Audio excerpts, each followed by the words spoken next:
Buy the Land and Cultivate Indifferent World. Volume 6 by Okazawa Rokuja. Translated by Russell. Audiobook by Masquerade at Masquerade Audiobooks. Chapter 194, Frightened Giant. McSpider is the largest, oldest, and most successful tailor brand in the demon capital. It's run by a trade association of the same name, says Mr. Shax, a fellow regular tradesman of the demon royal family. The fact that it's the #1 brand in the demon capital also means that it's the #1 brand in the demon kingdom. There are several other clothing brands in the nation, but none of them can compete with McSpider. So, they're like the supreme ruler of the industry. Are you saying that this something spider is angry at Batemy? I suppose you could say that. For a long time, the fashion industry in the demon capital has been dominated by McSpider and has maintained a power balance.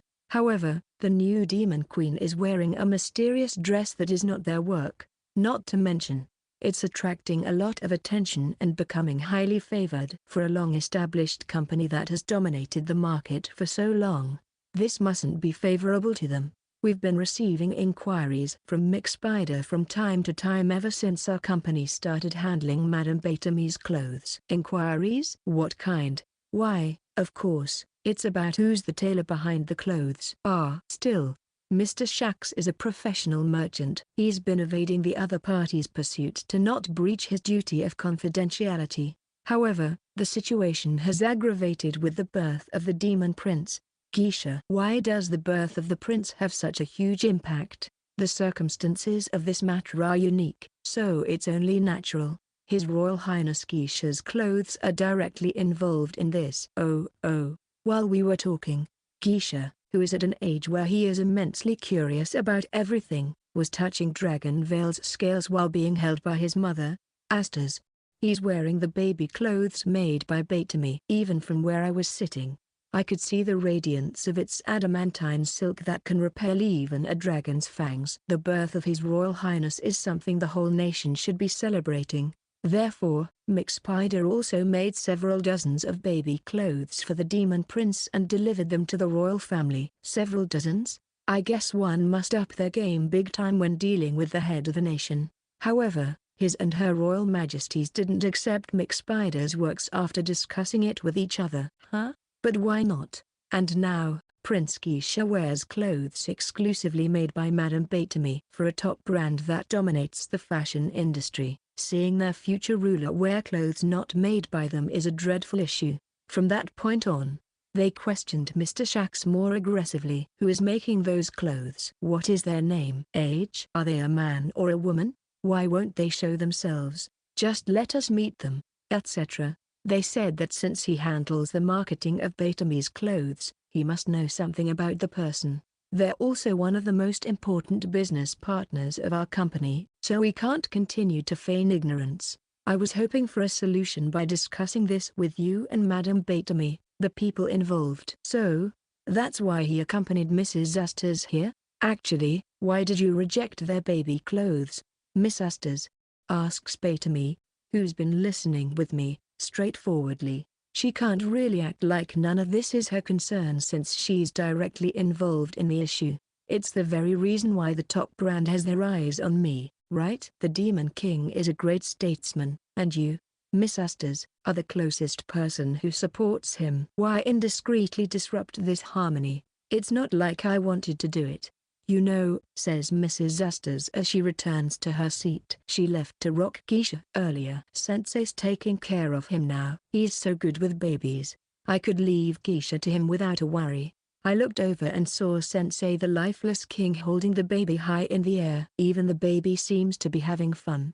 Geisha will surely make a fine king one day. Back to the topic at hand. Lord Zedden and I both know what rejecting a work made by a highly reputed top brand entails. We don't want to create discord. Then why did they disregard their citizens' goodwill this time? You see, it's not so much our feelings that's the problem, but the items themselves, says the Demon Queen with a look of exhaustion on her face. The items themselves? Perhaps it would be better to see it for yourself.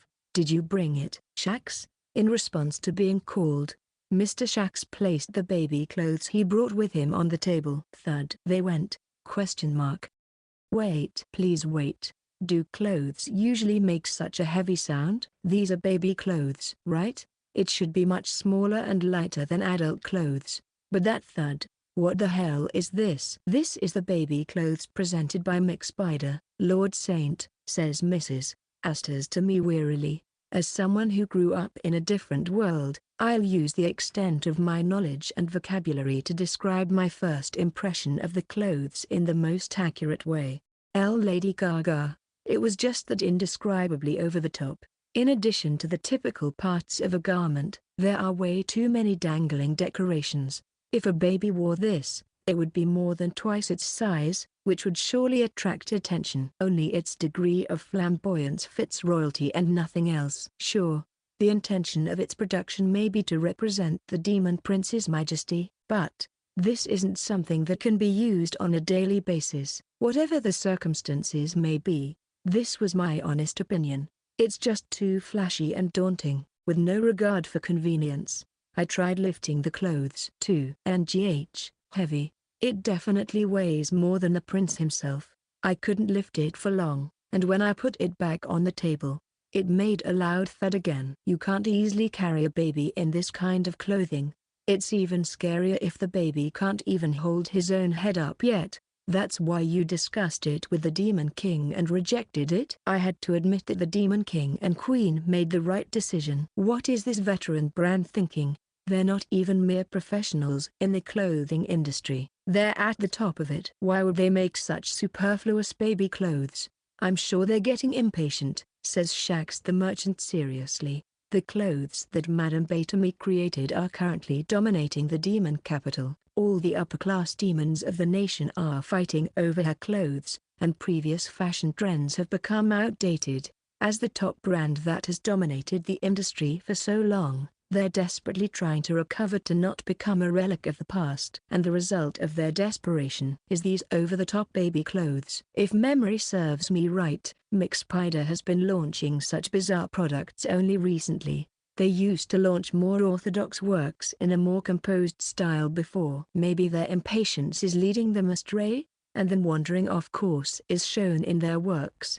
I can't even imagine what would happen if they started to stray from their practical ways. In fact, it's even showing in the form of their incessant inquiries to Mr. Shax. What should we do, Batemy? I asked our farm's tailor. After all, a company's rampage doesn't necessarily concern us. We probably won't be criticized for pretending not to know anything. But I'll do something about it, says Batemy with considerable dignity. I'm the one who caused this in the first place.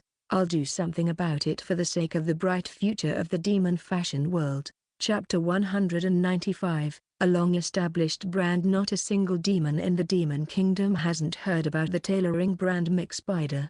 We even make the garments of our ruler, the Demon King. Clothes are indispensable to a person's life, and the producer that stands at the top of it is us, McSpider. I am a highly skilled professional tailor among the many others belonging to McSpider.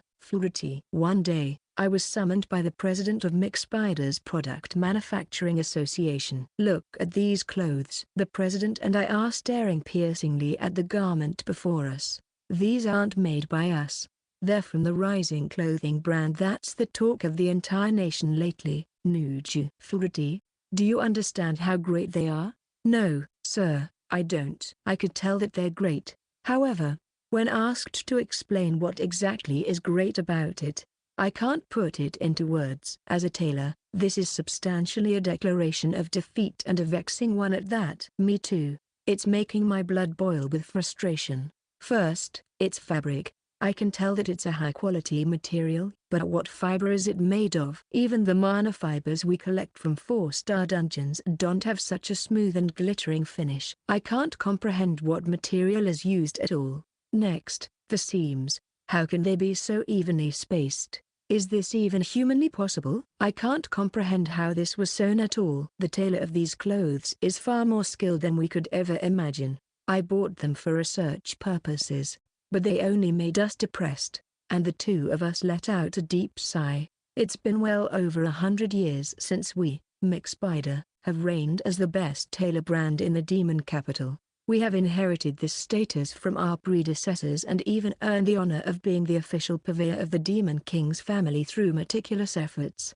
And that 100-year history is going to be destroyed by the newbie, Nuju. Their artless, somewhat dud-like name of a brand has been spreading rapidly like wildfire, causing a sudden boom. And it all started when Her Majesty Astas was seen wearing their clothes. Now, this brand name has been etched into everyone's mind as they are being sold to the general public as well. Even all the cool kids in the city are fighting over it to get first dibs on a Nuju product. The new products we released have all been inferior to theirs.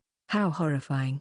Our brand has only achieved 70% of its sales target this season. It's our worst record ever. It's a living nightmare for our president who is in charge of the brand. Father, have we figured out who the enemy is? That's president to you when we're at work. I've been making inquiries to Pandemonium Trading Company time and again, but I haven't gotten any favorable response. They have their own obligations to their trade partner. After all, aren't we also selling wholesale clothes to their company? This is why businessmen can never be trusted. Well, they're also a big shot who has been the royal family's purveyor for ages. They're no easy opponent you can beat with just a little pressure. You and your timidness again, father.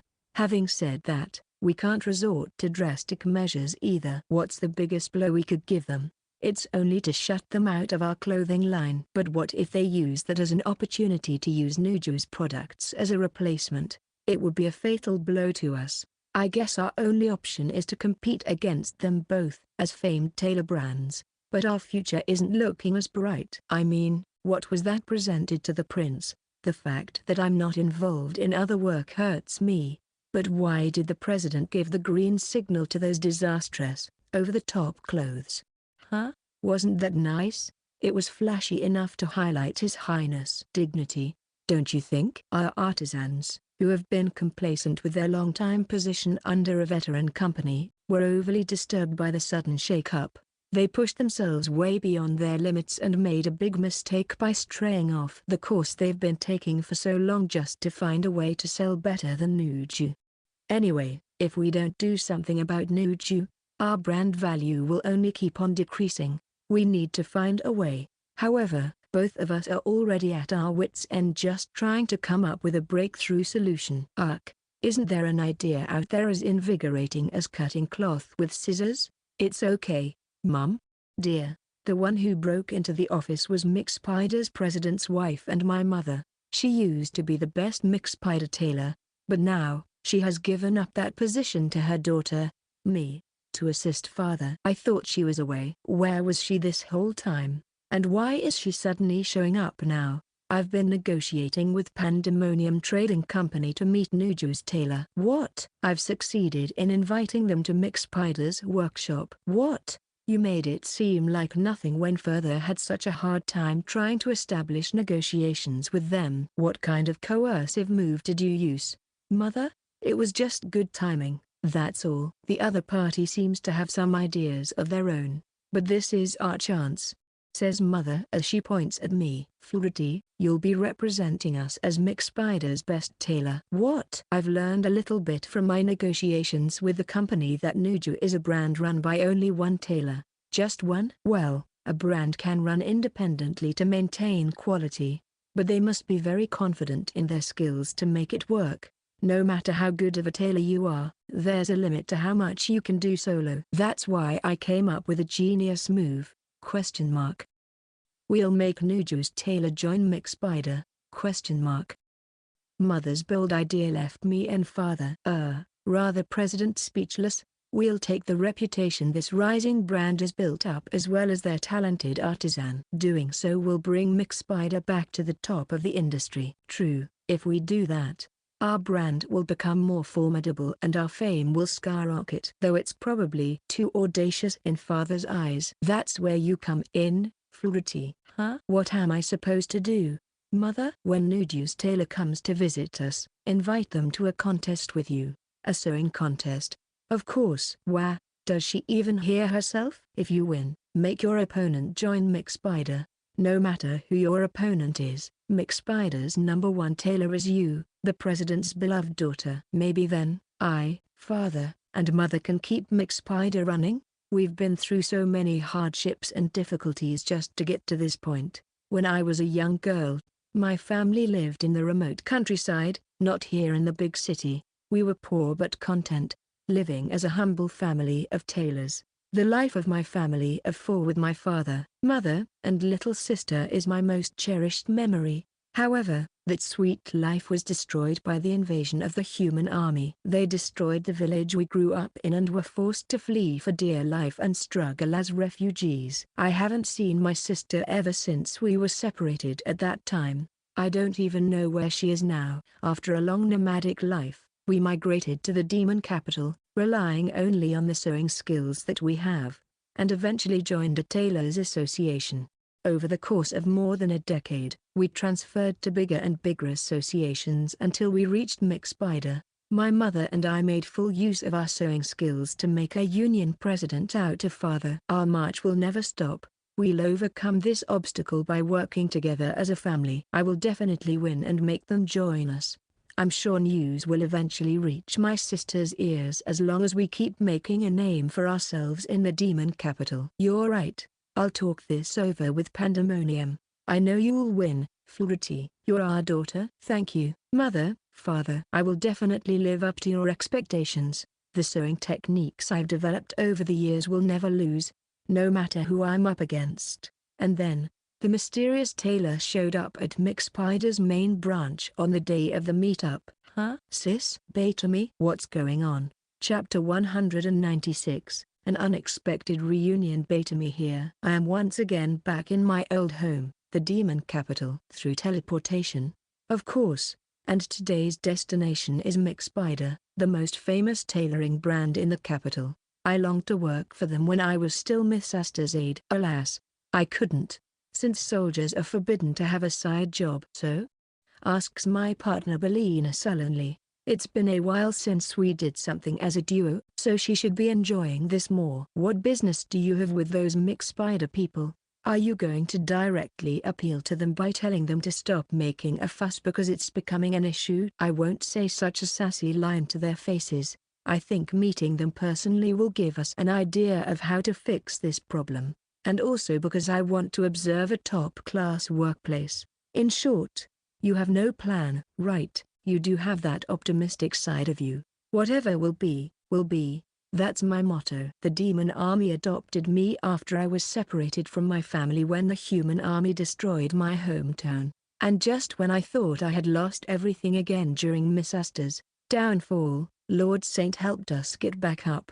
I've been striving towards my childhood dream of making clothes under him for some time now. Life sure works in mysterious ways. That's why I'm letting nature take its course as usual. But first, we have to stop by Pandemonium Trading Company before we go to McSpider's main branch. Without Mr. Shax's intermediation, our appointment won't be granted. Hey, just to ask again, what's the point of me coming along? This is what I answered the persistent Belina. Because the more, the merrier. So, I'm just here to make things merry. Oh, come on.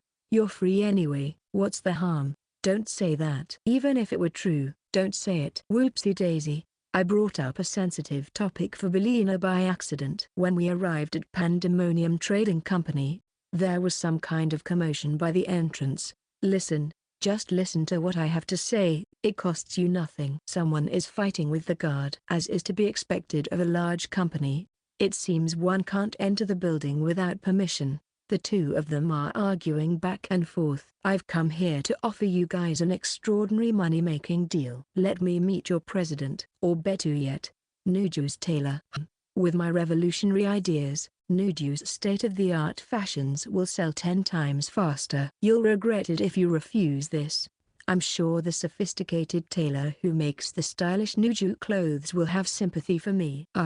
Excuse me? I didn't mean to disturb him. I needed to say something to the guard if I wanted to enter the building and see Mr. Shax. You must be Mom Batemy. The president has informed me about you. Please, go in. Hey, how dare you butt in just like that? I came here first. The president will not meet anyone unauthorized by him. If you want to see him, get a referral from the right person and schedule an appointment. I don't need that crap. As long as I have my ideas, I can change the world. Let me meet the president. Let me meet Nuju's tailor. Belina and I ignore their argument and make our way into the building. Hey, wait. Why does that girl get priority over me? Let me meet Nuju's tailor. Let me in. The voice of the man who couldn't get inside because of the guard was becoming more and more distant and inaudible. We proceeded toward the company's principal residence section. We're outdoors again. After meeting Mr. Shax, the three of us head to McSpider's workshop. There, Mr. Shax tells us the details of today's meeting. A sewing contest? Indeed. The union president has proposed that if they win, you'll join McSpider. Huh? But what if I win? They didn't mention anything about that. What a one-sided deal. What makes them think I'd accept such a contest? I mean, sure, it'd be great if I could join McSpider, the dream company of every tailor, but I can't just leave Lord Saint's farm. Moreover, Her Majesty has already been informed of the matter. What? The moment she heard it, she excitedly told us she'll host the contest herself. Miss Asters, it seems you still haven't grown out of your love for competition even though you're already married and are a mother of one. Guess your right of veto is automatically lost if Miss Asters is that enthusiastic about this. I couldn't even refute Belina, who also knows our former superior well. Fine, I get it already. Surprisingly enough, we first come across a familiar face upon our arrival at McSpider's workshop. You really are loyal, Batemy, says Miss Asters whilst cradling Prince Geisha in her arms. Geisha will grow up to be a brave warrior who will work as the Demon Kingdom's backbone. That's why it's better to expose him to some real bloodbath sooner than later. No blood will be shed here, Miss Asters. It's just a sewing contest. What exactly are you expecting to witness? Those traces of your barbaric general traits have to go. It'll affect the prince's growth negatively. You've even deployed a large group of people as spectators in this rather open space of the workshop. The owner of this place is confused. Look, he's huddled up over there. It's all right, Mr. President. Please come here so we can have a formal introduction. The president finally comes over after Mr. Shax's mediation. Understandably, people find it hard to approach someone like Miss Asters. I sense something bad happening. Considering she's a queen now. I am the man who leads the tailoring brand McSpider, Your Royal Majesty. Pardon our tardy wishes, but we congratulate the Demon Prince's birth from the bottom of our hearts. I apologize for not accepting the goods that came with the congratulatory address you gave for Geisha. Please. It's nothing, Your Majesty. We sincerely regret not being able to prepare something worthy of your acknowledgement despite having the honor of being your purveyor. Don't be so hard on yourself. You can atone for your past mistake with today's bloodshed. Like I said, I beg of you to change that part of you as the Demon Queen, Miss Asters. Didn't I just say that no blood will be shed today? The president can't even approach you from a certain distance because he's too frightened. Anyway, where is the soldier you've prepared? You're not going to be the one fighting, are you, Mr. President? No, Your Majesty. She's right here. Prompted by the president, a woman in her mid or late 20s came out. It was McSpider's head tailor. My name is Fluidity, she says as she bows her head. Her name. Although Fluidity is my own daughter, she is the most skilled of all my tailors and as such is the best representative of our brand. I believe she can live up to Your Majesty's expectations. Today, I'd like to exert my skills as a tailor right before Her Majesty. And she abruptly stops and shifts her gaze toward me. Not everyone has the gall to do that in front of the Demon Queen, but I feel like I've seen her somewhere before. You must be Nuju's tailor. You're younger than I thought. You seem to be going all out by working solo. But let me tell you that there's a certain moral code that comes with organizations in the industry.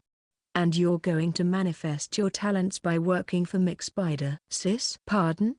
There's no doubt about it. It's been more than 10 years since we last met.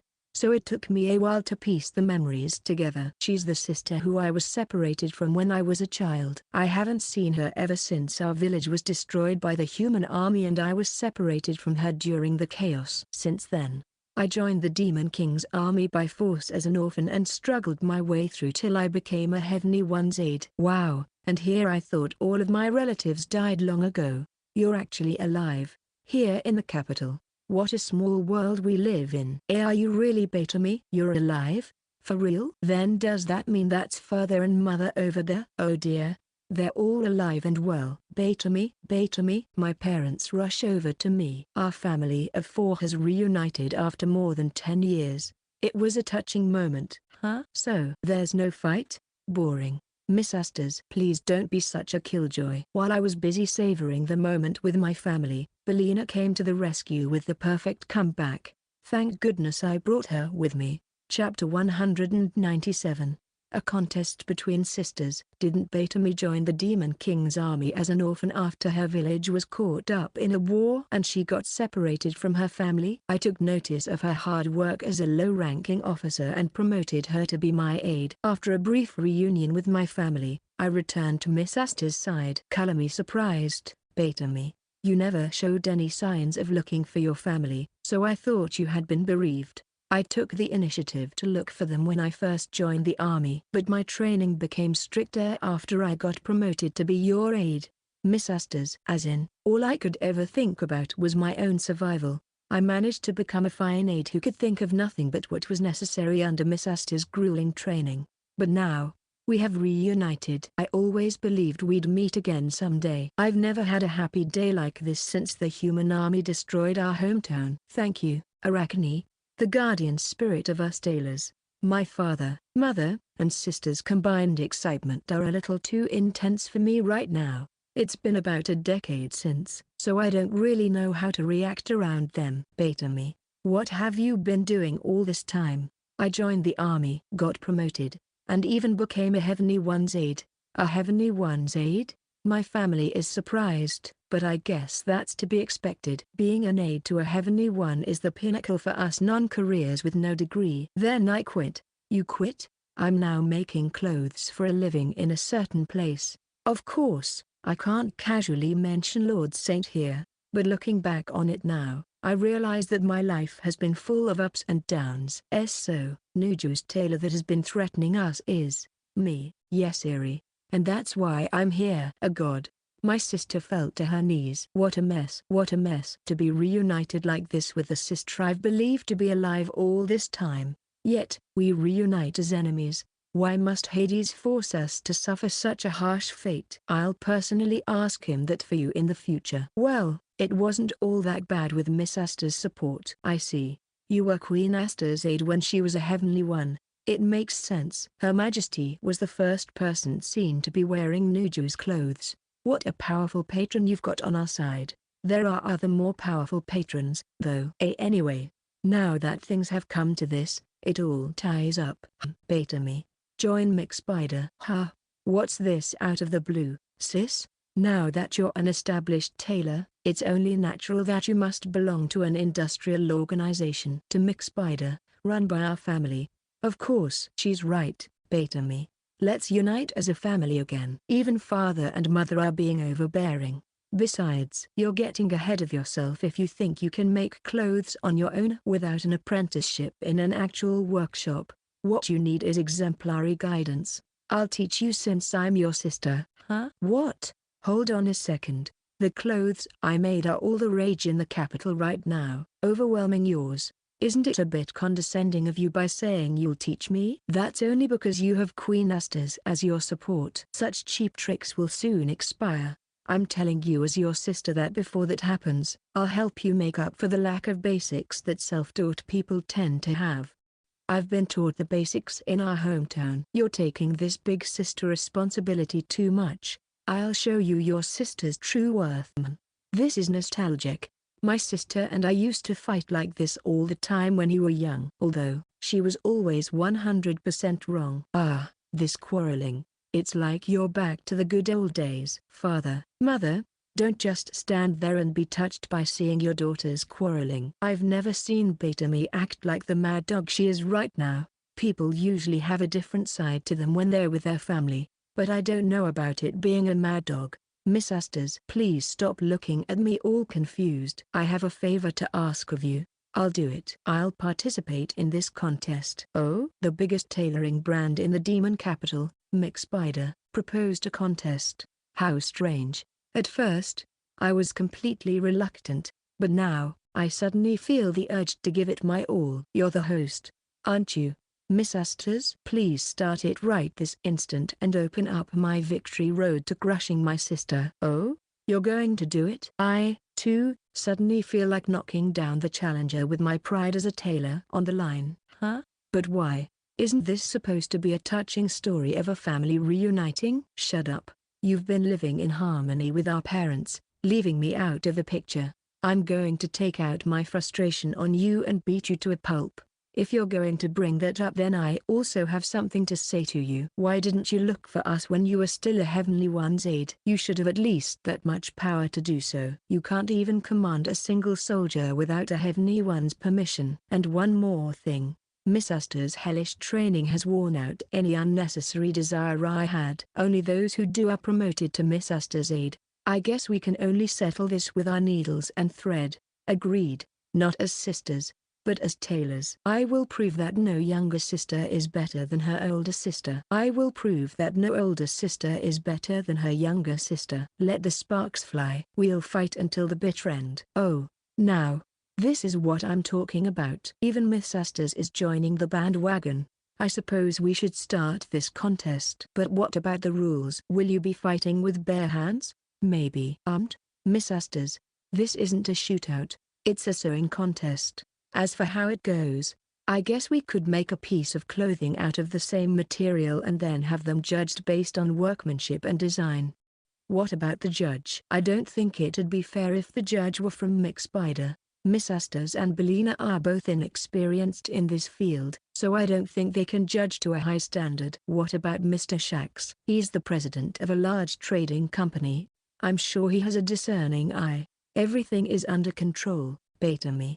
I've prepared the best judge for you, says Miss Asters confidently. Take a look at our spectators. Come to think of it, this open space has been crowded by tons of other people. I thought they were just spectators. Is she telling us that our results will be based on their votes? All of them gathered here are summoners. Summoners? By my authority as queen, I've prepared 200 of the best summoners in the nation. They'll be using their summoning power to the fullest. To summon what? Why, of course, the judge of this contest. We're summoning a judge? This is getting more and more confusing. This is a sewing contest, right? In that case, the most appropriate person to be your judge would be the goddess of sewing. Who's this goddess of sewing? From what I've heard, McSpider is a devotee of Arachne, an elder spirit. She is a spider incarnate who rules threads, is an excellent weaver and embroiderer, and is said to be the guardian of all seamstresses. Even McSpider's brand name and tailored designs seem to have been inspired by Arachne. So, you're saying, exactly. I'll mobilize these 200 summoners to summon the elder spirit Arachne and have her judge this contest. Isn't that going a little too far, Miss Asters? Unfortunately, only someone like the Demon King could stop Miss Asters and her fancies. What I first thought were mere spectators filling the venue were actually summoners with an important role to play in today's event, as they simultaneously made symbolic signs with their fingers. Let the Elder Spirit summoning ritual begin. Chapter 198. The Spider Goddess Batemy. Here, things suddenly took a serious turn. Elder Spirits, they're one kind of transcendent beings that reign over this world and preserve its balance by blending into the universal mana flow. Earth spirits that work on Lord Saint's farm, for example, are invisible by nature, but they have materialized with Hades' blessings. Then, there are the Elder Spirits. They are essentially the same as the spirits in that they are spiritual beings that flow with mana, but their abilities, character, and intelligence are considered to be much different. Of course, they are also superior to us mortal races. An Elder Spirit's power far surpasses those who live on Earth. Some of them are even objects of worship, just like how we tailors worship Arachne. Other names for them include lower-ranking gods or quasi-gods, and they are, if you will, somewhere between gods and spirits. However, they're closer to being gods. They aren't someone we demons could easily come in contact with under normal circumstances. Still, we're closer to them than to genuine deities like Hades and Poseidon. Here we go. Yes sir. This is a request from Demon Queen Asters. We must work hard and succeed in summoning the elder spirit Arachne even if it costs us our lives. Roger. They're risking their lives for this? Does Arachne's summoning require that much resolve? Must they really push themselves that far? All this for a mere sewing contest? Chief. Our summoners are vomiting blood one after the other because they cannot withstand the massive emission of magic. Do not falter. Keep invoking your magic. It's not enough for summoning. The expert demon alchemists, who are supposedly the finest pick in the entire demon race, collapsed one after another as they vomited blood. This elder spirit must be the real deal if they have to go this far. But just to reiterate an important point, if you compare elder spirits to a god like Hades whom we often see on the farm, they are literally nothing more than worms. And to think Sensei the lifeless king can casually summon chief gods all by himself, he really is on a different level. Good, we have enough magic now. Chief Mage, the summoning incantation, please. The magic we have accumulated is only good for one-time use, so please don't ever stumble on your words. I know, he already did. Nevertheless, light emitted from the magic circle they made, and then, a bizarre figure appeared. It was a beautiful woman. Well, only half of her body is. The lower half of her body is that of a huge spider. What should have been the head of a spider has been replaced by a woman's torso. Such an aspect is what differentiates elder spirits from mankind. Arachne, the thread guardian. She is the guardian not only of us tailors, but also of weavers, dyers, and all other cloth-related professions. It's been a while since I've been summoned and materialized into this plane, says Arachne in a relaxed tone. Who summoned me, and for what purpose? That would be me, Demon Queen Astas. Miss Astas brazenly introduces herself. Won't you please show a little more reserve? The Demon Queen? I suppose you are more than qualified to have an audience with me. The contest to determine the best tailor in the Demon Kingdom is about to take place. I would like you to be the judge of it. Oh? A contest, you say? I've heard that you are the guardian of all thread-related professions and are close to being divine. Hence, I thought you'd be the perfect judge. Miss Astor's idea is a good one, but she's really bold for actually asking that from an elder spirit. If it were any other person, they'd get cold feet and abandon the thought of it altogether. Perhaps it's because she has seen Hades, a chief god, several times that she has lost her senses. For reference, these are the past works of the two participants. They really prepared for this. Mr. Shax ordered his maid to bring in several pieces of clothing. I'm guessing those are my and Sis' past works. I see now. Arachne unfolds the garment that is presented before her. I don't recognize those clothes, so they must be my sister's.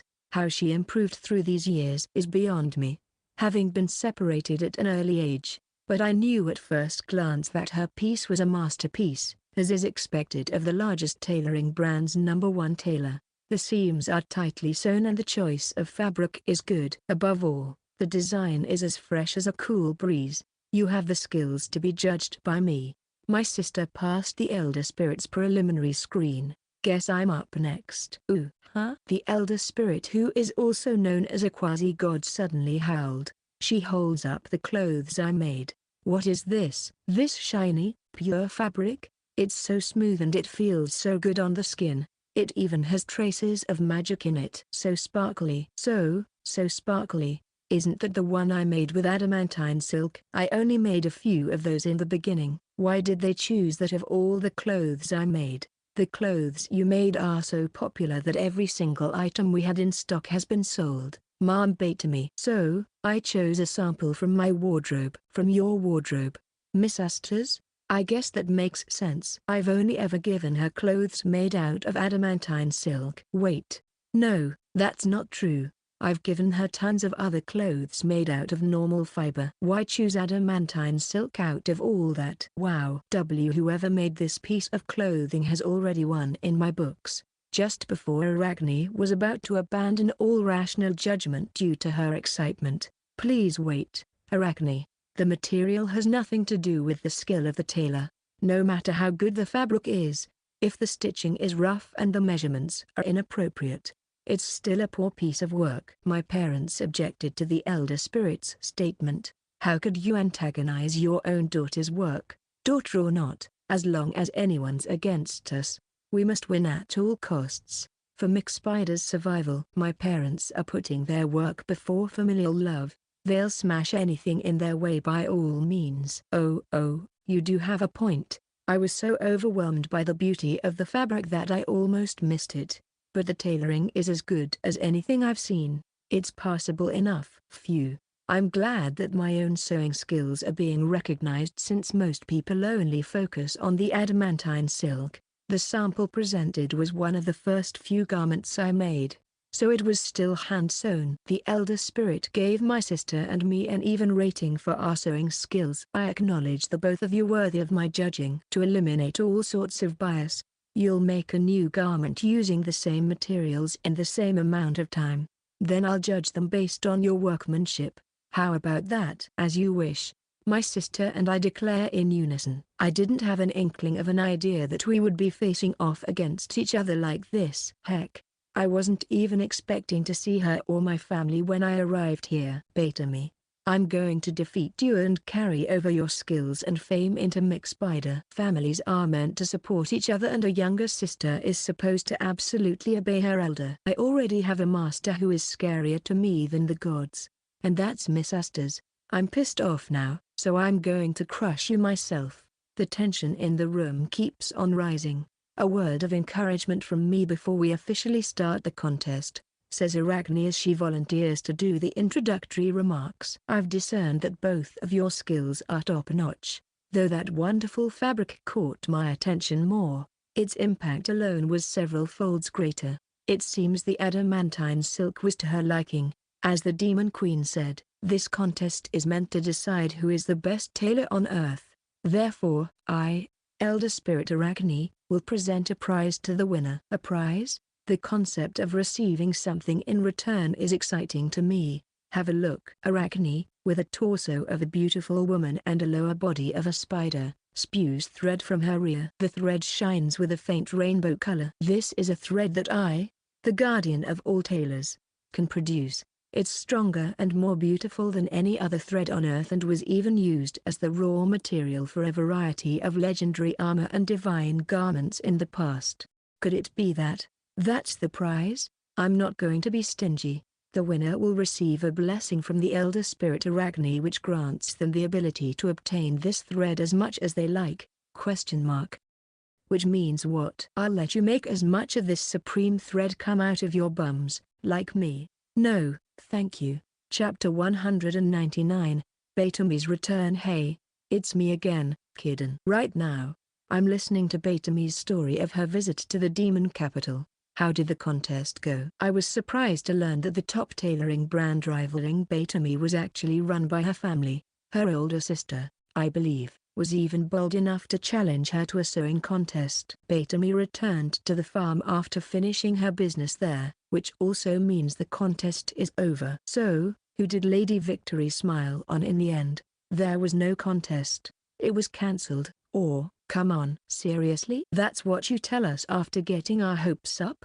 It's because the winner will have thread coming out of their butt as the prize. Is there even any point in winning if you're getting something like a punishment in return? Well, that's just how a spider's thread is. I don't think they spew thread from any place other than their ear. So, I'd say that Arachne's argument was pretty reasonable, though I don't think that's enough to convince the sisters, especially in Batemy's case, since she'll be punished for sure by Mrs. Astor's if she ever loses. It's hell if you win and still hell if you lose. Naturally, no one would willingly partake in it. I thought family is family even if we were separated for a long time. Who in their right mind would want to compete against their beloved little sister? Is that how you back down from the challenge? My sister seemed to feel the same way, and when we realized the stupidity of fighting each other, we embraced and rejoiced in our reunion once more. So, her sister knows her limits as well, as expected of a family that has risen to become one of the leading companies in the industry. Knowing how to swim with the tide is in their blood. What happened after that? Weren't there still bumps in the road due to their uproar? For the time being, it was agreed that they would no longer make unreasonable demands to Mr. Shax. The most important thing to them was that they want to stop prizing brands from being outdone in market share. So, there's no need to make an issue if they fully cooperate. I see. Personally, it all seemed like typical market competition to me. So why should I care about it? But I can't just abandon my family, can I? What she said just now felt hypocritical to me, especially after hearing her story so far. However, isn't her life improving in so many ways ever since she came to our farm? She was originally a member of the army but got ousted from it together with her boss because of her blunder. I thought she was going to return to the army after Mrs. Astor's comeback, but she perceived our needs and pursued her childhood dream of making clothes instead.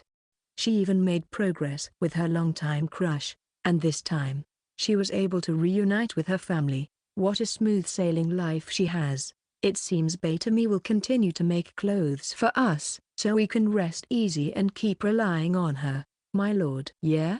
As I was absorbed in my own thoughts, Okubo arrived. I wasn't expecting to receive report at this hour, so it must be some sort of emergency. We've captured a monster. Captured? It's some kind of rare species, so I thought I'd report it to you before we strangle it, my lord. Section. I didn't know in what way it was rare, so I went to the scene to see things for myself. There, indeed, was a never-before-seen creature restrained. Expressing its appearance in words would be like this: a female torso on the upper half of the body, a spider on the lower half. Arachne? Shouts Batemy in surprise. Huh? Do you two know each other? She's the elder spirit I was talking about earlier, the guardian of all tailors. Batemy, I've been looking all over for you, she says as she waves her hands while all her legs are held down by the warrior orcs, restraining the rest of her movement. Help me, I've come all this way in pursuit of you, but now I've been captured by these brutal monsters. They'll probably do something lewd to me just like in the human race's legend. Of course, they'd beat up any suspicious-looking creature like her. Our orcs and goblins are not to blame. You came after me, how and why? Asks Batemy, confused. Why? To find out about the fabric you used to sew. Of course. You're making that fabric here, aren't you? It was genius of me to attach my thread to you. Huh? It seems the elder spirit Arachne was so enchanted by the adamantine silk she saw at the contest between Batemy and her sister that she wanted to see the production site. Batemy kept her mouth shut the first time she was asked, so Arachne thought of a way around it. Well, it's not like I can take you with me to Lord Saint's farm, and it's even worse if you'll make thread come out of my butt as thanks for it. Arachne was able to locate this place by tracing the thread she had attached to Batemy, but how?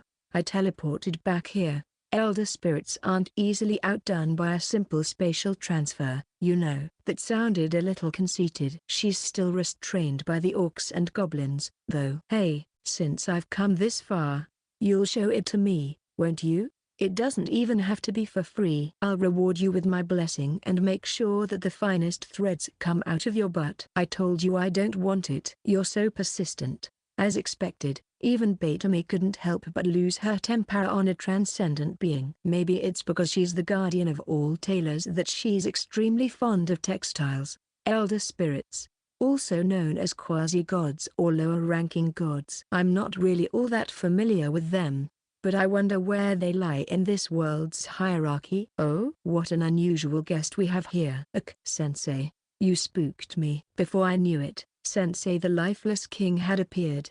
He always creeps up on me without a sound that it's enough to give me a heart attack. Elder spirits are considerably special beings, after all. We can feel their presence if they're nearby. Vale? Even Vale's here in her human form. I rushed here just in case, but it seems she doesn't hold any malice. Otherwise, I or this dried bones geezer would have sent her flying in one hit. Hey, Spider-Woman. Arachne quivers upon hearing Vale call out to her. Why yes? Master is the owner of this place. I won't blow you up to bits and pieces unless Master allows it, but if you make one wrong move, it's over for you. Think carefully before you act. Why yes, Mom. Arachne was as pitiful as a butterfly caught in a spider's web. All right, now that that's settled, time for a second round of nappy. Perhaps I'll soak myself in the hot spring on the way back. Vale and Sensei both leave the scene. The only one left behind is Arachne, shaking ever so slightly.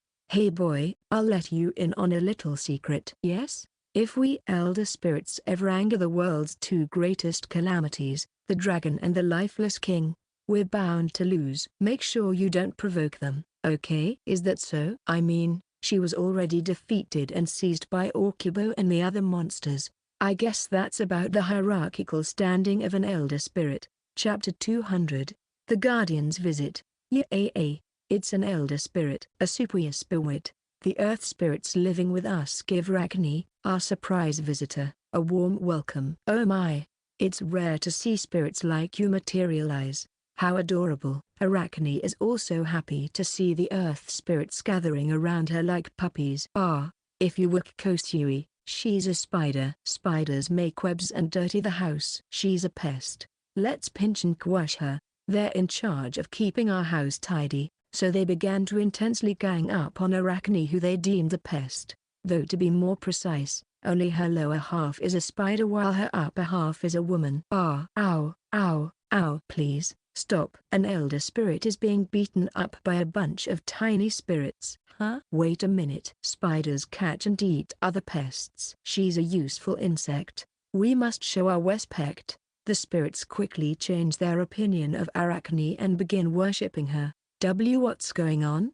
I could ask you the same question. Aren't spirits supposed to respect an elder spirit like you? They sure treat you pretty sloppily. Elder spirits are pretty sloppy themselves if you ask me. With the amalgamation of all the sacred elements but without being considered a god, explains the elder spirit herself. That's why there are a lot of different types of elder spirits starting from their very origins. In some cases, a former human can be deified after their death, and conversely, there are cases where former gods fall.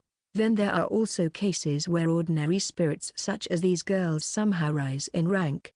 They seem to be in quite the gray zone of things. Arachne was freaked out by Sensei and Vale earlier, but maybe other elder spirits can rival the world's two greatest calamities? They don't have strict materialization limits like the gods, so they can appear on Earth rather easily, whispers Vale into my ear. She said she was going to take a nap, but she ended up coming back here. They might even be more troublesome than the gods if they zero in on you, in a way. Oh, forget about all that. I've finally arrived at the place where that fabulous fabric is being produced. Come on, show me. Show me the production site of this fabric, says Spider-Woman excitedly. I'd turn her into cinders with my dragon breath, but in their case, once they dematerialize themselves, their spirit form doesn't incur any damage. In short, they can revive themselves over and over. I'm sure it'll be fine. It's not something we can forcibly hide now, so we can only agree to her request, especially since she's already here. Thus, we show Arachne the way. The adamantine silkworms, the makers of adamantine silk, are diligently spewing thread in their room as usual. Then comes Arachne. The spider and the silkworms had their fated encounter. Hiss, hiss, They look like they're threatening each other somehow. The adamantine silkworms are making sounds? Actually, do silkworms even make sounds? Then again, they've already evolved beyond their species limit, so maybe I shouldn't be surprised. Hiss, hiss, hiss, hiss, But why are they threatening each other? Didn't she want to visit this place? I realized the moment we made eye contact that I, the guardian of all threads, mustn't allow myself to be defeated by a thread made by these worms. I feel strangely sympathetic to her words. It's like not needing two species at the top, I guess. Hey, you. Yes? Are you talking to me? You're the owner of these bugs, aren't you? I suppose you could say I am. But aren't you also a bug in a broader sense? What about my thread? It's several-fold more beautiful than the thread these worms spew, she says as she produces thread from her spider ear. Look, doesn't it look as moist and shiny as water? Isn't it more amazing than their thread? Ah, but weren't you praising the adamantine silk we make from their thread just a while ago? The moment I saw them, I just knew I couldn't lose. I have an abundant supply too. I can even bless Batemy and make her butt produce thread. Just give it up, Please. The person who doesn't want that the most is Batemy herself.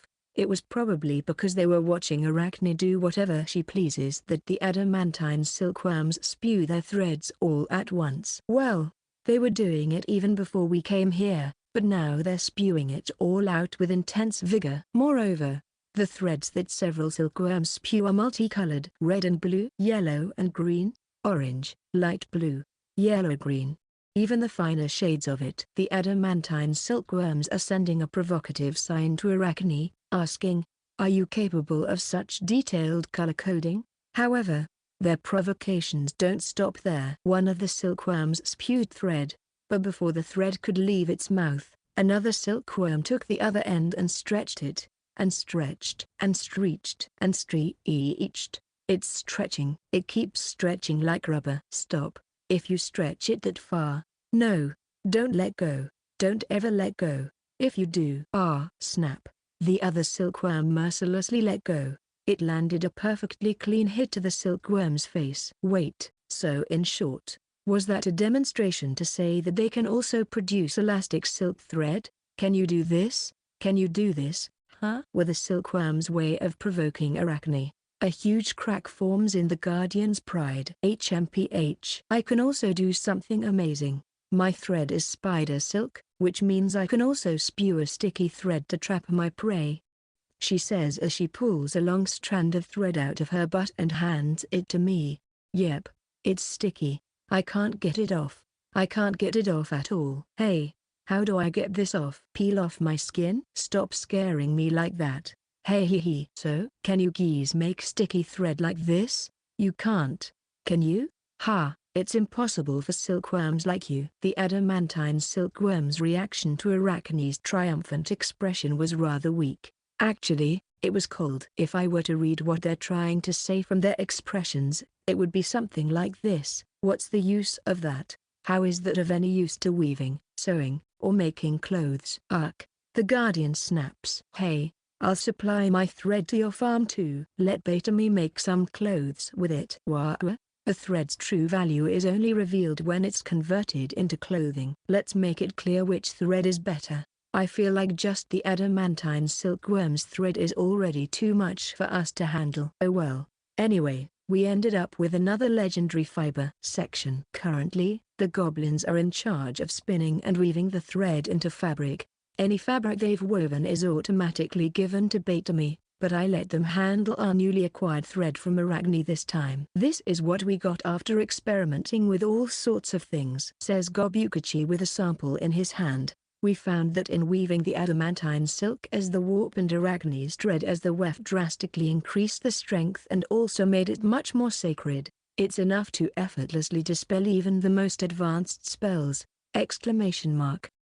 Our equipment standards have risen again, as if we aren't having enough trouble with how strong they are already. Chapter 201, Account of the Pilgrimage Part 4, Rulers of the Night Vampires. We're known by many names: Apostles of the Night, the Rulers of Darkness, the Harbingers of Terror. Some say we're a kind of monster that spawned from the dungeon. Some also say we're a subspecies that evolved after branching off the demon race. Others say we're undead like the Lifeless King, but only a few people know exactly what we are. That's okay, because the unknown is their source of fear. And we vampires must be the most feared beings in the world. We fly around silently in the pitch-black night, our prey oblivious to us, sinking our fangs into their necks, and once all is said and done, we make the living succumb to fear by leaving the carcasses of our victims. Who killed them? How did they do it? Why has the blood been drained? Will they eventually become a target? All of this is part of the unknown. It's because they know nothing for certain that they fear the dark and create in their minds the most terrifying existence imaginable. That is the image that represents us, an existence worthy of the greatest fear, and that, my friend, is what we vampires are. Pardon the late introductions, but I'm Mosquito, one of the 6 mavens of the misty, moonlit night, a prestigious vampire alliance. Tonight, all 6 mavens will be meeting together for the first time in 38 years. Look, here they come, a swarm of bats flying in the moonlit night. They enter my castle's prized rose garden and transform into their human form. Screech. Good of you to come, my brothers and fellow Mavens. How could we not? A call to arms is a call to arms. Other bats also landed and gathered to transform into their human form. There are now 6 of us in total, the 6 best and proudest vampires. Our true identity is shrouded in mystery with various theories abounding. But the truth is that we are indeed former demons, now transcendent beings who have gained immortality through a contract with the elder spirit Varkalak. Varkalak would, from time to time, haphazardly give power to outstanding alchemists like us and transform them into immortal monsters in exchange for never being able to step out into the sun again. However, such things are of little importance. A never-ending lifespan. The advanced magic absorption art of blood-sucking, the ability to completely drain the mana in offerings without the slightest loss, and the ability to infinitely increase our magic through these means. Some people consider us vampires ranking equal with lifeless kings because of the way we are and the power we have, but it's honestly quite offensive. We don't want to be lumped in with those immortal bone-dry freaks. We have gained eternal life and immense magical power while retaining our supple bodies. So, it goes without saying that we are a far more transcendent species than them, and now, we will have the seat worthy of our superiority at long last. First of all, comrades, I, as the host, would like to thank you for responding to my appeal. I say to the 5 other Mavens. Is it really happening, Sir Mosquito? Are you reluctant? You're being uncharacteristically prudent for a ruler of the night. The great news that shook the entire universe has already spread to the realm of the night where we reside. Demon King Zed has overthrown the human kingdom and has unified the earth. It is said that the current Demon King has accomplished a one-of-a-kind feat since their emergence as an insignificant race. The vexing sacred barrier even disappeared at the same time. To say that the entire world is now in the hands of one king is no exaggeration. Power has been monopolized. Don't you think this is the perfect opportunity to make the world ours? The 6 of us will attack the demon capital, suck out everyone's blood, and conquer it. We have the ability to dominate and enslave our victims like the living dead. We'll create an army of our own with the king and anyone outstanding we can find as our servants. And we, the vampires, will reign as the true rulers of this world. Rumor has it that the emperor, the most malevolent of all lifeless kings, failed just as he was about to raise his army. This was a huge scoop that I had secretly obtained which unsurprisingly shook my comrades. The Emperor? I can imagine him to be the type to make the very first move after the unification of the Earth, but still. If he had gone toe-to-toe with the Demon King's army, it should have been an all-out war. How is it possible for the Emperor to have fallen without news of it spreading? Hey, they're confused. I'm going to seize this initiative and take control of the situation. Either way, it's good news that he's gone, because there's no one left to compete with for supremacy. The other lifeless kings have no interest in this mundane world, let alone conquering the earth. Sub-races such as elves, dwarves, and therianthropes pretend to be independent forces, but they can also be crushed in one go along with the Demon King's army. No obstacle in this world can stop us vampires. Wouldn't it be a sin for the strong not to claim the throne when it's within reach? Yes, I will become king. The 5 other Mavens that I have selected over the years are, by standard, weak-willed, shilly-shorlies, and incapable of doing anything without my instructions. Hence, they will become my pawns and obey my orders for conquering the earth. In other words, when the demon capital falls into my hands, the world will not belong to the vampires, but me alone. I will be the ruler of not only the world of darkness but the entire world. For I am the vampire who is qualified to do so. Wah ha ha ha. But just when I was basking in my own supremacy with a bright future ahead of me. What is this light?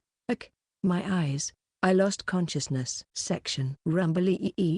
Yep, it's me, Hakai the Orc, travel companion of Prince Rauana. Son Gokufon has done it again. Ah, Son Goku. Why did you fire another preemptive attack? Prince Rauana is flustered. Smoke billows from the Grand Castle far ahead of us after being hit by Son Goku's converging mana cannon. Confirmed direct hit and a target. And my mana cannon? It's bursting with holiness from divine blessings. A bunch of vampires ain't nothing against it, a slight grace from it and they're all gone. Don't give me that. You only took one of them down. What are we supposed to do with the remaining vampires? It's just as Prince Rauana said. We received information from a neighboring feudal lord that malicious beings are holding a meeting. So our group came to investigate just to make sure. We overheard their plans to raid the demon capital thanks to Son Goku's exceptional hearing and immediately decided that mercy was futile. But that doesn't mean we should take action right away. The vampires haven't been wiped out yet. Puffer, how are things going? Wait a minute, okay? Lady Puffer spies on the castle with a telescope made at the farm. There are still a lot of them left, but maybe it's because their leader was killed that they're in a flurry right now. They'll probably just get spooked and run away at this point, don't you think? I doubt that. Vampires are evil that threaten demon folk. We have to settle things here and finish off every last one of them. As expected of the prince. I agree with his opinion. Son Goku, use your mana cannon to put up a barrage and keep them pinned down so they can't escape. In the meantime, Haka and I will march in and fight them in close combat. Puffer, you stay here and get a bird's eye view of the situation. I reckon it'll almost be dawn, so we can win just by prolonging the fight. They're bound to turn to ashes when exposed to sunlight, after all. I bravely charged in with Prince Rauana. Thus, we eradicated the evil force that has been threatening the Demon Kingdom. Chapter 202, Vagabond Demigod. It's me again. We have a weirdo with us today. It hasn't even been that long since the elder spirit Arachne visited us. Man, our farm is getting more and more attention lately. Anyway, the visitor reached the center of our farm, to our house's porch without being discovered by neither Okubo nor Pocky. Which brings us to the question, just who is this man, who is obviously no ordinary person for managing to slip past Okubo's defenses and Pocky's nose? At first glance, this young man looks like a human in his 30s, dressed like an ancient Greek philosopher with one shoulder exposed, and the loose fabric swaying in a way that obscures his build. The edges of his clothes are tattered and frayed, giving the impression of a wandering ascetic monk. His bare shoulder reveals his muscles, indicating that he's well-toned, but it's not because of his nimbleness that he was able to evade our farm's security. There's something peculiar about this man's very existence. It's like he's a person, but also a mix of something more than one. My name is Dionysus, introduces the man himself. Or so is the name my father gave me, but I prefer to introduce myself as my stage name, Bacchus, after he turned his back at us. It took me a while to realize that he was making a pun because of the way he said it so dramatically. Oh, I see. So, why are you here? Because I'm Bacchus. Enough with your puns. If you keep repeatedly doing that, I have a feeling they'll eventually fall flat. Just tell us what you are and what the purpose of your visit is. You're only throwing vague answers back at us, Bacchus. Demigod Bacchus. Yet another rare guest we have. Oh, Sensei. Sensei the lifeless king appeared next to me once again. Thank you for coming to the rescue every time something baffling is going on. Lord Saint, this is Bacchus, the son of a mortal and a god. People like him are usually called demigods. Demigods? They're incredibly rare nowadays. A long time ago, way before the time when I was still alive, there used to be a lot of demigods. The gods descended to the earth with an interest in their own creations and indiscriminately formed relationships with them, and the most indiscriminate god at that time was Zeus, god of the heavens. As a natural consequence, a child was born to a mortal and a god and came to be called a demigod from then on. Sure enough, they possess immense power and become heroes and eminent figures, but their power was too much for the world to handle and ultimately upset its balance. Hence, the gods devised a plan and they made a pact that they wouldn't allow anyone to casually descend to the earth. Similarly, the demigods were welcomed into the realm of their divine parents and were also regarded as gods. That's why no demigod walks the face of the earth. Save for one, demigod Bacchus was born to Zeus and immortal, but he refused to follow the heavenly messenger and stayed here on earth. You sure are well informed. Immortal king. How did you find out so much about what happened even before you existed? What are you talking about?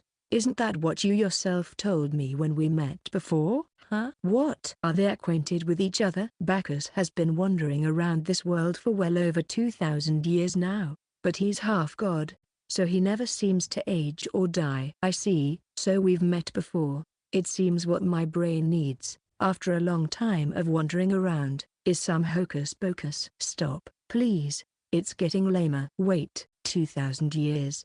What in the world have you been doing wandering around for so long? Bacchus remains on mortal soil for one reason. He loves one thing with all his heart, and doesn't have eyes on anything else other than that. Which is alcohol. Alcohol. Yes, I love alcohol from the bottom of my heart. Brewing it, drinking it, and making it known across the world is my focus. This is how he's been traveling around the world for 2,000 years, discovering new kinds of alcohol, brewing it himself, and spreading it throughout the world. Demigod Bacchus, the eternally wandering alcohol propagandist. I'm beginning to understand why he came to our farm. One day, my Bacchus sense picked something up. There was alcohol that I had never tasted before in the farthest reaches of the earth. So, I walked and walked in search of it.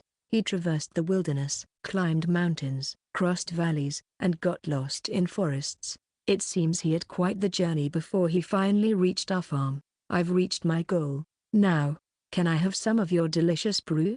No, was my immediate answer. Wha? You mortals are such bullies. As soon as I rejected him, Bacchus started bawling his eyes out. His tears are once again so dramatic that he doesn't have any regard for his appearance. I mean, I don't think it's a good idea to give someone I literally just met what they want right away. But I wasn't expecting him to react so violently. Do you want some sort of compensation? You can have this, he says as he takes something out. What's this? Seeds? If you plant it, it will produce a bunch of small red fruits, which you can crush to release their extract, and if it rots properly, you can make alcohol out of it. So, grapes, and wine?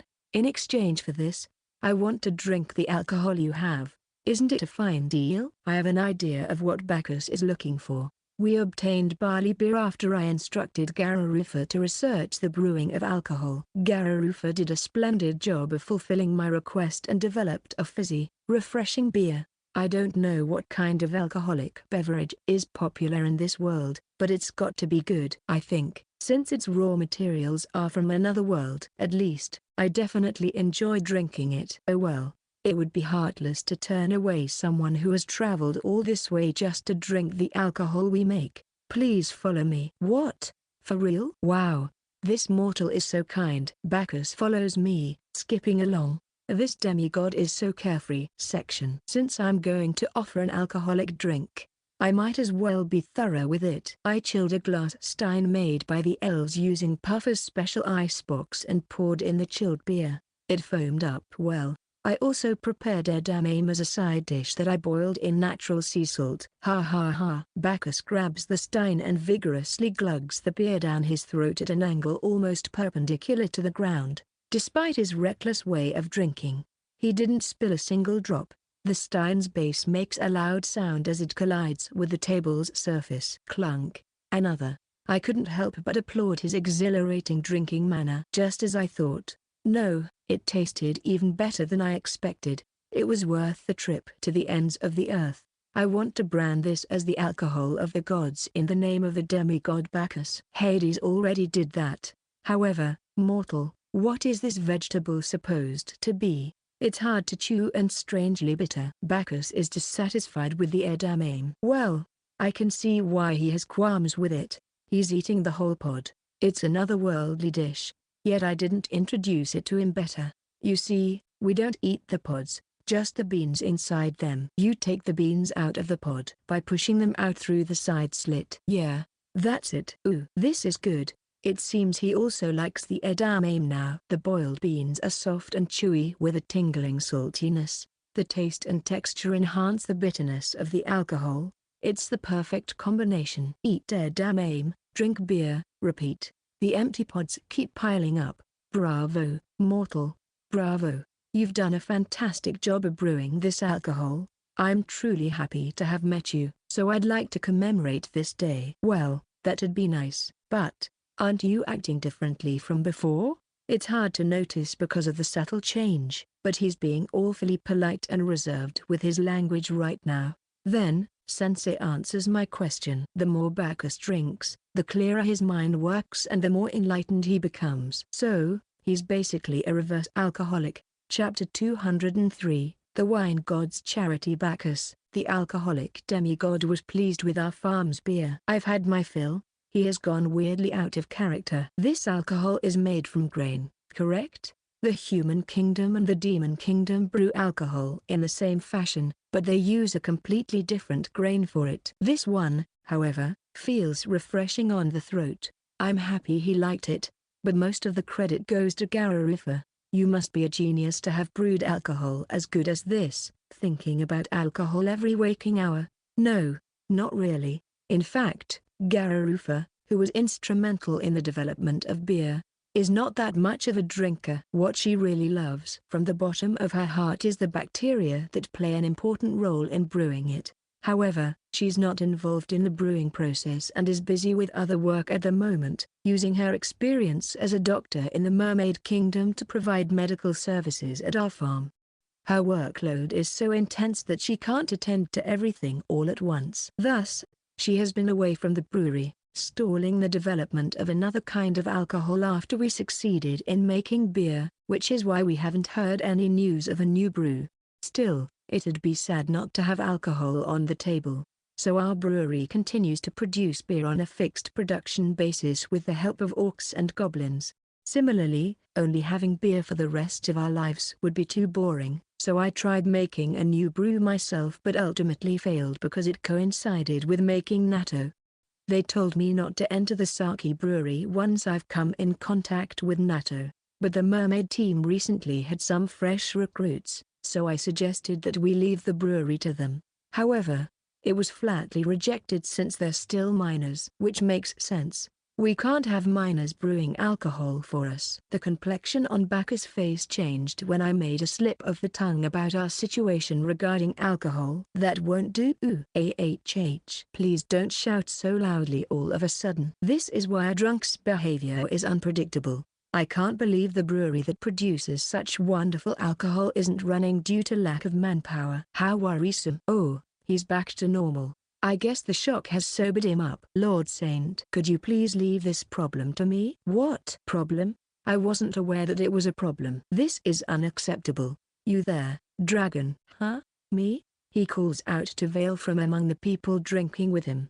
The fact that he was able to figure out she's a dragon despite being in human form is probably one of the many things that makes him a demigod.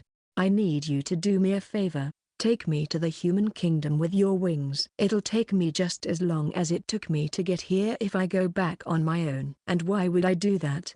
A fair argument from Vale. It's impossible to get her to move without some kind of reward. You'll be able to drink all sorts of fine alcohol if you do. I mean, sure, booze is nice, but I prefer a sweet snack. This sweet-toothed dragon. Well, she is a girl, so it's to be expected. There's also sweet alcohol. Seriously? Master, I'm going to drop this guy in the human kingdom for a bit. Before she could finish, Vale transformed into a dragon, picked Bacchus up, and flew away. What was that all about? I'm back. The heck? That was way too fast. Just when I thought she left, Vale has already returned. Did she really send Bacchus back to the human kingdom? I was asked by that demigod to come back in 3 days to pick him up. What is he going to do in those 3 days? He doesn't seem like the type of person who'd stop if you told him to, so I guess we'll just have to wait and see. 3 days later. Section. The order of Bacchus has arrived. They multiplied. Vale the dragon brought back not only Bacchus to the farm but also several other people. All of them are young women. Except for Bacchus, obviously. These are the maidens who had agreed to become believers in my missionary work. Only young maidens are allowed. Isn't that heresy? I brought them here to help me. Lord Saint, would you leave the farm's brewery to us? What? His unexpected proposal bewildered me. I, the god of alcohol, will do my best to take over the brewery, for I sense infinite potential in it to produce more and more wonderful drinks. Bacchus, a demigod, is an avid alcohol lover who even refused to return to the celestial realm to popularize alcohol on Earth. No one can stop him from this passion of his. I looked at Sensei, who came rushing in to help, and silently shook my head. What do you think, Okubo and Gobukachi? I need their opinion since the brewery is currently under them. Honestly, our main work is in the fields, but we're also exploring dungeons, weaving, pressing oil, making salt, refining sugar, making paper, fishing, etc. We're packed with all sorts of work to do. So if someone could take at least one of those for us, that would be super helpful. Sorry for making you shoulder all the work. Then we have a deal. Bacchus, the demigod alcohol lover, will make an innovation in alcohol. It's as if he has already presented himself as the new resident on our farm. Now, we even have a god with us. Well, at least half of him is. We immediately saw results after the demigod started living on our farm. We haven't made alcohol yet, but we did make something else from the barley you gave. Oh, taste it, says Bacchus as he holds out a mug full of a thick amber liquid. Its color reminds me of whiskey. It's even more convincing since it's made from barley. But there's no way they made whiskey in such a short time. Oh, well, guess I'll know once I give it a try. Wahahaha. I boldly drank the amber liquid. Clunk goes the Stein's mug against the table surface. This is barley tea. A new addition to our farm's repertoire of beverages has been made. Chapter 204, minus. My name is Threep, a maiden of Lord Bacchus. What's a maiden of Bacchus, you ask? Let me explain. We are maidens who serve the great demigod, Bacchus, the ruler of alcohol. Huh? That doesn't explain things? I suppose I'll talk about it in more detail. Lord Bacchus is a half-god and half-man who has existed for thousands of years, spending all his life drinking, searching and developing good alcohol by himself. However, satisfying himself isn't enough. He wants to spread the marvel of alcohol to more people regardless of their race, so he brews alcohol and distributes it everywhere he travels. Still, such a large-scale movement cannot be carried out by one person alone. That's where we maidens of Bacchus come in. We follow Lord Bacchus' instructions to brew alcohol and then spread out to peddle in various places. Apparently, there are thousands of us scattered all over the earth, but we're so widely distributed that even we fail to grasp the exact number. And I, Threep, am one of his maidens born in a deserted village far from the old human kingdom. I had a lot of siblings, but my parents had a hard time making ends meet due to a series of poor harvests, so they forced me to join the Order of Bacchus as a way to cut down on their expenses. Many other maidens of Bacchus have had such a background. The land was becoming infertile due to the side effects of the thaumaturgy magic, yet the taxes only kept on increasing. There was no end to the number of infants who could no longer be supported due to life's struggles. For such poor families, the Order of Bacchus was the perfect place to send their children. We're probably called maidens of Bacchus most likely because women are more likely to join the order than men. We charge for the alcohol we brew and distribute it to make a living. It is all thanks to Lord Bacchus that we've managed to live until today despite our parents and villagers giving up on us. One day, I received a message from Lord Bacchus. It seemed to be addressed to all the maidens of Bacchus around the world, calling all those who will accompany me to paradise. Once there, all your wishes will come true. Good food, good shelter, gather round, maidens who wish to brew with me in the best environment. This isn't bogus. I repeat, not bogus. My first impression of it was dubious. Very dubious. It's way too fishy. However, it's a direct appeal from Lord Bacchus, so I shouldn't be having any doubts. Still, now that the war between the human race and the demon race has ended, I'm worried about how it would affect our business. I've decided to take the plunge and accept Lord Bacchus' offer. Section. When I went to the designated place, I found about 14 to 15 maidens who had also responded to the appeal. I told you it was not bogus. Lord Bacchus seems satisfied with the number of applicants. Then, this is where our series of surprises begins. A dragon has come to pick us up. All of the maidens, including me, shrieked loudly. Some even fainted with bubbles foaming at their mouth. Dragons are one of the most terrifying beings in the world. A mere human would be sent straight to their grave just by entering their field of vision. But the very same dragon grabbed us and flew in the sky. I didn't feel alive the entire time we were in the air. It definitely shortened my lifespan. I thought we'd ascend to heaven, but we landed on the ground again. Is this our destination? It's a tranquil place with fields spreading as far as the eye can see. The crops growing in them are incomparably lusher and healthier than the ones in the human kingdom. They look absolutely appetizing. This alone already astonished me.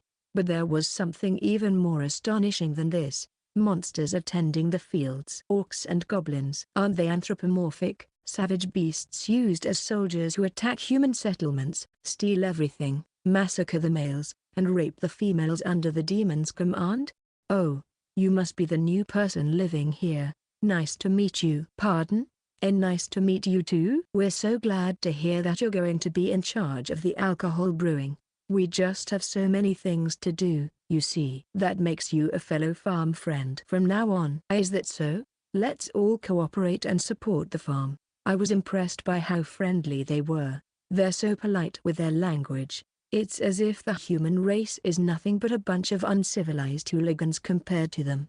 For example, drunk geezers would just go to a random place and take a piss out in the open. But I don't think the monsters here would do such a thing. They're true gentlemen. Section. Anyway, this is how our farm life began. Our work here is almost the same as before. All we do is brew alcohol. However, the working environment is completely different, almost like heaven on earth. And this farm is exactly that. The architecture of the houses is completely different from the typical miserable shacks in the former human kingdom, which are just made of lined-up wood. A beautiful building that looks like a villa of royalty and titled nobility was offered to us as our lodging, built by the orcs in no time at all. It's only natural since we'll be living together. Everything this orc says is so manly. They said the floor is made of a material called tatami or something which can be comfortably slept on, unlike the houses in the human kingdom built directly into the ground. The structure is solid with no gaps for drafts. But these aren't the only amazing things. The daily meals are delicious. Tonkatsu, pepper steak, omelette rice, okonomiyaki, and so on. They're all food I've never had before. We even get to soak in a hot spring after a long day of work and drink perfectly chilled Sata milk afterward, the highest quality milk of all. We also get to pet adorable dogs that happen to pass by now and then. This is all too luxurious. Not even kings live in this kind of luxury. Lord Bacchus was right. This is paradise. I've made up my mind. I will stay here until I die. I'm going to brew alcohol for the people of this farm until my very last breath.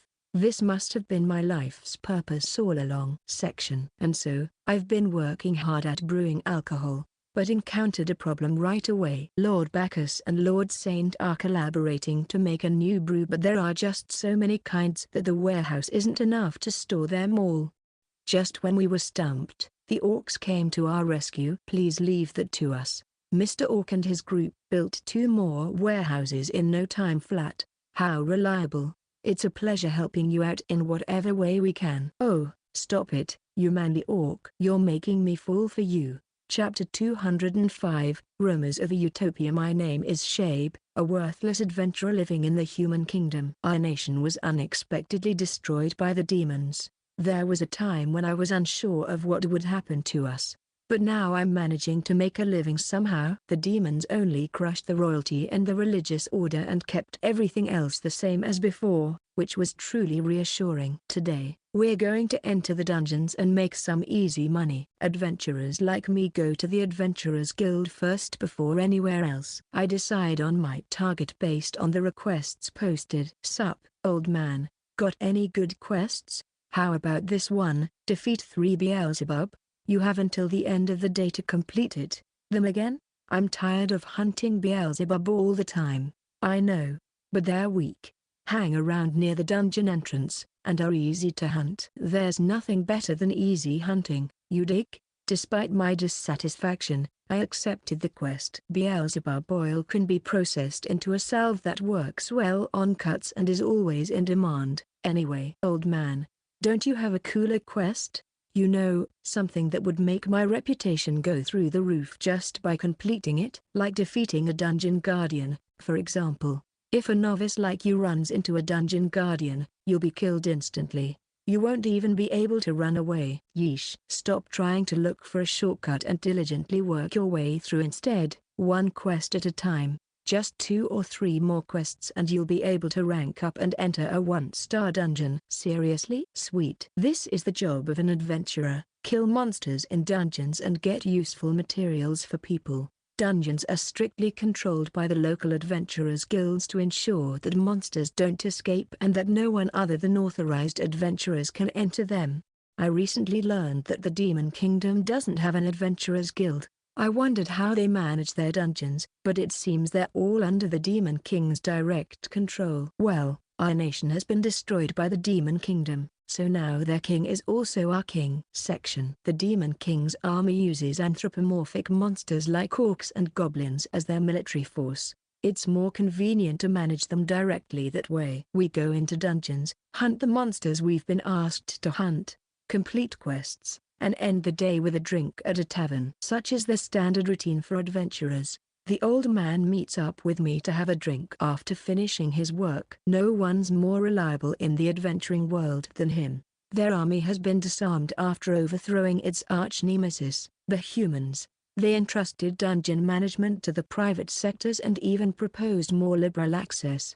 And then, it might be possible to establish an adventurers' guild in the Demon Kingdom. Who knows? You might even make your way into their dungeons. They're still unexplored territory and may contain more treasures than you can imagine. Oh, that sounds promising. For a while, I thought the human kingdom's future was looking bleak after its destruction, but in reality, it's opening new doors for me. Long live the Demon King. I have one more mystical story to tell you if you're interested. I'm all ears. Waitress, more drinks. 1 tip per drink is the deal between the old man and me. It seems he uses this trick to extort money from adventurers while getting free drinks every day. There's a rumor going around these days. It's said to be somewhere in this world, but no one knows where. The Saints Farm. Huh? I'm more interested in hearing about dungeons than some farm. Listen till the end. I'm talking about a mysterious place situated somewhere. Isn't that just a mere fantasy? There are a few things that prove otherwise. Have you ever heard of the Maidens of Bacchus, the pretty babes peddling alcohol? Yeah, I know them. Yeah, they're part of a private cult that believes in the demigod Bacchus. Just the other day, I heard this urgent news came through their network calling to all maidens who want to go to the Saints Farm. Bacchus, the head of the cult, is half human, half god, born centuries ago. He's the only god we can see in person in this day and age. If it's a notice from someone like him, then it must be true. What's the proof? Why, the maidens of Bacchus who responded to the call disappeared and haven't been seen since. An eyewitness stated that they saw Bacchus take them away with a dragon. The heck? That's indeed quite the scoop. But it still comes off as a dubious tale to me. You had me until the dragon showing up part. Which also brings me to another story I just remembered. There were a lot of eyewitnesses, so this one's definitely true. Pompously says the old man. Have you heard of the dragon intervening between the humans and the demons' war before the human kingdom was overthrown? No, it's a different world from us adventurers, but it's still a big deal, so you should know about it. Being updated with worldly affairs is one of the requirements for a good adventurer. So, what happened when the dragon intervened? According to the old man, this is what the dragon said. I am a servant of the saint. Those who offend the saint will be mercilessly burned to ashes. If that dragon and the dragon that took Bacchus' cult are the same, doesn't that make the existence of the saints far more plausible? It sounds like a stretch, but if that's what the dragon said, then maybe this saint does exist at the very least. In fact, when our previous king was informed of the uproar at the front lines, he sent his men to search for the saint. He said that if the saint were his retainer, it would be enough to wipe out the demon race with his dragon. However, before the saint was discovered, the demons invaded and destroyed the human kingdom. Rumor has it that some of the search party members are still carrying out the king's orders and continuing to search for the saint. What? Why? The human kingdom is gone. so no one will reward them for completing their mission, right? I guess they're just that loyal. There are plenty of other people who want to go to the Saints' farm. Why, do you really have to ask? It's the land ruled by the person who has tamed a dragon. They say you can find anything there and can grant any wish. Says who? Just look at this detailed promotional line about the recruitment post Bacchus Cult spread. The Saints Farm has all your needs, delicious food, beautiful clothes. Most importantly, a rare brew you've never tasted before, calling to all maidens who want to live a life of luxury like never before. Come with Bacchus to Paradise there. A life of luxury. That's music to my ears. Hearing something like this would pique my interest as well. It still feels a little scammy, though. And, you know, this dragon keeps popping up in gossip. Which makes me think of one thing. What? That maybe the Saints Farm has a dungeon with the dragon as its guardian. Huh? Aren't dungeons with guardians rated 5 stars and higher? The risk level and the estimated amount of treasure are also far greater. Such dungeons depend entirely on the nature of their guardian. Some dragons, such as Gragolant's dragon Alexander, take the initiative in accepting adventurers. I know that. Alexander's Mountain of the Sacred White Maiden is the largest, strongest, and most difficult dungeon in the human kingdom with the highest profit margin rated 6 stars, breaking the Adventurers Guild rating standard. Are you saying that there may be a dungeon of the same standard in the Saints' Farm? It's highly possible. Dragons only live in dungeons, after all. If a dragon is the saint's servant, that means the dungeon is ruled by the saint. A dungeon ruled by a person. It must be well managed and organized. That's why the guild has secretly sent out emergency quests to a limited number of skilled adventurers to find the Saints' Farm and take advantage of the potential profits it has. Old man, I've made up my mind. What do you mean? I'll find the Saints' Farm and go down in history as the first person to discover this utopia. This isn't the time to be dawdling here. I'm going on a journey and won't return until I find the Saints' Farm. Huh? But what about your payment? I came here expecting my portion to be covered. Hey, the old man's loud voice grows inaudible and distant, but I'm sure they're words of encouragement. Wait for me, old man. I promise you I'll find the Saints' Farm and come back. Chapter 206, The Newly Selected Heavenly Four. I'm happy Mrs. Jests has given birth to baby Geisha, but another person is also about to give birth. It's Mrs. Glacier, the second Demon Queen. Her pregnancy was confirmed 3 months after the first Demon Queen, so I'm sure her delivery is also delayed by that much. So, while Mrs. Jests has already given birth, Mrs. Glacier's baby bump is still visible. The birth of the second heir is just around the corner, making the Demon Kingdom's future more secure. Or so I thought, but both of them came to us for advice. Section: The Demon Kingdom may be doomed. But why? Aren't things supposed to be going smoothly? What's this threatening foreshadowing in such a peaceful world? Do you have a new enemy? No, that's not what I meant. How should I say this? It's just my subordinates whom I thought were capable turned out to be incompetent. ? I shift my glance to the side where Batemy and Belina are standing, 2 of Mrs. Jests' former subordinates, after the fragmentary information I've received. It's not us. Please listen to Miss Jests until the very end and help her come up with a solution after. Well, I'm already well acquainted with the Demon King's family, so I'd like to help them in any way I could. It all started with the newly selected Heavenly Four. The Heavenly Four? If I recall, they're directly under the Demon King and are also the generals in their army. The 2 Demon Queens in front of me used to be members of it. It has 4 in the name, so there must be 2 other members, but I don't know them since we've never really met.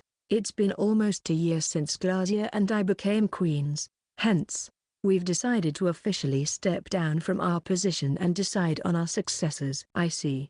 That's understandable. It'd be weird if a queen is also a general at the same time. As is customary, the successor to the Heavenly Four is selected from their subordinates. So my gaze shifts to Batemy and Belina once again, but they react violently. I swear it's not us. Only aristocrats with a qualified bloodline are chosen to succeed the Heavenly Four. A commoner like me has nothing to do with it. emphasizes Batemy. I actually have other aides aside from the two of them. What? Really? That's news to me.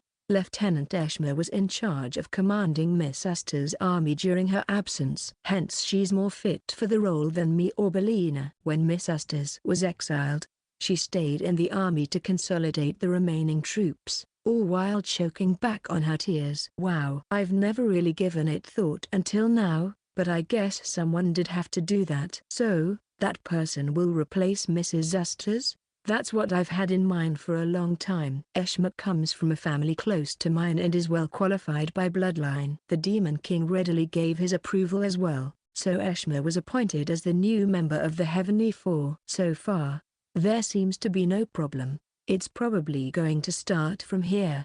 Eshma, now a Heavenly One, said she'll attack and destroy the Saints' farm. What? I sincerely apologize, says Mrs. Astas as she dives into a dojeza. Meanwhile, Batemy is taking care of baby Geisha. Lately, embellished rumors have been circulating about your farm, such as it containing riches rivaling the wealth in the world altogether. The scary part is that they're not entirely wrong. No way. The world part is a bit of an exaggeration. Tasty, otherworldly vegetables that are to die for. A complete set of mana metal wares. Garments made of adamantine silk. The finest monster materials from Sensei and Vale's dungeons. Mermaid potions, satyr milk artifacts by the elves, and alcohol brewed personally by the demigod Bacchus. I take it back. You can stop now. They know nothing about such riches in detail. But if they invade and conquer the farm, they said they'll take everything for the demons. That's what Eshma wants? I think she's just being misled by the rumor. Somewhere in this world, there is a utopia with abundant treasure. Find it, conquer it, and take all the treasure. Eshma's planning to gain total control of the farm as soon as she finds this place. I did my best to scold her when she came to me in high spirits with this proposal. Still, not even the wrath of a demon queen could stop the new Heavenly One. To make matters worse, she's not the only person among the Heavenly Four who proposed this plan.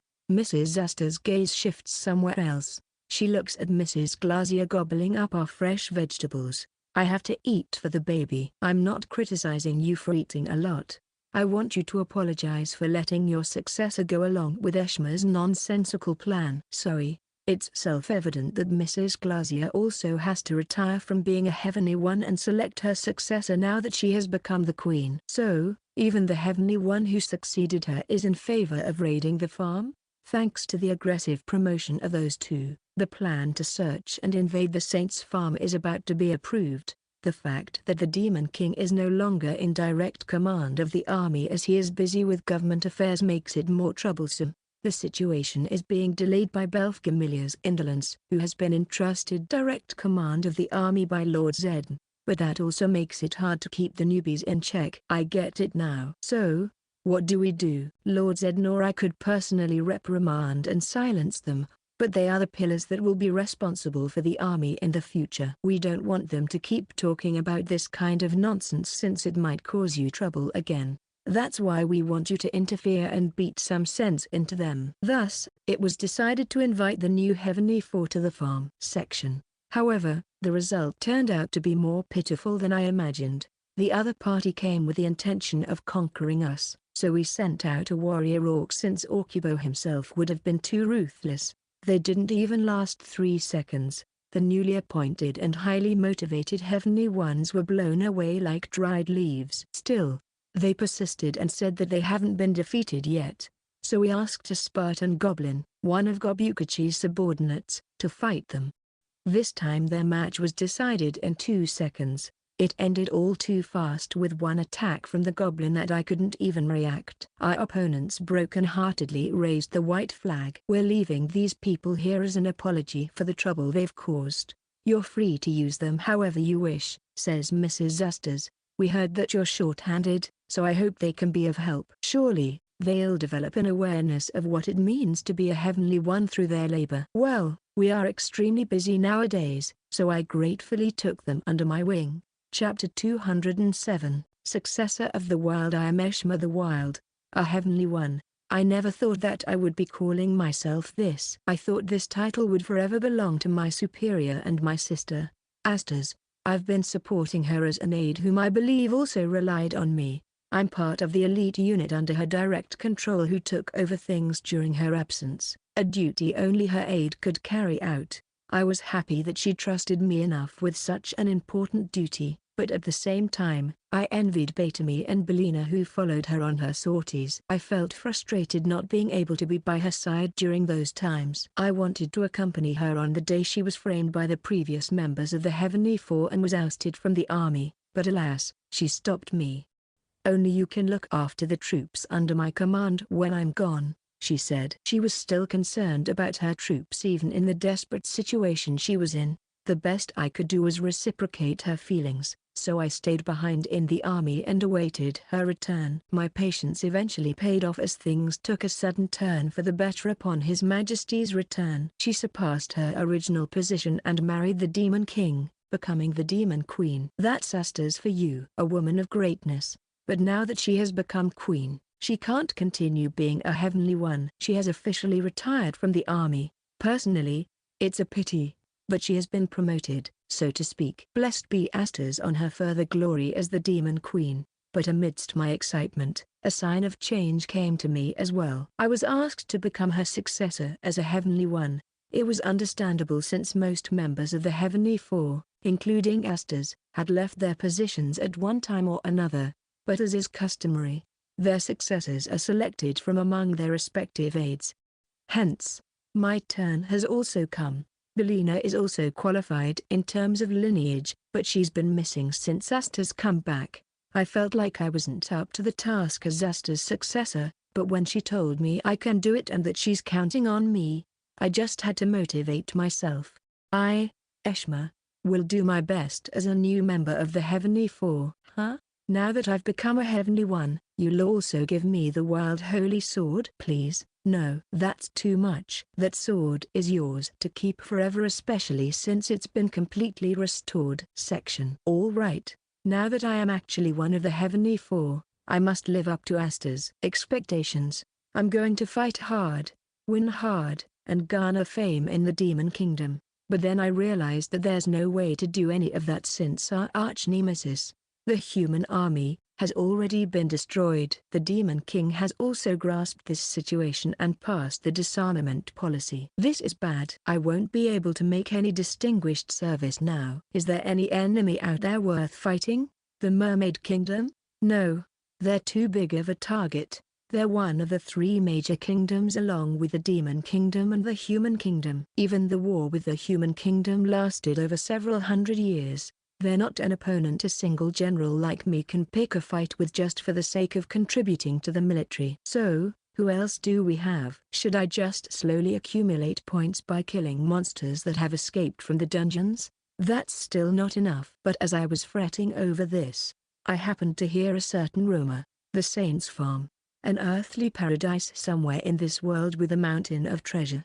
A utopia. Hearing this rumor was my eureka moment. I'm going to invade this farm, loot all its treasure, make a triumphal return, and gain huge credits. The only problem is where it's located, but I'm sure finding it will be easy by mobilizing the entire army. Imagine how successful I will be.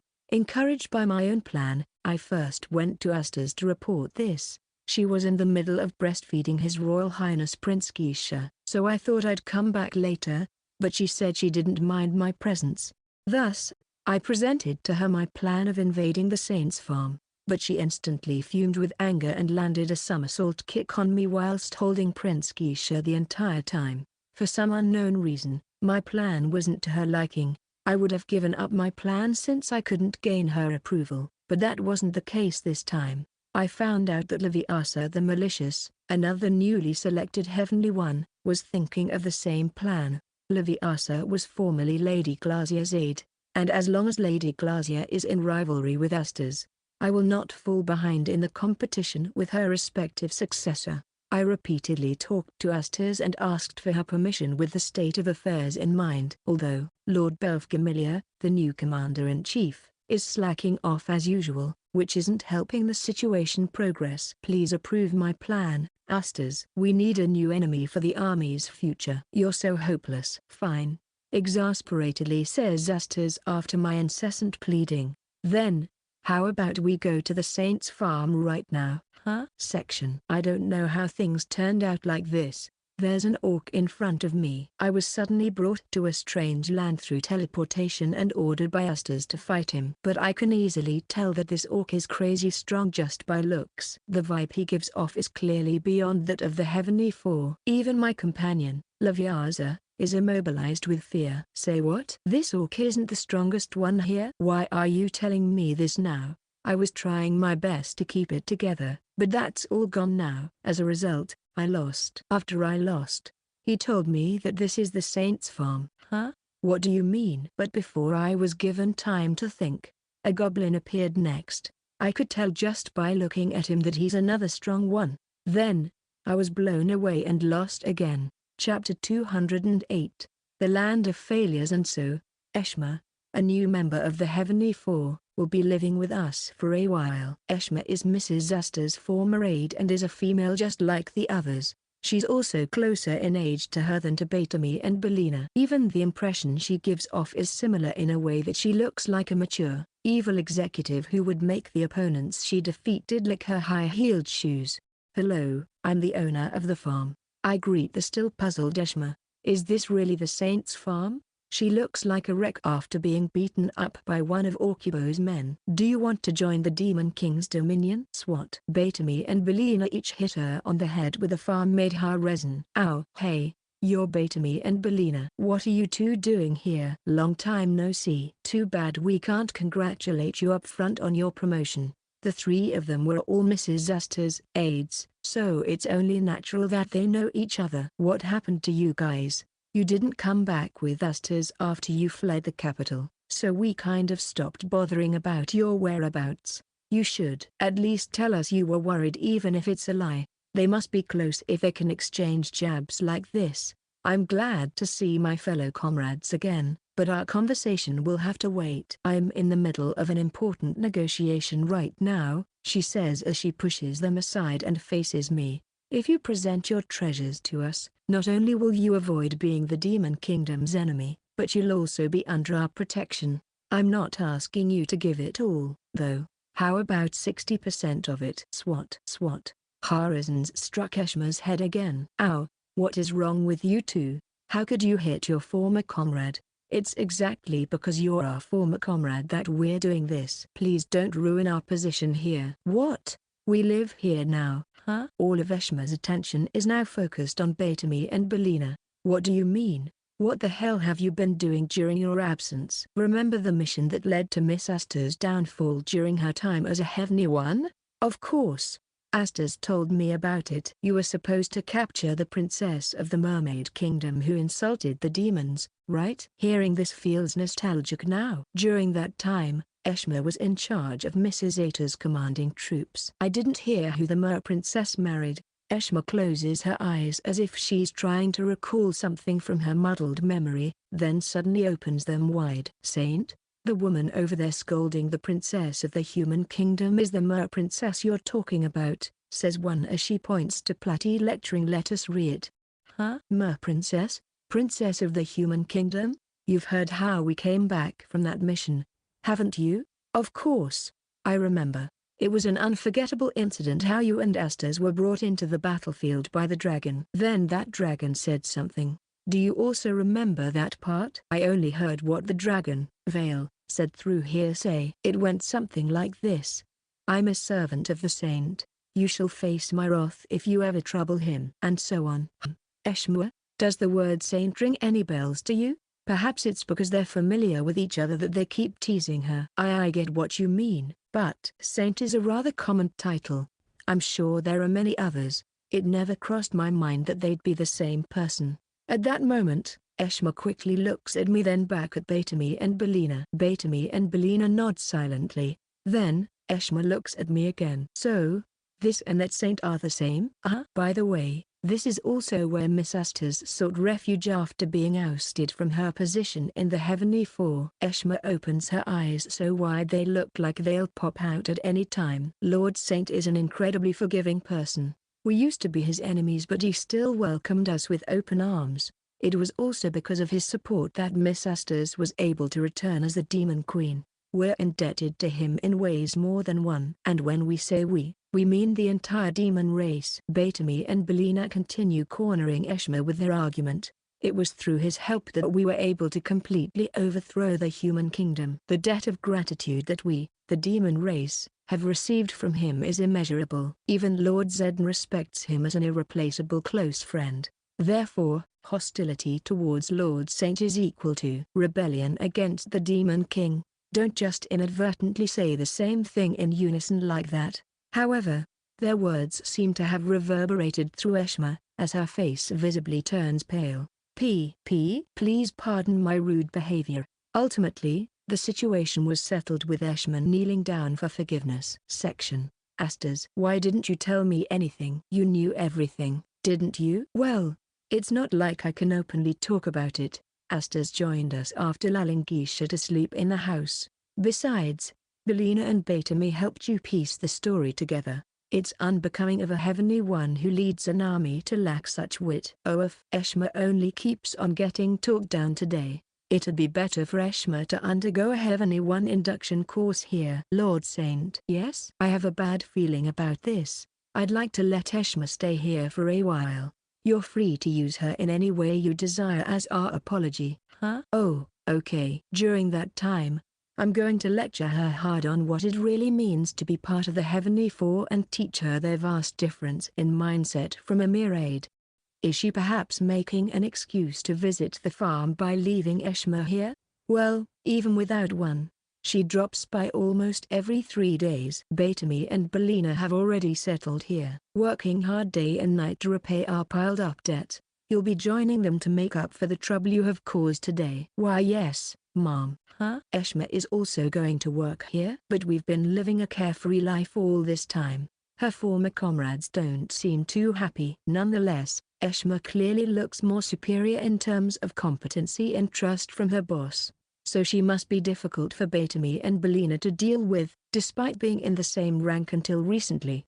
What about my job back at the capital? I was recently promoted to the post, too. I told you this will be an induction course for you. You will make amends for your rash behavior, and once you have developed the mindset of a heavenly one, I will summon you back to the capital. Deal? Sounds good to me. Eshma greets Belina and Batemy beside her once again.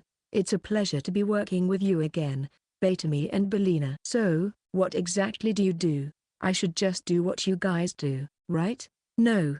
It's not that simple. Batemy starts explaining everyone's work on the farm and laid special emphasis on her job that no one else can do. Making clothes? Come to think of it, you used to tell me something like that back in the army.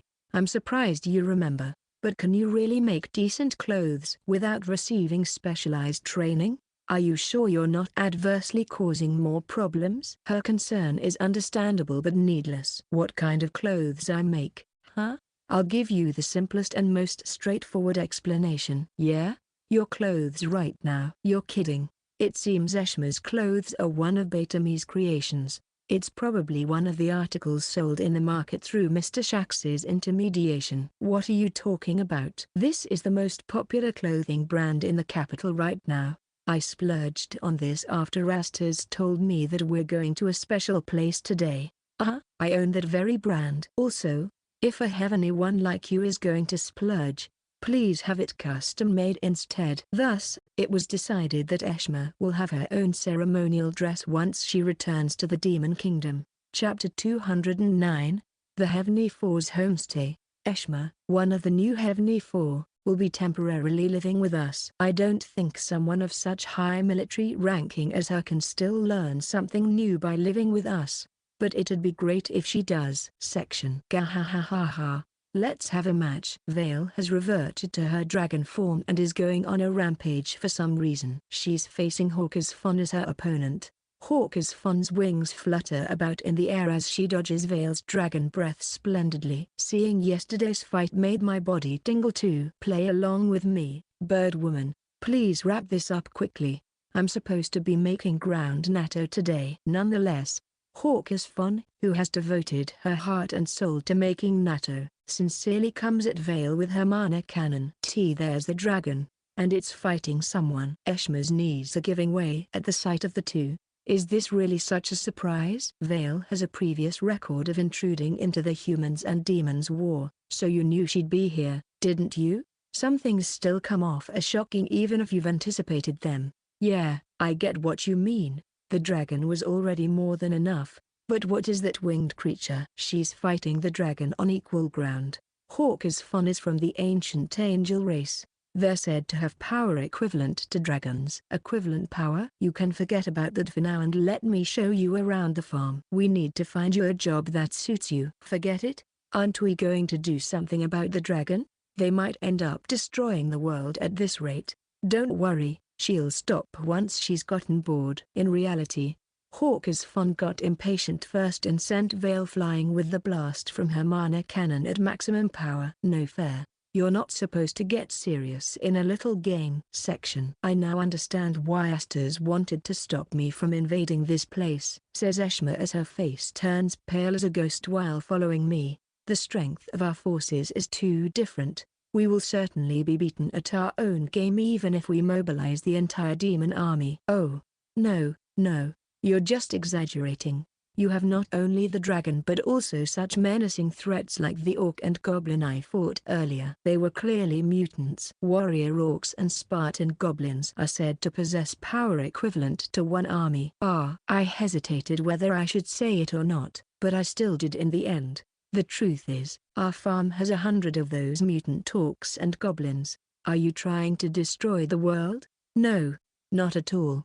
But 10 of those 100 underwent stage 2 mutation. What were they called again? I believe they're called Legatus orcs and brave goblins. Man, they all grow so fast, don't they? Ha ha ha ha ha. As I laughed jokingly, I felt a tap on my shoulder. I turned round and saw one of Orkibo's men. What's up? I didn't mean to eavesdrop or interrupt, but I'd like to report something to you, my lord. Yeah? What is it? The Legatus orcs and brave goblins are indeed our group leaders, but leader Orkibo and leader Gobukachi have further mutated. Huh?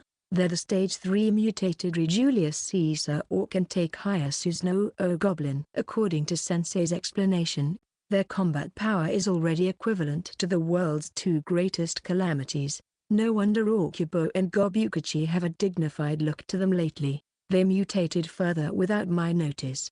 I guess children do grow up even without their parents. Amidst my emotional moment, Eshma passed out.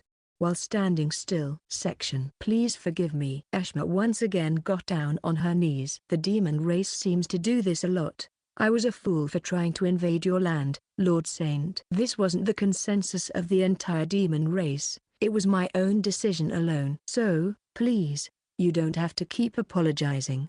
It's okay. In fact, I doubt she'd ever come up with anything remotely close to invading with how much our farm has freaked her out. Can we still expect a good relationship with the Demon Kingdom? It'd be great if so. I wonder about that. Huh? Who's there? A stranger stands before us. You can tell from her skin tone that she is a demoness. Her characteristically long bangs that can almost cover her eyes are enough to leave a lasting impression on you. Lavyaza. Where the hell have you been? Lavyaza? She's a newly appointed member of the Heavenly Four. Just like me, she used to be Lady Glazia's aide. That reminds me. There was someone else besides Eshma who insisted on attacking the farm. Wasn't she also sent flying by the orc and goblin earlier? Greetings. I am Lavyaza the Malicious, Lady Glazia's successor. Pleased to make your acquaintance. Likewise. Weird. She came here on the farm with Eshma but I didn't notice her at all. Does she have that weak of a presence? Hey, Lavyaza, you need to apologize to Lord Saint too. Eshma is in a bad mood. You also insisted on dispatching troops to the farm just like me, so you had better bow down to him. The only reason I dispatched the troops was to incite you. What? I immediately knew Lady Glazia was hiding something. She's bad at lying, after all. So, I thought that if I could get you to make a fuss, it would lead me to the answer. What an unexpected response. Then what? This whole sequence of events has been exactly as she planned? I now know what His Majesty and the others are hiding. With this, I can help Lady Glazia. Huh? I'll be in your care, Lord Saint. says Leviasa as she slightly bows her head. What's this completely different vibe she gives? HMPH. You can't just say that and expect to be able to save the Demon King and the Demon Queen. Talk big only if you have the skills to back it up. Eshma's words were rather harsh. They must consider each other rivals, just like their superiors. Why don't you see the power of the new malicious one for yourself, says Leviasa as she thrusts her tightly clenched fist at us. In her fist is a cat teaser. Section. What? Vale is in a bad mood because she lost to Hawker's phone earlier. Now, she's back in her human form. What do you want? I'm in a very bad mood right now, but her gaze is drawn to a certain item. It's the cat teaser. Leviasu is swishing around. When the cat teaser goes to the right, Vale's gaze is also drawn to the right. When the cat teaser goes to the left, Vale's gaze is also drawn to the left. Meow. She finally lost all self-control and pounced on it, but Leviasa moved it away at the perfect timing. Meow, meow, meow. Vale relentlessly tries to catch the cat teaser. I realized she was becoming more and more like a cat recently, but this is just. Still, Leviasa immediately sees through her movements and keeps leading Vale by the nose. Is this what it means to be competent? We've got another respectable person with us on the farm. Vale got too excited and turned into a dragon again. Everyone, fall back. Somebody, calm her down. Chapter 210. A capable woman. The two new members of the Heavenly Four, Eshma and Leviasa, are temporarily staying at our farm. Eshma has gotten enough spotlight lately, so it's time we talk about Leviasa and her capabilities next. Section. Mrs. Glazier is being hounded by the elves upon her visit to our farm. I didn't know what was going on at first, but as I listened to their exchange, I gradually began to understand. Demon Queen, when are you going to start selling our work? The elves are in a storm of protest against Glazier, the second Demon Queen, led by Aileron the pottery group leader, and Mirael the woodwork group leader. Our elven artisans are divided into such a fashion. Why are these two flaring up at a queen so discourteously, you ask? Months ago, they said they wanted to sell their works to the outside world after being inspired by Batemy's clothes selling like mad in the demon capital. In fact, the leather goods made by Malga's team and the glasswork made by Pole's team were sold by Mrs. Zestas through shacks and are now recording steady sales. And yet, the pottery made by Aileron's group and the woodwork made by Mirael's group hasn't been sold at all despite being fellow artisans. Why is that? Mrs. Glazier, another queen like Mrs. Zestas, interrupted.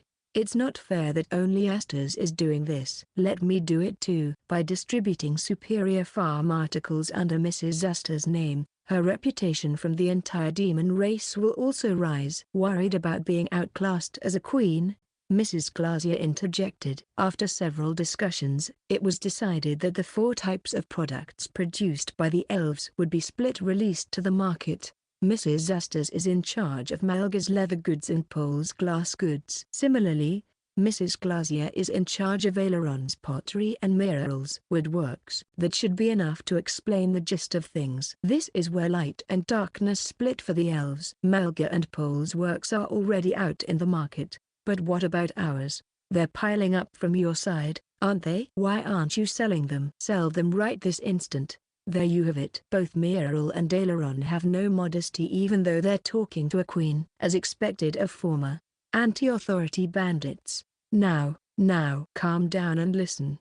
Mrs. Glazier also seems to have become more composed than when she was a heavenly one. She continues to talk with befitting solemnity. Your colleagues' works under Asta's intermediary are selling like hotcakes, but the works you entrusted to me are not appearing on the market at all, so I can understand why you're angry. But I have a reason for that.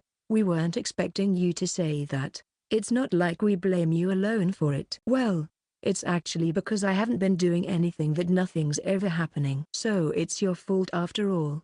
They're so energetic. Listen, I'll tell you the reason why so you'll understand. Fine, let's hear it. They're feeling desperate now.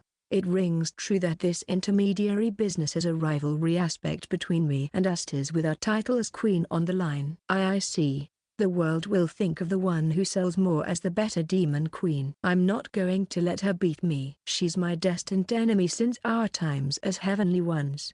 Hence, Mrs. Glacier must use a different method to win against Mrs. Astor's. In other words, she won't be using Shax's intermediary services. If she imitated her, it's only natural that Mrs. Astor's, who already had actual results, would make a more lasting impression. The only way for Mrs. Glacier to achieve a surprising victory is to use another route and create a bigger boom than her rival. I tried fumbling around for a new route, but I couldn't find any. Whatever. Give back our works.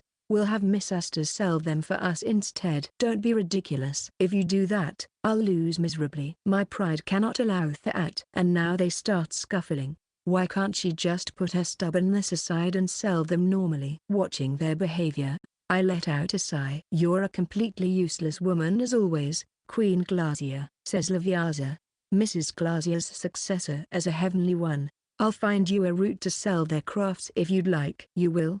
I can't say for sure until I see the actual products, though. Well, it should be fine if it's nothing too extreme. Elven handicrafts are luxury items, anyway. All right. Everything's in your hands now, Laviaza. She leaves all the hard work to her subordinate without any second thoughts. I don't care anymore as long as it's not Glacier. Please, we leave our works to you. The elves also agreed immediately, putting everything into Laviaza's custody. Section. Queen Glacier has risen to the rank of a heavenly one almost entirely on her merits in combat, says Laviaza calmly. Even though the malicious holy sword is a family heirloom, she's just from a branch family with a low ranking. Nonetheless, she had a staggering career fighting her way through the infantry, defeating countless heroes, rising through the ranks, and finally being promoted as one of the Heavenly Four. Though her voice is calm, you can somewhat feel an underlying bragging tone to it. She must respect and admire her superior a lot. Hence, she lacks the skills to handle such practical matters outside the battlefield. That's where I come in as her aide. In other words, she's good at this kind of negotiation. I'd feel sorry for Aileron and Miracle if they don't get what they rightfully deserve soon. So please do something about this. So, the items are tableware and wooden statues. The two leaders went into the warehouse where they store their works. Most of the samples we gave to Glacier are roughly like these. I can't really tell what's good or bad about these items, but I feel like they have a certain overwhelming air to them, says Laviaza, looking at the wooden statue made by Miracle. This is a statue of Hades, yes? Yep, I knew it. I could tell for some reason. Well, I suppose so. After all, that wooden statue was based on the real Hades, the god of the underworld who was summoned some time ago. Of course, it's going to look like him. The mysterious air that emanates from this statue makes you think that if the real Hades were to descend, he'd look exactly like this, right? Ha ha. I couldn't help but let out an awkward laugh. Okay, I know someone who would be willing to pay a fortune for something like this. I'll visit them tomorrow. You're going to sell these directly?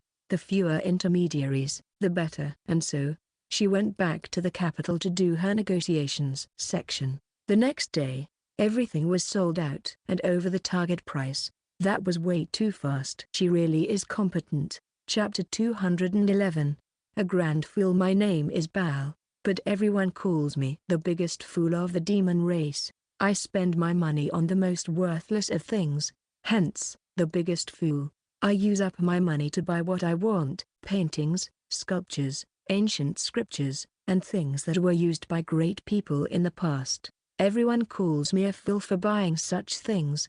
What good is a painting? Can wood carvings fill your stomach? So what if you know something from the past? They're all just a bunch of old junk. They mock my collection like so. They try to act high-handed by telling me that I should buy something of value instead. Jewels, gold, grand estates, young and beautiful women, you name it. But it's none of their business. The war with the human race has been going on for hundreds of years. Due to this prolonged warfare, we demons have lost the time to spare just enjoying life. Surviving the day was all that mattered. This new norm lasted for several hundreds of years, but that's not good enough for me. We, the demons, must pass on to the future generation what has been created by our ancestors and cultivate rich social rules with it. This richness can be gained and developed over time, just like strength, but the only social rule we have is inheriting what the past has given us and nothing else. That's why I buy things that are deemed worthless by others, even if I am called a fool for it. I want to keep the past alive to pass on to the future. Fortunately, I have plenty of money. I'm sure I'll be visited by all kinds of people today, scammers selling me junk included. Still, I'm not going to refuse any one of them. Alright, it's about time I go meet them. Section. I heard you made it to the Heavenly Four. Lass. It was pure luck, sir. By all rights, the title of malicious will always belong to Queen Glacia. Zedden sure got himself quite the stubborn tomboys as queens. A brave move, if you ask me, considering he's a timid boy. I was surprised that Laviaza, who had just become one of the Heavenly Four, came to visit me. What business do you have with me? Do you want to strengthen your influence as a Heavenly One? Won't it be a miscalculation if you do that now? If I were to visit you, it's only for one thing, sir. Oh? There's something I'd like you to buy. I knew there was something different about this woman even when she was still Glacia's aide. If I had to say, she's similar to that Belf Camellia. They're both interesting fellows. You're still peddling even as a Heavenly One? Your eyes see the true value in things, Lord Bal. I only have you to go to when presenting a bargain. Lass, I do not know whether you revere or disdain me at this point in time. I'll have a look at them. Thank you very much. I've already brought them into your garden. Oh, they're that big? But how can this lass just bring them in my garden like she owns the place? Zedden's already got 2 quirky wives, but he still has subordinates like her on top of that. Section. When I went to my garden, I was surprised. God is here. It's Hades, the god of the underworld. You can also tell, sir. When I saw this for the first time, I knew without being told that it was a statue of him. A majestic figure, a thick beard, ethereal clothing befitting the god of the underworld. A figure so divine is beautifully carved out of a wooden pillar. It's as if the pillar has been reincarnated as a god. It's really remarkable, as if the real god was used as its model. Who is the artist? The master craftsman who carved this magnificent statue. They're elves. That's all I can tell you for now, sir. Elves. So their dexterous race made this. No wonder. But seriously, it's as if they saw the god descend to this transient world and carved them as they were. Actually, it's not just his statue. What? My gaze followed where the lass finger was pointing, and saw many more statues. This one's a statue of Mother Earth Goddess, Demeter, Hades' wife. Then there are statues of Hades' faithful messengers, Thanatos of death and Hypnos of slumber. Statues of the 3 judges of the underworld, Rhadamanthys, Iacchos, and Minos. Hold on. There are also statues of Poseidon, the god of the sea, and his relatives. All of them are as sublime as if they were traced from their real counterparts. The god of the earth and the god of the sea's statues are here, but where is the god of the heavens statue? Maybe he's not worth carving? Oh well, but I guess it's better than having Hades, the god we worship, left out. What about this statue placed among the gods? It's not an idol, isn't it? It looks like a dried-up skeleton, so scary that I shudder just looking at it. Is this a lifeless king? One of the world's 2 greatest calamities. The lifeless king? Ah, it's all coming back to me now. I've encountered him a couple of times during my prime years. But what's with this random, nondescript human statue over here? It's rather odd to see it amidst all these majestic wooden idols. Nonetheless, they're all wonderfully made. In the demon kingdom, even sculptures of gods aren't as highly valued. At best, they're kept in solemn places and are easily replaced and trashed if they get dirty or broken. That's about it. But I think that's not good enough. Especially when they're soulful sculptures like these. They should be carefully preserved and passed on to the future generation along with the creator's sentiments. Very well, I'll buy them. All of them. It'd be catastrophic if even one of these wonderful sculptures were to fall into the hands of someone who doesn't understand its value. I'll regret it for the rest of my life if they were smashed and used as firewood instead. Thank you for your patronage. The total price is about this much. I skimmed through the sales contract the lass presented to me. Then my eyes were drawn to the price stated. This isn't funny. I rejected it. You, lass, still don't understand the true value of things. The ridiculous price you proposed isn't even worth one of these masterpieces. It's no different from the price of the wood that was used. Listen up. These sculptures deserve a much better price. I had my butler bring out some red ink and amended the contract with the appropriate value. The lass' eyes widened upon seeing this. This much? It's 100 times more expensive. It's the price you pay for the labor, skills, and time the artist spent making it, as well as the grace it will bestow the future. Call me an idiot who pays a lot of money for junk for all I care, but this is the kind of money we demons, who have grown weary of the recent war, need to spend in this new era. An era where Zed and his men have destroyed the human kingdom. Understood? Then I will sell it to you at this price. All proceeds go to the elves. Huh? You're not taking a portion? Well, I'm not a merchant, sir. I'm a heavenly one. I really don't get how she thinks. Whatever, tell this to the elves while you're at it. I'm willing to shelter them if they ever face trouble in their lives.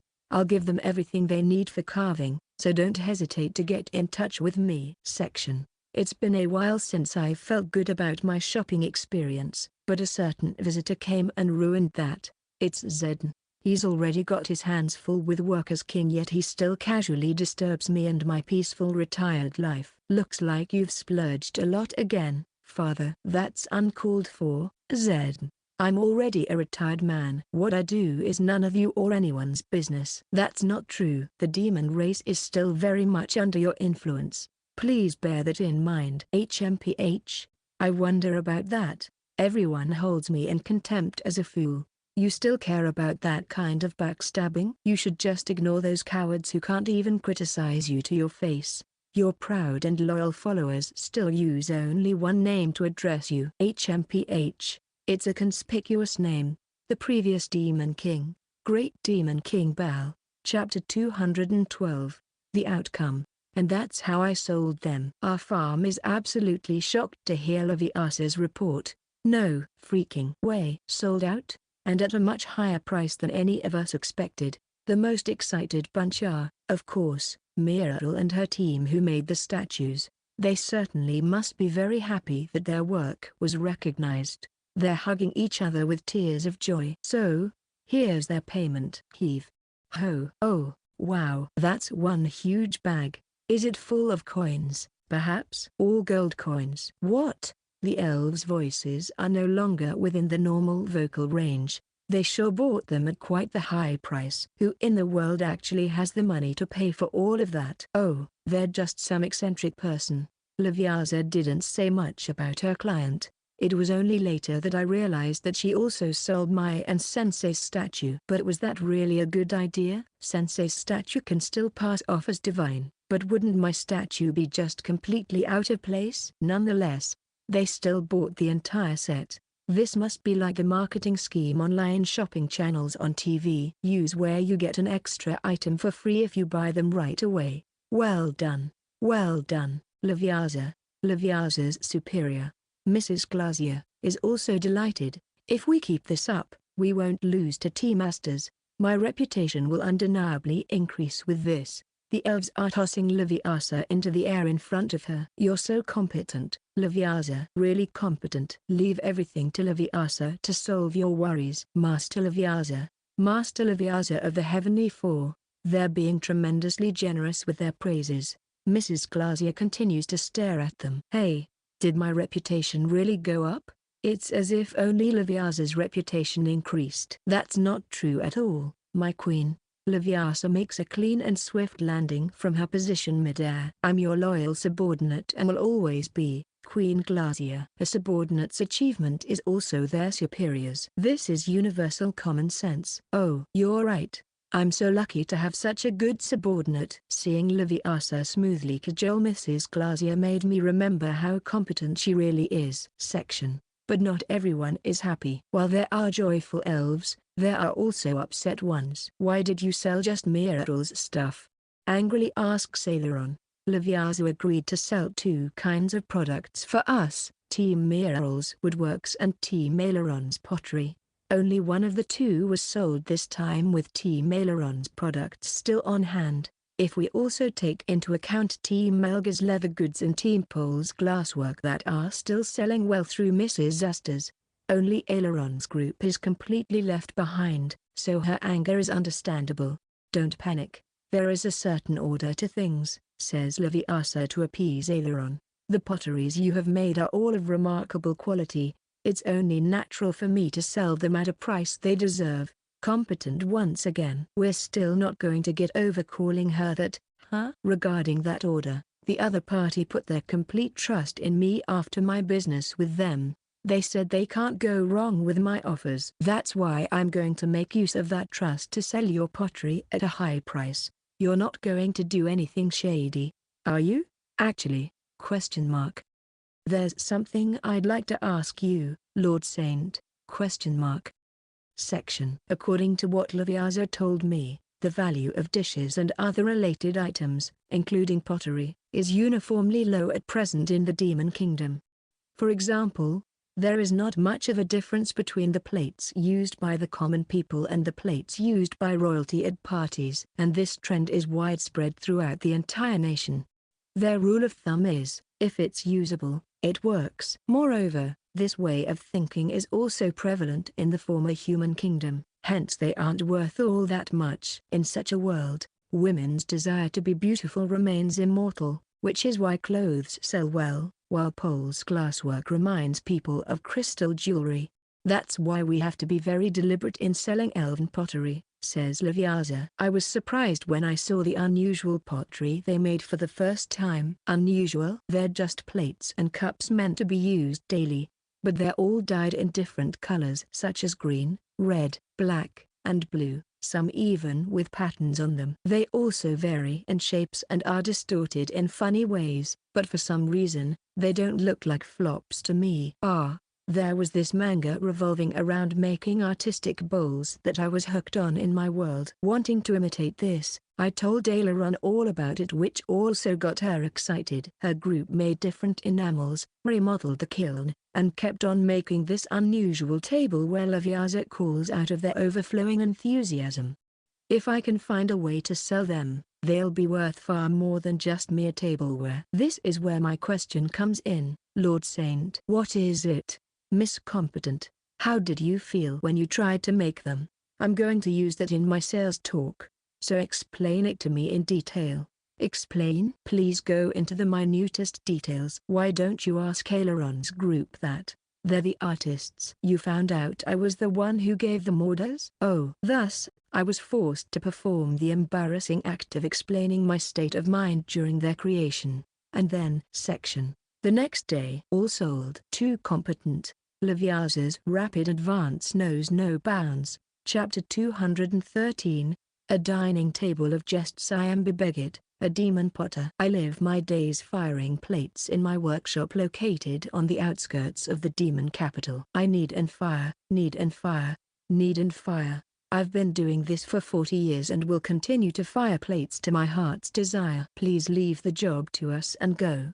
Don't you have a dinner to attend to today? What's that, Sonny? No matter what you say, I have to bask in the kiln's heat at least once a day or I can't get in the groove. Still, you're having dinner with the great Demon King. We don't want to upset His Majesty and have our workshop shut down, so please leave now so as not to be late. The great Demon King Bal? What does that retired geezer want with me now of all times? He's been finding fault with my dishes ever since he was the Demon King. Whatever, he's retired now, but if he still dares to ask for something unreasonable, he's going to get it from me this time, and then I'll beg to the current Demon King in tears. All right, I'm off. I'm going to show him the spirit of a true craftsman. Section. It's been a while since I've been to his retirement home, but as usual, it's teeming with bizarre things of all shapes and sizes. What's with this bunch of wooden statues? Why are there so many of them lined up in one corner of the room? You really do have a discerning eye for spotting those statues right away, says the great Demon King Bal. He has bequeathed all his responsibilities of Demon King to his son, Lord Zed, and is now living a peaceful retired life. Must be nice to be him. I've always wondered if you had an aesthetic sense worthy of being a potter. But if you are impressed by these wooden idols, then you more or less pass as one. PSH, you and your ever-constant impertinent talk. This geezer has always been a bit of a nag about the weirdest things. He always finds fault with my plates. Still, I can't go against the head of the demon kingdom. I thought senility was going to lead to his retirement, but he stopped being the great demon king and is now yappier than ever. I bought these statues from a certain person. Each statue looks like the real thing, don't you think? From now on, our kingdom must pay a fortune for this kind of thing. Did you summon me here just to brag about that? You sure got a lot of time on your hands, Great Demon King. Well, it's true that they're all very well made, but I also resent this person's hobbies, so I won't openly agree with his statement, but beg it. You're a craftsman I've always been watching over, yet you still haven't improved at all. You can make the world a more gorgeous place if you could incorporate beauty into your works. But no, don't be ridiculous. We make plates and cups, utensils for daily use. Every day will be a hassle if such things are flippant. I'm telling you that's what you need. You never learn, no matter how many years pass, do you?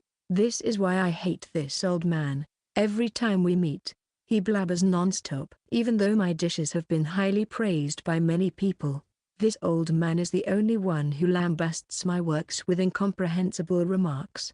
Aesthetic hassle? That's what he wants in his dishes? Oh, please, tableware should hold food and not spill it. As long as it fulfills that function, nothing else matters. You're probably fed up with my lecturing. My business today was to have dinner with you anyway. Feel free to eat as much as you like. Don't mind if I do. It's free food, after all. But why dinner at this time? I don't think it's going to end with just eating. Still, I have no idea what he wants to talk to me about on this occasion. What on earth is this geezer's purpose in calling me here? Section. As soon as we started having dinner, I discovered what his aim was. When I saw the food on the table, or rather the plates on which the food was placed, I was stupefied. What are these plates? They're completely different from the plates we make. Their colors, their shapes. Can they really be called tableware? You noticed right away, didn't you? If you didn't, calling yourself a potter is laughable.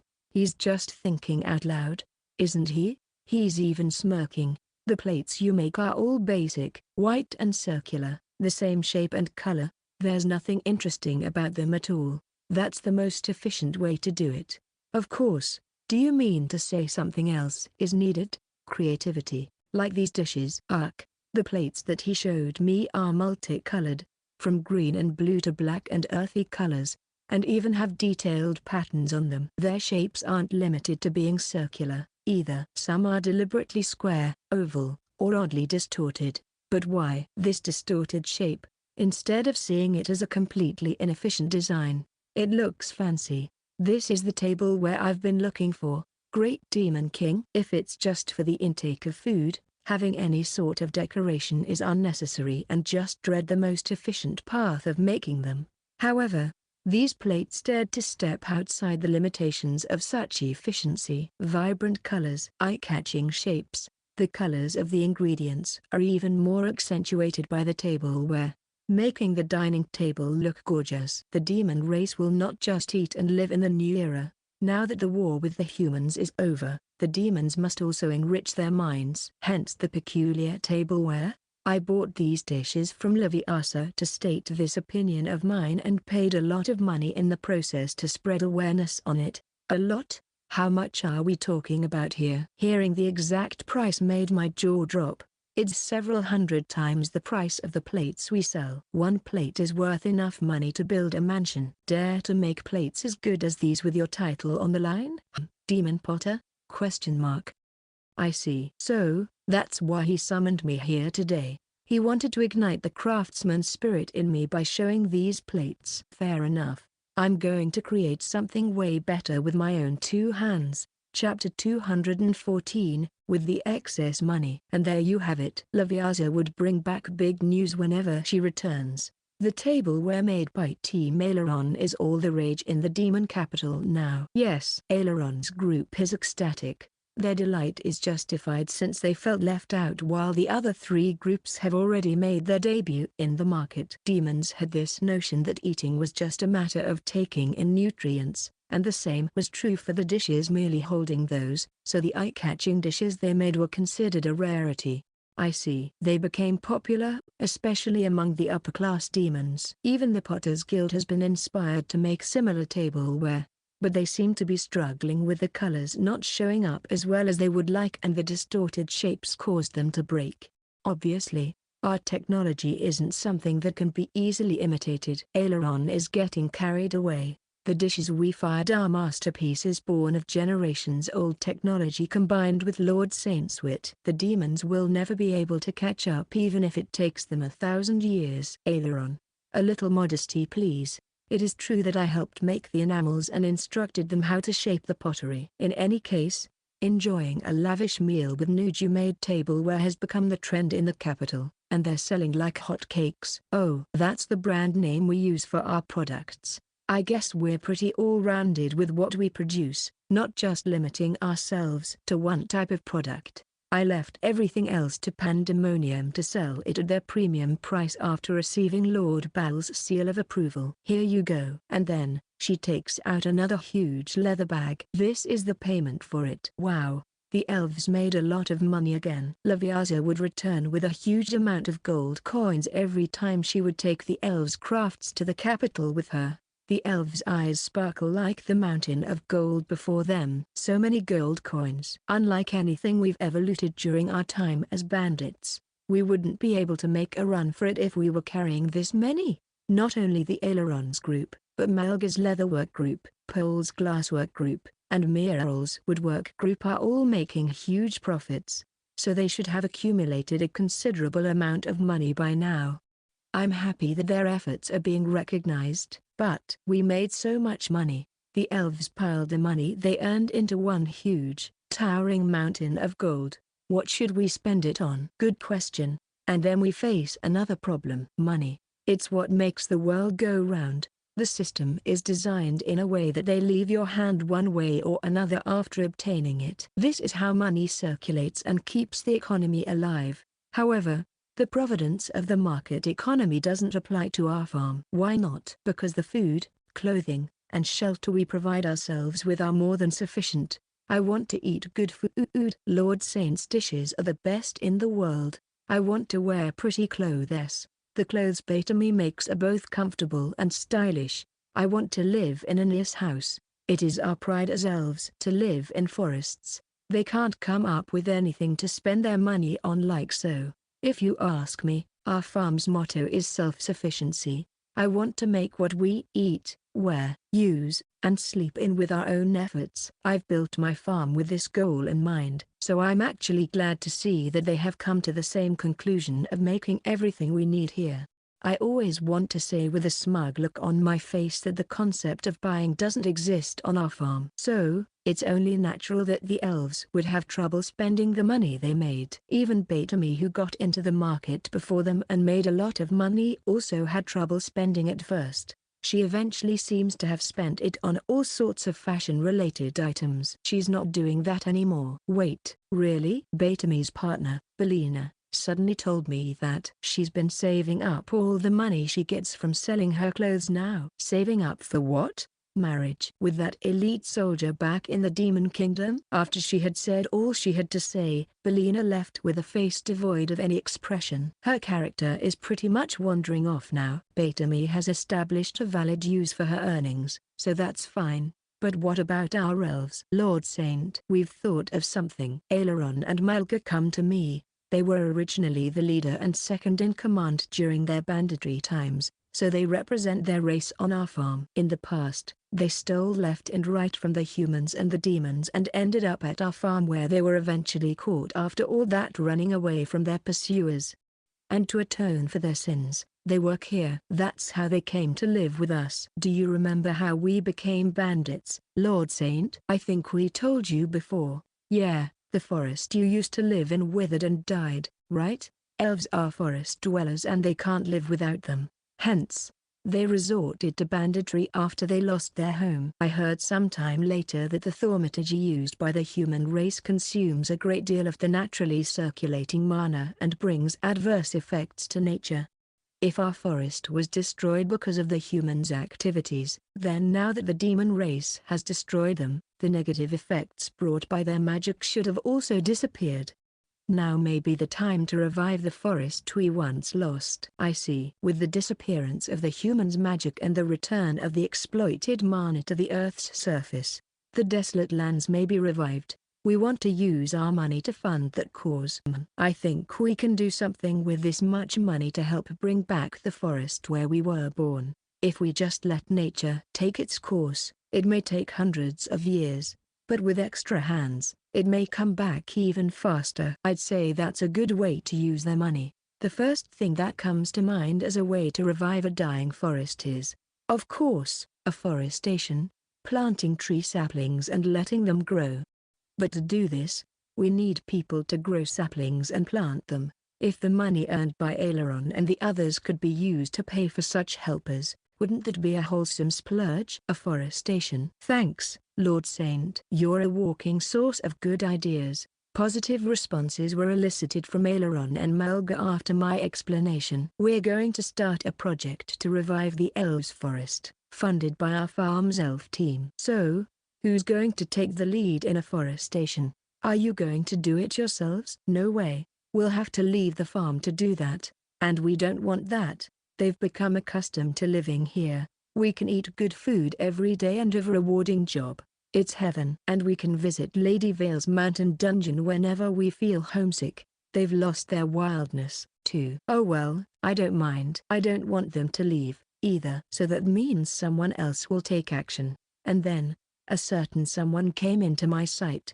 It's Laviaza of the Heavenly Four who has been impressing us with her abilities recently. She's currently in the middle of stuffing her cheeks with the deluxe pudding I made as a reward for her efforts. Competent. Can you please stop calling me competent in place of my real name? No one's more suited for the role than her. The Demon King's army is said to have too much manpower after their war with the human race is over. It's a win-win situation for both parties, as they can effectively use their manpower and have costs borne by a different source. In response, Laviaza responded not with words, but just a sour expression on her face, which, without a doubt, meant, that's just annoying. Afforestation is a huge responsibility, 100 times harder than selling products. Eshma. Yes? Laviaza calls out to Eshma, another member of the Heavenly Four temporarily staying with us. I think you should do it. You know, tree planting. Say what? What are you planning to do? Giving the job to someone else? Don't you think the Heavenly Four should learn to cooperate? I've already contributed enough. It's your turn now. Laviaza. Eshma, taking Laviaza's words seriously, is moved to tears. I'm sorry. It seems I misunderstood you. I thought you knew that I was easily manipulated and used it to your advantage. Why doesn't she doubt her despite knowing that much then? It's okay. The new Heavenly Four should cultivate a better understanding of each other. Thank you. I will see through this duty on your behalf. And so, the Elven financing and afforestation will proceed under Eshma's leadership. Chapter 215. In-tree-guing Afforestation. In order to revive the elven forest which had once withered away due to the tyranny of the human race, a project funded by our elves and carried out by the Demon King's army has been initiated to grow tree saplings and plant them. The elves can invest a lot in their home forest's revival since they have no other use for their money, while the Demon King's army can secure employment without paying out of their own pockets. It was a win-win situation for both parties. But is there anything I can do to help? I wonder. Like offering some wisdom, for example. Planting trees to revive the forest is hard work. Besides, they take a long time to grow. If we go through the normal process, it would be a decade-long project. But if we don't, we could shorten that time to a few months or years. Anyway, let's put all of that aside for now. The first thing to consider is what kind of tree to plant. Big trees, small trees, leafy trees which fall off in the fall and winter and trees which have leaves all year round, trees as thin as sticks, fruit and flower-bearing trees, etc. What kind of tree should we plant from these choices? Since the purpose of this afforestation project is to return the forest to its original state after it was devastated by magic, I think it'd be best to plant trees that were once there. And not just one kind, many kinds, because having different kinds of trees growing is how nature works its wonders. However, no, if we're going to plant trees, it is to be maple trees. The sap that comes out of them is divine. If you're going with that logic, then these cypress trees are way better. They're strong and sturdy, perfect for making tools. I want fruit-bearing trees like this. I want apple trees. Don't you think there's something sophisticated about planting bamboos? The elves are arguing here in the dungeon orchard. There are dozens of different types of trees planted here that we use for various purposes, such as cutting them down for lumber, picking their fruits, and admiring their flowers. Our forest dwellers visit the dungeon orchard far more often than the other farm residents, so they know the types of trees that thrive here. And each of them has a tree or two that they fancy. Now, all of them are presenting their own favorite trees to plant in their old home. I think we should plant loquat trees. They have edible fruit, herbal foliage, and good lumber. Shut up. You should listen to me, the former boss. But Aileron, don't you want to restore the forest to its natural state? And yet, you're deciding which trees to plant based on your preferences. I wonder if that's really okay? It's hard to draw a line between what's natural and man-made. But I still think it's better to plant trees that naturally grow in this world. The trees here in the dungeon orchard are trees from my world, sprouted by my ability. In other words, they are trees from another world. It's not desirable for alien plants to flourish in this world, taking away the indigenous plant's space. This is why I think it's a good idea to plant their forest with trees that are originally from this world. No way. I want maple trees. I told you that loquat would be better, you blockhead. None of them are listening at all. Do my profound thoughts not reach them? Lord Saint. What kind of tree do you think we should plant, Lord Saint? Now they're turning to me for suggestions. Let's see. If they're actually asking me what kind of tree I want to plant under that pretext, then it'd be cedar. Cedar is a very useful building material. Unlike other trees, it grows straight and is easy to process. That's why in my world, there are even mountains that have only cedar trees and nothing else. However, cedars have one more major characteristic that cannot be ignored. They spread a tremendous amount of pollen at the beginning of spring. Their pollen is the cause of a certain national disease. Hay fever. Let's imagine, a cedar forest flourishes in another world thanks to the elves' Afforestation initiative and engulfs the entire world in its pollen. Sounds disastrous. Whether or not this world will be exposed to the fury of cedar pollen depends on my decision today. Still, what do you think we should plant, Lord Saint? Cedar. The reason I can't get rid of the feeling that hay fever isn't my problem is that I've never had it. Breathing in cedar pollen doesn't make me sneeze or itch my eyelids. Cedar being a particularly excellent building material is a fact. It'd also be a fantastic idea to give the people of this world Pandora's box containing both hope and despair in the form of cedar saplings. On second thought, maybe I shouldn't. I think it's a bad idea to intentionally introduce alien plants. Let's just plant tree saplings indigenous to this world. I felt like I had gained some kind of virtue by making that decision in my head. Section. Still, having said all that, my lord. Oh, Orcubo, you guys came as well? We'd like to cut down a few cedar trees if you don't mind. Sure. The cedar trees cultivated in the dungeon orchard have been very useful in the construction of the mansion and the bathhouse. That just goes to show how useful they are. We can't give up on planting them just because I'm afraid of people getting hay fever. It doesn't affect me anyway. So we're good to go. Aku. Huh? Was that a big sneeze I just heard? We're cutting down the cedar. Heave ho. The orcs swing their axes into the fine cedar tree to chop it down. Naturally, its foliage sways with their every swing. Aku?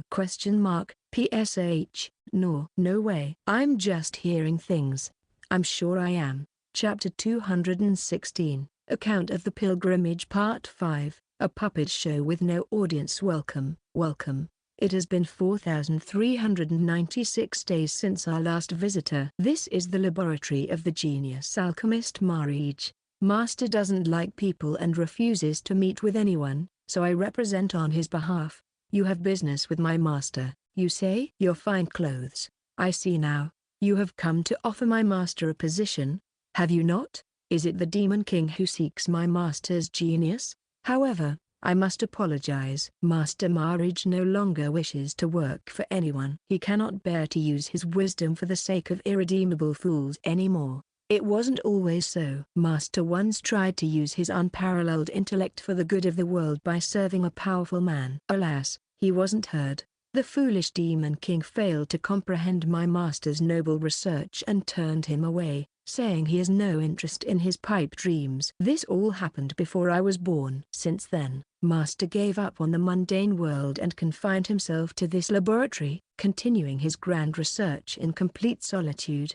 I, too, am in the service of my master and assist him in his research. Huh? What kind of research, you ask? Let me tell you, it's research to obliterate humanity. It's only natural for my master to destroy the world that doesn't understand his genius. You look as if he can't do it. Don't worry. Master can. He's a genius. After all, I serve my master and help him with his research to the best of my ability, poor though it be. I'm working hard to increase the number of our allies. 100? 1,000? No, much more. Once you are an army of 10,000, the extermination of humanity will be put into action, is what my master said. Did you know? To tell you the truth, there are already 9,800 of us. We're nearing our goal of 10,000. Once we hit that number, we will have a big celebration with Master. After that, we will carry out Master's wish to obliterate humanity. Again, with Master, the foolish world that didn't accept him will be destroyed, leaving only us who praise Master. When that happens, Master Marij will truly become the god of this world. My master. Oh? What are you doing? There's light coming from the end of that rod-like thing. Section. Hey, it's me, Hakai. Our bunch is as energetic as always. Son Goku has launched yet another preemptive attack and fired her mana cannon without permission. Thanks to this, the guy who was talking so proudly just a moment ago is now in pieces. Son Goku. Prince Roana is screaming even louder than usual. Son Goku, don't I always tell you not to fire without permission? But I'm scared. They scare me. I know, I was scared too. But that's no reason to fire without permission. Even Son Goku is trembling with fear. What was scaring them was the person we were talking to just a minute ago. Them. They're now a shattered mess from the mana cannon. But they're neither human nor demon. They weren't even a living thing. It's an automatic doll. An automaton, says Lady Puffer as she looks down at its remains. A feudal lord living nearby told us to check out a suspicious being lurking in the mountains. Still, I didn't expect we'd run into such a monster. I know, it was so scary to see a life-sized doll that somewhat resembled a human talking passionately about its resentment toward humanity. We also heard about the alchemist Marij from the feudal lord, but I never thought he was directly involved in this. Based on what we heard, he must be the automaton's creator. He loathed the fact that the Demon King in the past didn't use him, which led him to realize his great invention. Yes. The automaton said that too. Its master, Marij, rejected the offer to work for the Demon King. Huh? So, this Marij guy is the mastermind? Then shouldn't we kill him? You weren't listening to the feudal lord properly, were you? Son Goku. Marij, Lady Puffer sadly says, died 150 years ago. We went to his lab and looked around. There, we found one dried-up corpse. This is Marij, his genius rejected. The alchemist locked himself up in this laboratory deep in the mountains to invent his creations for revenge. The automaton. An automatic doll. That would definitely be a great invention by today's standards.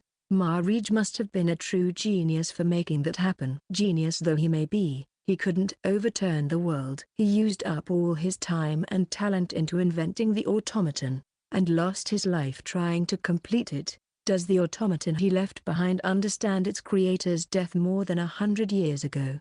I wonder. Perhaps it doesn't. The automaton spoke earlier as if its master was still alive. not comprehending its creator's death. It kept protecting his corpse for more than 100 years in this desolate land, says Prince Arowana in a meek voice. To create a puppet that can move on its own volition is some cutting-edge magic technology. He was a mad genius, I'm sure of it. That's why he was ostracized. Or maybe he was ostracized, that's why he went mad. Either way, it was a loss to the nation to let a talent of his magnitude rot in the middle of nowhere like this. It's a story I have to learn a lesson from. The demon king who refused marriage was not Lord Zed but was one of his ancestors. It's a story that Prince Rawana can sympathize deeply with since he's on a terrestrial pilgrimage to train himself to become the next mermaid king. I swear to you, when I become the mermaid king, I will make every talented person bloom to the best of my abilities, and that includes you, Puffer. Don't just bring up my name out of the blue. Though I suppose I do expect that much from you. Lady Puffer looks indifferent from the outside, but I can tell that she's excited on the inside. You know what? I'd say this marriage was one hell of a loser. Just as the conversation was about to end on a good note, Son Gokufon butts in. Huh? What's this all of a sudden? Crimin. That Mari something wanted to obliterate humanity. Done he? There's no way he can do it with just one doll. Yeah? Now that she mentions it, she has a point. The doll didn't have much power, it was even disintegrated in one hit. That's why I told you to listen when others are talking. Or have you already forgotten what the doll said? Oh? It said it was going to make more friends. Hundreds, thousands, 10,000s. It seems that Marriage's goal was to form an army of 10,000 automatons. It's certainly not an easy task to form such a large army. He must have died after creating the first one. But Marriage's persistent creation has taken over the project. The never-aging automaton continued to work tirelessly over time to create replicas of itself. One by one, didn't the automaton also say something eerie? Oh yeah, it has made more than 9,800 of them, close to reaching their late master's goal of 10,000. Then would these guys move on to the next phase as planned by their master? An automaton army of 10,000 setting out to obliterate humanity. Maybe this situation was actually pretty dire? Guess it was a fine play for Son Goku to destroy the oldest automaton, even if it was by accident. Since she stopped its production line for good. Yay! Praise me more, sis. There. But there's one thing that bothers me. Yes, it bothers me too. Where are the remaining 9,799 automatons? A mere 200 of them would be a small margin of error compared to 10,000. It was then when we heard a rumbling sound from under the floor. Every one of us felt chills run down our spine. Screech. The door to the basement opened with the ear-piercing sound of rusty metal scraping. None of us did this. Emergency automatons are coming out of the basement. They look exactly the same as the one Son Gokufon destroyed. Go nfemdst on Afforestation say ralo 0001. Ho stelp resains etc ted. Ma sters servantias will now intercept. Ma sters enemy s. Ma sters enemy s. Ma sters enemy s. Ma sters enemy s. Ma sters enemy s. Ma sters enemy s. Killel killel killel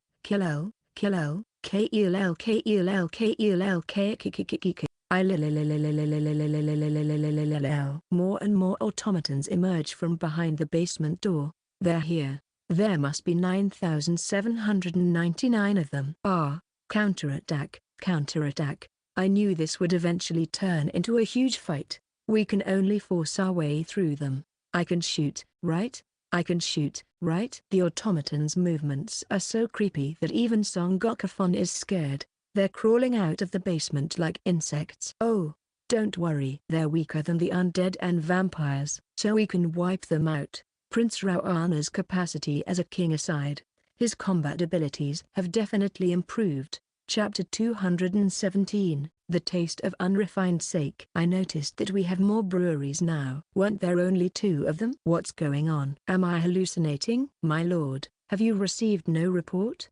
Says Okubo to me. Lord Bacchus requested us to build more buildings. He said that one wasn't enough. You guys built those? It's been a while since we've had any work done, so everyone was quite motivated. Before I knew it, the orcs have turned into construction junkies. But Bacchus can't just take advantage of the orcs' desire to build to get what he wants. Hey, what do you think you're doing? I didn't hesitate to barge my way into one of the 3 breweries. However, Bacchus wasn't there. Lord Bacchus is in the wine cellar right now. Oh, I see. Sorry. A maiden of Bacchus told me to go to the cellar nearby. Hey, Bacchus. Are you Harry? He went to the sake cellar just now. Oops, sorry. I apologized to another maiden of Bacchus. Are you here, Bacchus?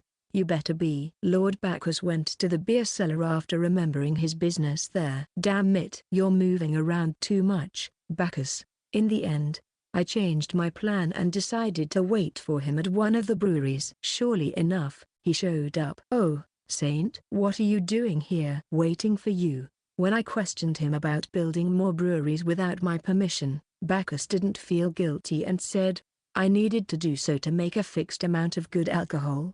We must do everything we can to make good alcohol. Nothing matters more to this demigod than good alcohol. Oh well, next time, please inform me about it first. Yes sir. And that was the end of the conversation. That aside, I've got sample products for you. I'd like you, the owner of the farm, to taste them. But the conversation switched to a new topic. What do you mean sample products? You've only been on the farm for 2 to 3 months. Alcohol is a beverage that takes years to make, so how could you have made trial products in this short period of time? Wait, I guess there are ways to shorten the production time in this world. So, what did you make? Wine, Japanese sake, beer, all sorts of things I want you to drink. Wow.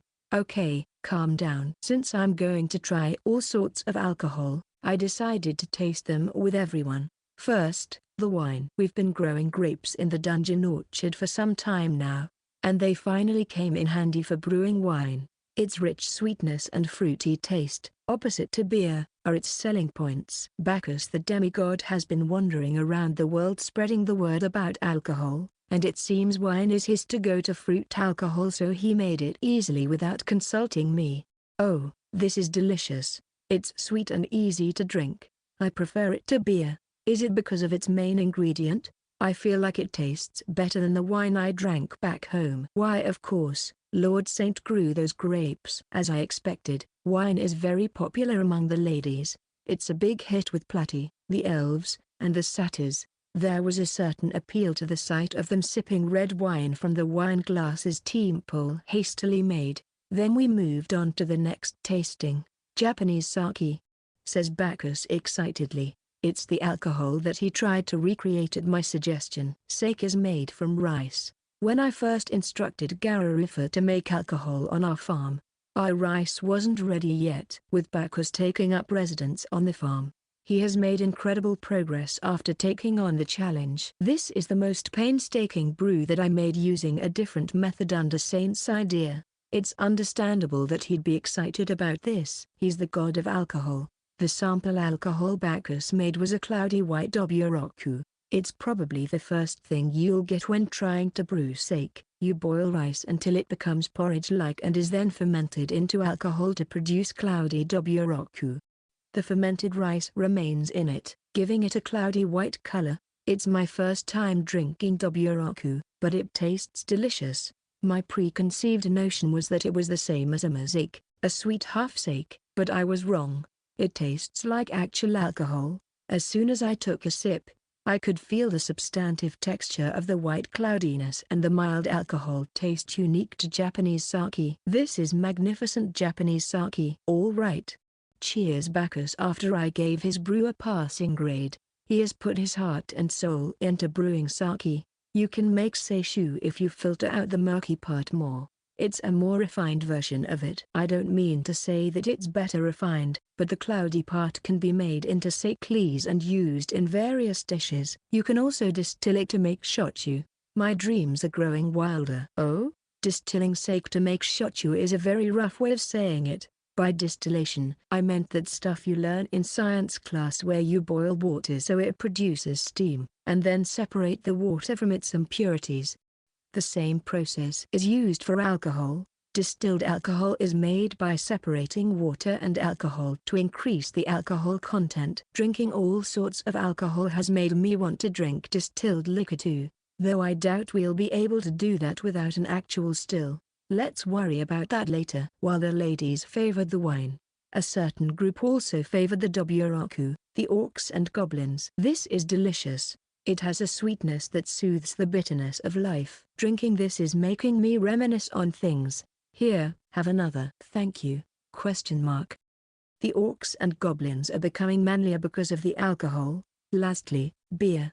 We already had beer for some time now, but after Garurufa's brew, it was made by the orcs and goblins, and then officially transferred to Bacchus and his maidens. This is the first beer that they made. Ha ha ha. We bump our steins filled with beer. This is good. Beer tastes great too. Chapter 218, King of the Underground Empire. They say the demons are our ancestors. A long time ago, a faction was defeated in a war amongst the demons and then hid deep within a cave after managing to escape safely. As a result of hiding underground for a long time, their limbs became shorter and shorter to fit into the narrow tunnels and developed a short and stout stature. After several generations of this remodeling, they became a completely different race, branching off from their demon ancestors. That is how we, the dwarves, came to be.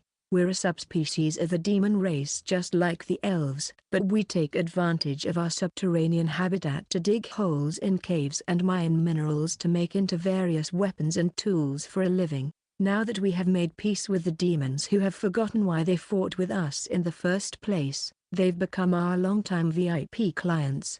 Our underground dwarven empire has flourished by digging underground to mine iron, hammer, forge, process, and sell them as tools. Oh, sorry for the late introductions. I am the head of the very same empire. The rest of the world calls me king, but I don't want such stiff and formal titles. I prefer the more informal and familiar title of Pops. Edward Smith, head of the dwarves, alias Pops Edward. Now, a rare visitor has come to our underground empire. It's the same guy who always shows up unexpectedly. Hey, Pops. Your place is teeming with people who look like crushed square balls to the moon and back as usual. A rude statement from the get-go? It's Demigod Bacchus, a half-blood oddball who has been wandering the earth. He's been coming to our empire ever since the last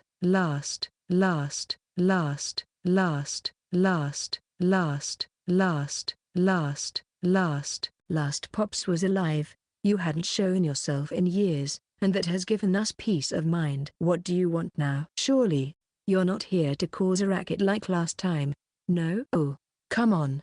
You're being so unwelcoming again. I bet you're actually happy to see me. That's not true at all. This demigod saw right through me. Oh, that's so? Guess this souvenir's going nowhere. Wait. My attention was drawn to the small bottle that Bacchus kept flashing from his pocket. That's alcohol, isn't it? Alcohol you made. I'll take that. Thank you very much. But I don't want to give it to someone who won't even make me feel welcome. I have other people I can give this to, anyway. All right. The underground dwarven empire welcomes you with all the hospitality we have. Hey, someone go and prepare a banquet. That's the spirit. You should have been honest like that from the start. You cursed demigod. Apparently, he's the one who introduced alcohol to the world. He teaches the art of alcohol brewing to his maiden worshippers and distributes it everywhere. The alcohol he brews is said to be much more luxurious and rare than the alcohol made by his maidens. So rare that even the Demon King or the late King of the Human Kingdom has never tried it. You dwarves really love your alcohol more than any other race. You find it hard to resist the temptation of my brew. I have no words to reply, but please don't try to get the whole empire drunk again like last time, okay? It's not good for an entire nation's reputation to be stagnant with a hangover. So, shall we not drink this time? We'll drink. Yes. This is why I love dwarves. No drinker is a bad guy, just a bunch of good guys. I do feel like I'm being discreetly used as your plaything, though. Oh well, I'll just savor the alcohol he has brought with him this time. Stop being a tease and take it out. Don't be in such a hurry. At least let me say something beforehand. The reason is that this time, it's a new brew, different from the usual. A new brew? What are those thrilling words? Are you saying that this is alcohol that I've never tasted before? Give it a try. It's a kind of Japanese sake. Oh, yeah? A cup. Someone, get me a cup. I pour the alcohol into the cup. The heck is this? Hey, alcohol god. Are you trying to fool me? Isn't this just water? The cup is filled with a clear and colorless liquid. No matter how I look at it, it could only be water. It's seishu. It became like that after I strained the impurities under Saint's advice. Don't knock it till you've tried it. Huh? So, I did, and it was delicious. It's alcohol. I told you so. It's so clear, but it tastes like strong and refreshing alcohol. It's not the same as the wine that Bacchus always brings, but it's definitely alcohol. And super tasty too. Try this beer next. What's with this fizz, and this mild bitterness? I was already astonished by the taste of the Japanese sake earlier. You're incredible for making these, Bacchus. You really are a god. I can't take credit for this. No one else in this world knows about this alcohol save for the person I borrowed wisdom from. Oh, is that so? That's why I came to visit you today. What do you think, Dwarf King? Wouldn't you like to try more kinds of alcohol? Call me Pops, not King. Wait. There are other kinds of alcohol. No way. Beer and Japanese sake were already divine. You mean I've yet to experience even greater bliss than this? They're called shochu, whiskey, and brandy. 3 kinds? But it seems they need a special tool to brew them. Hence, I came to you for advice. You dwarves are good at making tools, aren't you? I know Saint can also make it if I ask him to, but I can't keep bothering him any more than this. What do you want me to make? I'll make anything. I'm ready to put my dwarven pride on the line anytime for some good alcohol, as expected of a race that loves to drink. Then we got down to business and Bacchus gave me a detailed explanation of the still. What do you think? Can you make one? I think it's similar to the process of refining iron ore. It's nothing too difficult. I knew I could count on you dwarves. No one is better than you at making ironware. HMPH, flattery won't get you anywhere. But when I finish what you ordered, I'll be the first to drink the new brew made from it. I'll give you the materials needed for the still. Materials? We've already got plenty of those. After all, we dig holes every day to mine iron here in the underground Dwarven Empire. No, I can't let you do that.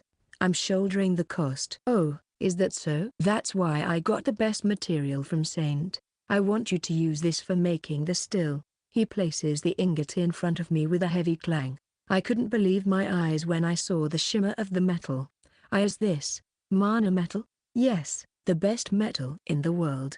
Not only is it hard and a good conductor of heat, but it doesn't smell. It's just perfect in every way. Mana metal? Huh? Mana metal? Mana metal? The best metal on Earth, which can only be mined in cave dungeons with high mana concentrations and is the object of avid desire by blacksmiths like me. It is extremely valuable and scarce due to the dangers of going too deep into the dungeons. Even I, the head of the underground Dwarven Empire, have only ever seen a small lump the size of the tip of my pinky finger. But what's before me right now is a huge ingot. There are 1, 2, 3, 4, 5. Way too many of them to even count. Were all of these only meant for making the still? With this much mana metal, we can even make 2 to 3 legendary swords. Are those tears I'm seeing? No, but it would be a disservice to a blacksmith to ignore the wishes of their client and make only what he wants to make. Very well, I'll give you the best still ever. But if there's a bit of extra mana metal, can I at least make a knife or something out of it? Please. Chapter 219, Water of Life. After a few months had passed, it's done. The distilled alcohol is finished. People naturally gathered around after Bacchus' announcement. The dwarves' special still was a great success. And thanks to the mana metal, it doesn't smell at all. I was wondering where he went when he disappeared from the farm for a while, but it seems he ordered a still. He could have just asked me to do it, though. Anyway, we tasted the finished shochu, and it was delicious. It's much purer than seishu and has alcohol content so high it almost feels like it's burning your tongue, but it still retains the distinct taste of Japanese sake. This makes me want to taste sweet potato shochu, barley shochu, and chestnut shochu too. As for the rest of our farm residents who tried the shochu, damn, it's so strong. Maybe it's because the alcohol concentration is high. My tongue is burning. I feel like I can almost breathe fire with this. But don't you always breathe fire, Vale? The women seemed to have a hard time getting used to the high alcohol content. The orcs and goblins, on the other hand, here, have a glass. Thanks. It feels great to share a drink, eh? Though we were born on different days, I hope we die on the same day. Their manliness keeps on rising in proportion to their drink's alcohol content. Still, as expected from the god of alcohol, he managed to make a brew unknown to him taste so good in one try. Alcohol brewed by Bacchus is naturally better and tastier than the rest. I feel like this farm has become more extravagant again with him permanently staying here to make alcohol after wandering the world for so long. Our repertoire of alcoholic beverages even expanded thanks to him. But now that we have shochu, I'd also like to try making other things. Huh? Responds Bacchus to my murmuring. No way. You can make something else with shochu. Yep. Shochu, or rather a type of alcohol that cannot be made without distilled alcohol, and that is amashu. You soak the plums in shochu for months to get their extract. The taste of alcohol mixed with the plums is exceptional. We're already growing plums in the dungeon orchard. All that's left is to add rock sugar to it. But I don't know how to make that. Can we substitute it for regular sugar? Let's give it a try. I asked Paul to make large glass bottles and put varying quantities of sugar in them with the plums and shochu, then stored them in a cool, dark place. When can we drink it? Tomorrow? We have to wait longer than that. This demigod really loses all self-control when it comes to alcohol. At the very least, don't drink the shochu until it turns plum-colored for 3 to 4 months, give or take. There may be a way to speed up the process, but let's just take our time here. Wait, I think we can still do something interesting with it. Plums aren't the only fruit you can soak in shochu. We can also soak other fruits and herbs to make their corresponding fruit and herbal wines. I think even habushu, snake wine, is similar to amashu. Let's soak all sorts of fruits in shochu and make more kinds of fruit wine. More fruit wine. And so, our farm hosted a fruit wine competition. My capriciousness soon became known throughout the farm, and many people brought fruits they wanted to soak. Ultimately, the elves brought relatively decent ones. As forest dwellers, they're familiar with tasty fruits and what would taste good when soaked in alcohol. Lord Saint, I think apples would be good. No. It is to be loquats, lemons, kiwis, dragon fruits. Do we even grow any of those? No matter. Just the thought of them does seem like they'll make delicious fruit wine. The mermaid team's idea is also quite fascinating. We mermaids also have a way of soaking medicinal herbs in water for our magic. These are the herbs we chose that are good for nourishment. I soaked the herbs that Platy gave me in anticipation of herbal wine. Next comes lettuce reet. Fava beans. I want to drink alcohol with fava beans. You really love your beans, don't you? However, I don't think they produce any extract when soaked in alcohol. Besides, aren't pulses supposed to be staple food like potatoes and grains? Just do it. Soak the fava beans in alcohol. I want to drink fava bean wine. Fine. I get it. And so, I was forced to try brewing fava bean wine as well. But then I realized later on that her suggestion was still sane. Next comes Vale. Can we make good wine if we add this cake? Rejected. That's cooked food. At least bring me an ingredient or something. Or, think about it, master. It's cake. It's very sweet, creamy, and fluffy. If you soak it in alcohol, it will turn into a very sweet and delicious beverage. No, it won't. Rejected. Vale reluctantly ate the cake she brought then and there and left. Next comes the earth spirits. Butter. We'll make butter wine with it. Well, you see, that would just be wine with melted butter, wouldn't it? Even if it seems like it'll be the most successful attempt, I still think it will have a sad outcome, so just enjoy your butter as is. Next comes Panu and the other satyrs. Please add our milk into the alcohol. That would just be milky wine. It's not that I don't think it would be delicious, but Last but not least comes Hawker's Fon. Please soak this natto. Stop. So, although most of the ideas were crazy, I accepted the relatively sensible ideas of Platy and the elves and soaked various fruits and herbs. I'll store them all together and look forward to their completion. Section. But just when I thought this would be the end of the story, an outstanding one showed up. Oh, hey, Batemy. Come to think of it, I didn't see her at the fruit twine idea contest earlier. Not that I mind, though, since it's non-compulsory. What's up? Did you come up with a good idea too? Don't be shy and speak up. I welcome good ideas anytime. No, Lord Saint. It's not me. Batemy looks somewhat troubled. These little ones said they wanted to help you. What was on Batemy's held-out hands were the adamantine silkworms. They look at me as if they're dead set on something. Huh? Why the serious looks? It's not that they were completely incomprehensible, but when I stared straight into their faces, I got the feeling that they're saying something like this. You're looking for ingredients to put in your alcohol, yes? We can give you lots of extracts. No, I screamed. Sure, Habusha may be one kind of pickled alcohol and you fall under the list of utilizable animal protein. But, you guys don't have to sacrifice yourselves like that. You'll make me cry with guilt. And even if alcohol isn't involved, I still don't have it in me to take the plunge into entomophagy. It's okay, Master. No problemo. If you can stomach the first bite, you should be able to gobble up the rest. Are what I feel like they're telling me. Seriously, how can you guys be so selfless? Chapter 220 Alcohol's Final Form. We're still talking about alcohol, but this time's the last. Fermentation is essential for making alcohol. Well, alcohol. Yeast decomposes the sugar in the ingredients and convert them into alcohol. But what happens when this process reaches its end?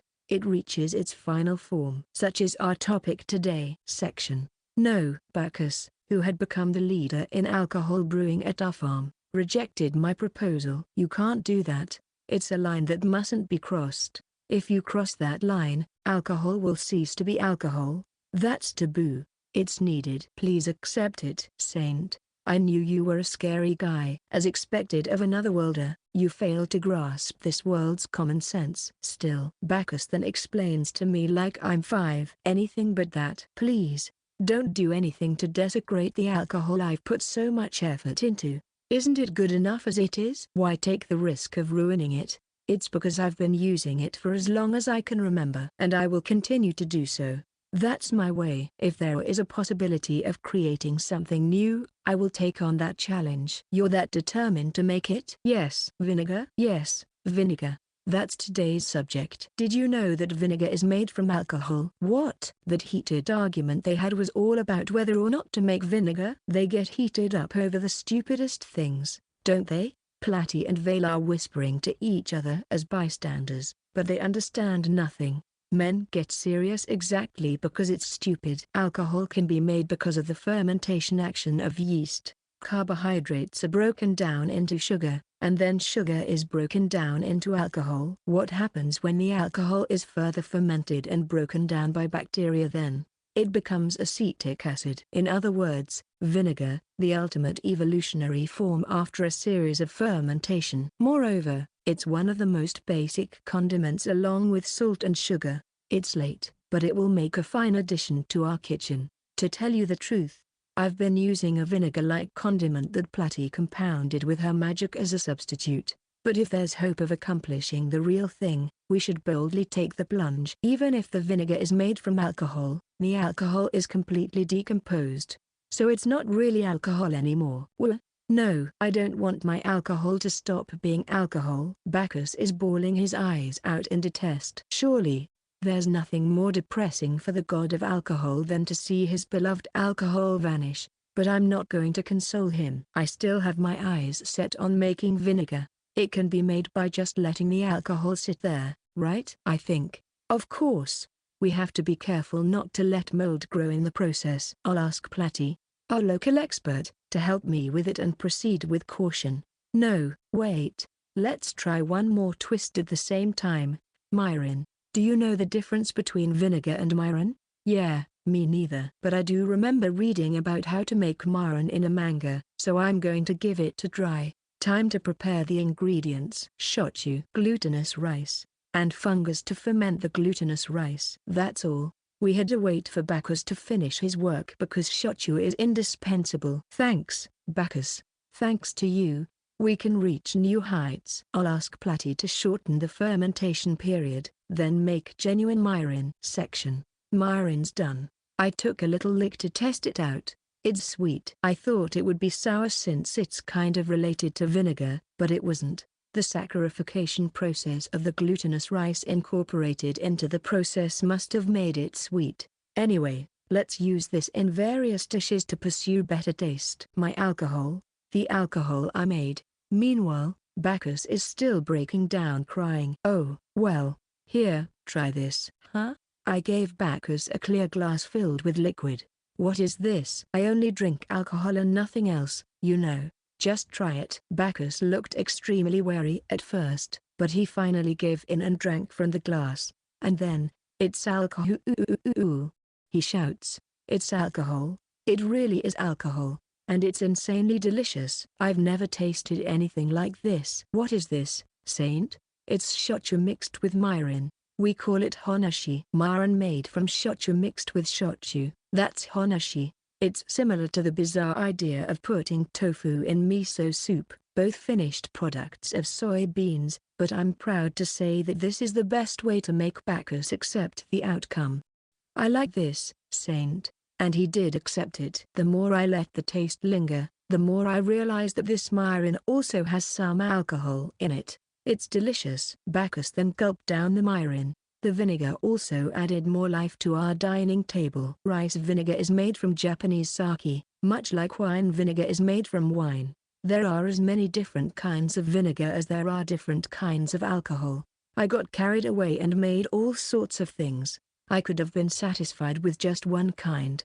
But no, how am I supposed to use up all of them now? I heard that it's hygienic to drink vinegar straight from the bottle. So maybe I made Okubo and the others drink it. Yay! Vinegar tastes great. We'll always be friends, right? Friends forever. Drinking the vinegar made their manliness drop down significant levels. So, their manliness dropped in response to the disappearance of the alcohol content? Or maybe their brains have gone mush? People also say drinking vinegar makes your body limp. But, as I said, there's no way we can use up all of it this way, so I have to think of a new approach. Since it's a new discovery, I wonder if there's a dish where vinegar can be used as the highlight instead of it being a mere secret ingredient.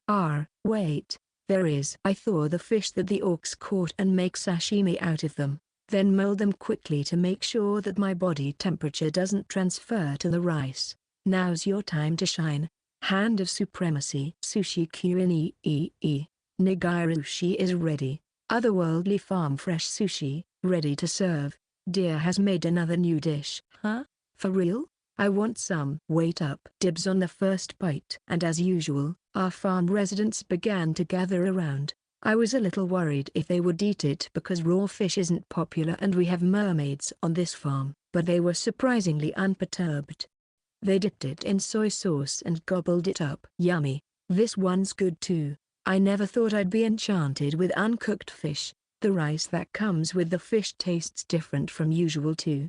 You never fail to amaze us with your ingenuity, Lord Saint. The vinegared rice was a hit. Maybe it'd be a good idea to try chirashi sushi or a hand-rolled sushi party next time. These things are only possible because of the vinegar. I am grateful to alcohol, the predecessor of vinegar, and to Bacchus for brewing the alcohol, except, there is one crucial thing missing to make sushi complete. Wasabi. I haven't made it yet. Everyone was already satisfied with wasabi-free sushi, so what would happen if I were to introduce wasabi to them now? All hell breaking loose. Section. Lastly, a nigiri and onigiri the same or different? To test things, I offered a piece of otara sushi, but otherworldly, to Afforestation. Light shone down on the sushi like a spotlight from the ceiling. No, Hephaestus' judgment was harsh, but the nigiri was sucked up by the light and ascended into the sky. It seems he still liked it. Chapter 221 Reunited Angels. Master, I have a question. One day, I was approached by Hawker's phone. I wonder what it's about. Have you already finished the small-grained natto? How about trying edamame natto next? No, it's not about that. But I'd like to know more about edamame natto later in detail. It's not about natto. That's weird, considering it's Hawker's phone. What does she want? But I'd still like to know more about edamame natto later. Okay, let's move on to the main subject. Do you still remember my ally whom you restored some time ago, Master? Oh, her. Hawker's phone belongs to a race called Angels, bio-Iapans sent by the celestial gods thousands of years ago to invade the Earth. When the Earth was on the verge of collapse, all the gods came together to stop and destroy the angels except Hawker's phone. However, a second angel has recently been resurrected. Yours truly resurrected her by assembling unearthed parts from different angels. And so, based on those parts, the angel was resurrected? Born? Anyway, the outcome wasn't satisfactory. Thankfully, Hermes, a god, came with the right timing to retrieve her and left behind the words, "I will tune her to perfection." Several months have passed since then, but my ally has yet to return until this very day. Now that she mentions it, it has been quite a long time. He did say he'll tune her, but since this is the work of the gods, we can't really say for sure how long it will take. Though, I doubt it'd be this long. If we haven't heard anything from them, then I guess we'll just have to inquire ourselves. Section. You know the drill, Sensei. Yes, Eri. When it comes to god summoning, Sensei's our man. Part of this is his hobby, so he happily accepted our request. Sensei's summoning chants keep on getting sloppier and sloppier. Still, Hermes was summoned. Ho ho ho. I should be accustomed to this by now, but they really pop out just like that.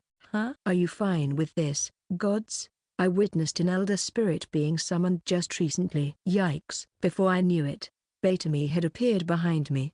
Her stealthy approach spooked me out. Summoning the elder spirit, a being far lower in rank than a god, was done by hundreds of carefully selected summoners who vomited blood in the process. And then, Batemy left without elaborating further. I knew Sensei was awesome. Yoo-hoo, saint. I could have paid a visit without being summoned if only thee told me so. Hermes doesn't even hide his enthusiasm or frivolity. What kind of feast shall thee lavish upon me today? Oh, I also knoweth that Bacchus has taken our precedence here. I am so lucky to be able to quaff alcohol mad by that alcohol lover's skills combined with saint's knowledge before Uncle Hades and the rest. Ah. I also wanteth some of thy edamame. Then take this. Ah, Hawker's phone fires her mana cannon at full blast with neither reserve nor consideration. Hermes narrowly dodges it and the stray blast shoots up into the sky and blows away the clouds. What doth thou think thee art doing, angel? Here I thought thee hast becometh more docile since thee started living with the saint, but from the looks of it, thou'st just became crazier. That's not true. I'm learning how to behave like an intellectual every day undermaster. Thou art lying. Then what was that violent act? That wasn't the violence. That was a tsukkomi. Tsukkomis are a part of our culture. Not that any of that matters. That tsukkomi was payback for your months-long boke. But if that wasn't a boke, then you've done something negligent. What happened to the tuning of my ally we entrusted to you? I asked Master and Sensei to summon you to ask that question. Sensei is busy playing with Pocky since he's already finished his part. So, now, it's a face-to-face discussion between Hermes and Hawker's phone. You took my ally under the guise of tuning her and promised to bring her back immediately, but we haven't heard anything from you in months. Did you break your promise? I don't think that's how you should talk to a god, but what she said was right, nonetheless. I knew all the celestial gods were nasty. Do you eat natto? Eating it can cleanse that corrupted soul of yours. If thou art asking about her tuning, we hast already finished it and hath sent her back to thee long ago. Huh? Thou art talking about Songoku-phone? Art thou not? We finished tuning her in just a few days after thou'st passed her to me. Ah, wait. Doth not shoot. Doth not shoot. Doth not shoot. Hawker's phone's destroy mode eyes glow red as she points her muzzle at the god. What? Didst thou not hear of it? I thought Puffer told thee. Why did he mention Puffer's name? Son Gokufon is currently accompanying a Rauana the merprince on his journey. Puffer, another member of their group, comes back here oft, does the lady not? Oh, it's true that Platy's brother, Prince Rauana, is on a pilgrimage to become the next mermaid king. He has a few companions, one of whom is Puffer, who travels back and forth between the farm and Prince Rauana's side every day with her super high-level teleportation magic to perform her duties here at the farm. Gonna make Discus and Veiltail do my work again, then return to my lovey-dovey tour with the prince. We just saw Puffer walk by us humming a song with horrible lyrics. All right, time to return to Prince Rauana's side with this magic potion. Hold it right there. Hawker's Fon tightly grips Puffer's shoulders. I have something to ask you. You can either spill everything or get blown up by my mana cannon. Whichever you prefer. This threat is also a Tsukomi, which is still within the limits of culture. Shortly thereafter, Puffer used her potion to bring the patched-up angel back with her. The name Son Gokufon. Nice to meet ya. She looks much better than when we first met her. Even her patched-up parts look seamless. Her weird way of talking still hasn't changed, though it seems she has learned some manners to an extent. Disciplining her was tough work, I tell you. You taught her manners, Puffer? You're literally the last mermaid on the polite list. This is what they call the fruits of traveling. It's not just Son Gokufon. Prince Rauana and Hakai have also overcome difficulties and are making remarkable improvements. So, sending one's beloved child on a journey showed immediate results. I also entrusted Son Gokufon to Rauana and his group in anticipation of that. Though it is forsooth regrettable that thee were not informed. I thought Puffer told thee already. Simultaneous mana cannon fusillade. Count Moyen. Hawker's Fon readying her muscle and Son Gokufon jumping on the bandwagon is also another Tsukomi. It's still within our culture's standards. Son Gokufon. The two angels face each other after leaving Hermes with an afro. I'm so glad that you're back in this world. Despite all the ups and downs, now that you're here, I'm no longer the only angel in this world. Hawker's Fon embraces Son Gokufon tightly. It's like a touching scene of sisters being reunited. However, Son Gokufon soon pushes Hawker's Fon away like a cat trying to escape from its clingy owner and runs away. Where are you going? She runs toward Puffer and buries her face in her chest. It's much softer and more comfortable to hug sis. It seems Son Gokufon prefers hugging Puffer more than Hawker's Fon. Sis' chest is much bigger. I love it. Then, we hear a snapping sound come from Hawker's Fon. I've heard that the best way to understand each other since ancient times is through fistfights. It seems now's the time for that. You think that you, an old model, are a match for Moi, who was given the latest modifications by that Hyper God. A bit conceited, ain't ya? Stop. Two angels with the power to destroy the world shouldn't be fighting at my place.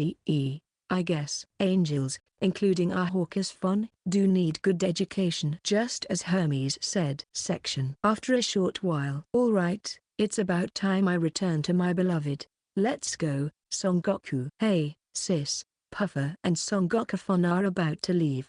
Their destination, of course, would be where Prince Rauana is. Wait. What? Did she just say beloved? No need to be in such a hurry to return. Can't you take your time and relax a little more? I'd love to, but my beloved's place is in chaos right now. I have to hurry back and provide support.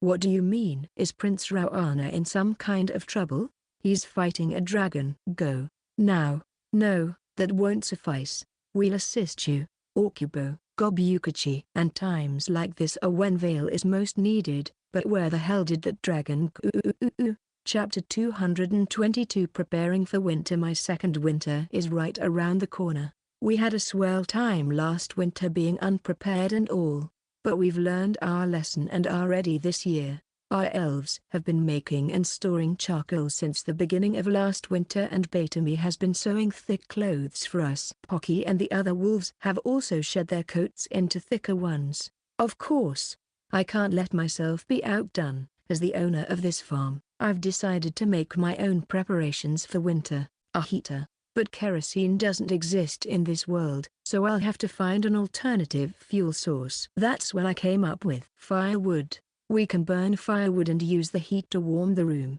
We'll spend a warm winter with the power of this firewood heater section. That's why I'll be making one now. We need to keep the fire burning inside while it transfers heat to the outside to function as a proper heater. The material we'll be using is, of course, mana metal. Strangely enough, mana metal softens at a relatively low temperature. But once I finish processing it and wait for it to harden, it attains a melting point that far exceeds that of steel and never burns or melts. The thermal conductivity is also ideal, making it the perfect material for heaters. I wonder about that. Oh, what's the matter, Bacchus? I think the dwarves would weep if they saw this. Still, this place really has an abundant supply of mana metal. Bacchus walks past after leaving behind suggestive words. Oh, our sake brewery is also making a lot of strong spirits to fight the cold. Sure, please do. Looks like we'll also be able to drink whiskey and brandy aside from shochu soon. Now, back to the main topic and concentrate on building the heater. First, I need to think about making the chimney. It's absolutely necessary so the smoke has an outlet, and it's not enough to just build any chimney. The smoke and the air around the fire both carry heat through the chimney, so the chimney itself also gets a certain amount of heat. If I connect that chimney to every room around the house, all rooms will receive radiated heat. But in doing so, we also have to increase the heat output of the heater. Of course, there are some problems such as unequal heat distribution with the area near the heater hotter than the rest, but we can research that in the future. Proper ventilation is also important to make the heater work, so I need to make it in a way that's easy for air to enter. The elves suddenly joined me in making the heater. It's good to have a pile of firewood next to the heater so you can easily add more. Let's make a basket for storing the firewood. Wouldn't it be fun to boil water and cook on the heater? It is extremely hot to the touch. Let's build a fence around it so the little ones won't accidentally touch it. They keep proposing good ideas. Wouldn't it be nice if we could see the fire inside? Paul, can you make a glass cover for the heater? Leave it to me. I can make a super heat-resistant glass that won't melt even in magma. Paul, leader of the glasswork team, is highly motivated. After a lot of trial and error, she made the real thing. But don't you think it's amazing that Lord Saint can easily process mana metal which is much harder than steel? It's not me who's amazing. It's this holy sword, adamantine silk that even dragon fangs cannot penetrate, is easy to pierce and sew together because the needle used is made of mana metal. And the wicked holy sword Dre Swartz can easily cut through that mana metal and process it into such tools. I see. No wonder it's called a holy sword. The ultimate sword given by the god of the underworld. We've witnessed its awesomeness firsthand. I can't tell you how many times the holy sword has helped us on the farm. I'm extremely lucky to have come across this sword. Thank you, holy sword. Section. After all that messing around, we finally did it. A heater made entirely of mana metal. The chimney goes to several rooms in the house, so more rooms can be heated. We can put pots and pans on it since its top is flat. We can also boil water, cook food, or even bake mochi. Our farm is now fully prepared for winter. Come at us whenever you feel like it, General Winter. Hold on, Lord Saint, cries out Aileron. What's wrong? You seem to be in a rush. This heater is missing something crucial. What? What do you mean? The heater that I put my heart and soul into building and perfecting is missing something? The firewood. Oh, right. It's a heater that uses firewood. No machine can work without fuel. A firewood heater without its firewood is like a mage without magic. Oh, okay. Let's go into the forest now to collect firewood. But will we be able to collect enough before winter? Don't we need to let it dry for a certain period of time after chopping them into pieces? You're so absent-minded, Lord Saint. But don't worry, we elves have already collected the firewood. What? There's a huge pile of firewood piled behind the house. They collected all of this? Oak, evergreen oak, zelkova. We've prepared all sorts of wood. One of the best things about open-air fire is that you can enjoy different kinds of flames with different kinds of wood. Really, as expected of our elven forest dwellers, it should be enough to last us all winter. Use it to your heart's content, Lord Saint Aileron. You guys, you're such well-prepared elves. Moved by emotion and solidarity, Aileron and I hug each other tightly. Don't you always keep firewood for the kiln, boss? That's the same pile, isn't it? SHH. Shut it. I felt the bond between me and the elves deepen as we built the heater. Section.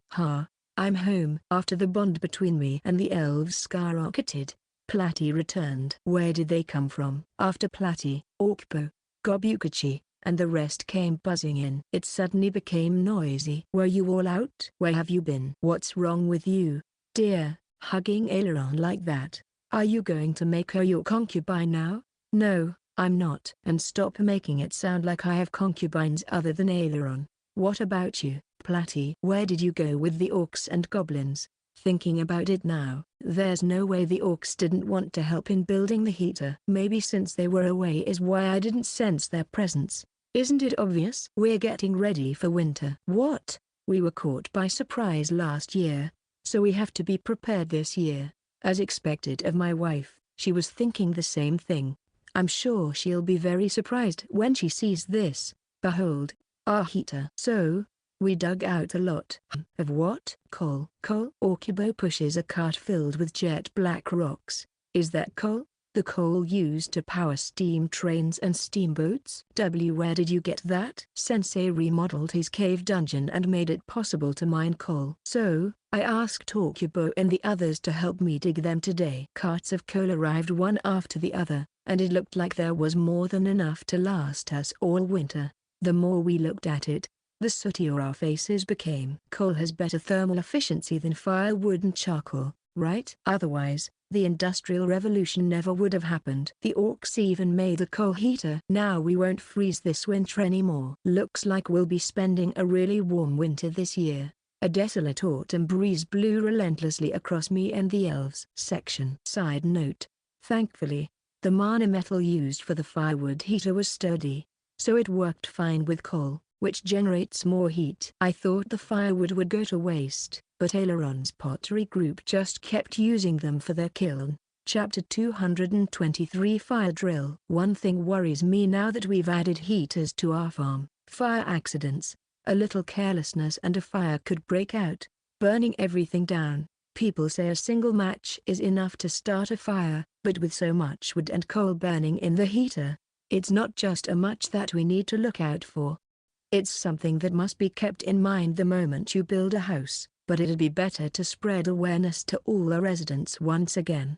Fires are scary. Be careful of possible causes of fire. We must never make light of it. And so, we shall be conducting a fire prevention campaign at our farm today. Section. You're all going to learn about the horrors of fires. I gathered all the residents for today's fire drill. I'll teach you how to avoid fires and what to do in case a fire breaks out, so make sure you listen well and make use of this knowledge. Then, we'll rid this earth of fires. Okay, orcs, goblins, mermaids, elves, satyrs, earth spirits, wolves, and Bacchus maidens, all of them are present.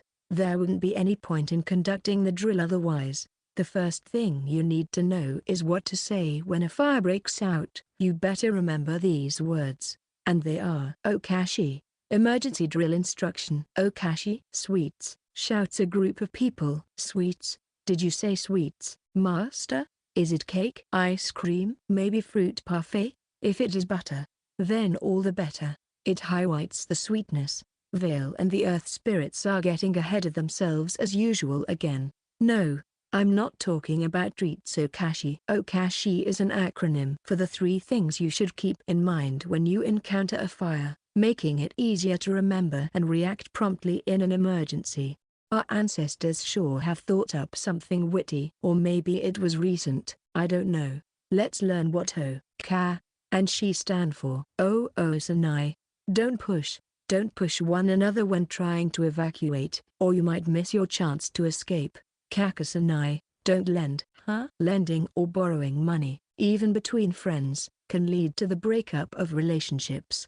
That's why you should never lend money. Wait, no, that's important on its own, but it has nothing to do with fires. This isn't the right car. The counter is. Car and I don't loan. Never take part in illegal loans. Not this either. Why aren't we moving away from the financial side of things? Wasn't Okashi supposed to compactly summarize the necessary things to do during a fire? Do I just have that bad of a memory? We'll just come back to Ka later. Let's try to remember what she stands for next. Shishire and I don't know. Why is this getting so random? My memory is fuzzy on everything but the first word. Oh well. I'll try to remember what Okashi stands for by the end of the drill. I was booed for my lame attempts at hosting. Next fire drill lesson. Firefighting practice. Firefighters that come at the press of a few buttons like in my world don't exist here. We have to extinguish the fire by ourselves. That's why we need to experience firefighting beforehand so that we can be prepared for the real thing. Hence, I prepared a small campfire in an open, flat area outdoors, by assembling wood and setting fire to it. The fire burns red hot. You will extinguish this fire on your own to gain hands-on experience. I've prepared some fire extinguishing tools, so use them. Fire extinguishers are still too advanced for this world, so I prepared buckets of water. I think I'm going to place these emergency water buckets everywhere on the farm from now on. Come on. Don't hesitate to pour this water on the blazing fire. Those who wish to try it, fall in line. So, you just want us to put out that fire? Surprisingly, Vale was the one who volunteered first. Currently, she's in her human form. I don't think we need to use water for that, huh? Vale gives a glance at the fiery campfire and says, vanish. With a single word from the dragon girl, the fire went out by itself. Not even a wisp of smoke in sight. Platy then explains to me who's dumbfoundedly speechless. A fire that size is no threat with dragon magic. Don't underestimate the ultimate magic that mankind has yet to understand. Exactamundo.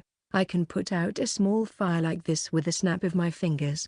I can put out even bigger flames in an instant. For example, I could put out a wildfire that would cover that whole mountain. Do you want me to show you how? But there's no wildfire on that mountain. Since there's no fire, you're going to make one yourself with your dragon breath, you say? Don't.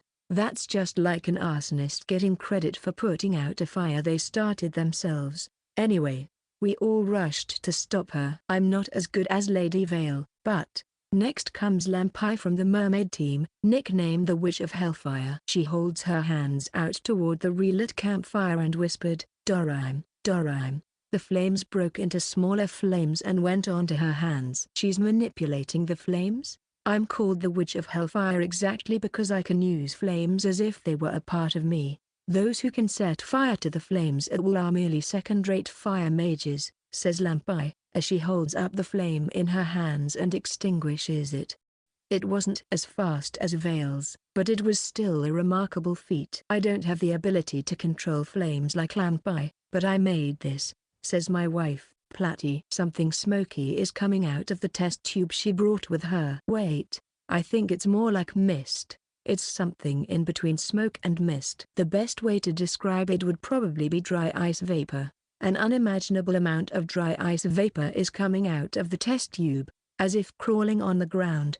It's heading straight for the campfire. By the way, the goblin team is the one who reignites the fire every time it's extinguished. Thanks, you guys. Back on topic, the vapor from the dry ice finally covered the flames and swallowed them. It's as if we're watching the predatory behavior of an amoeba. Over time, the fire was extinguished by the vapor. This auto-extinguishing mist is made by diluting a monster called smoke slimes with a magic potion, explains Platy. Smoke slimes originally use the body heat of living creatures as their energy source and are known for clinging to their prey, stealing their body heat, and freezing them to death. I applied that logic here. The smoke slime, modified by the magic potion, only reacts to high-temperature objects like fire, so it automatically goes to any fire source and extinguishes itself, an ideal fire-extinguishing device.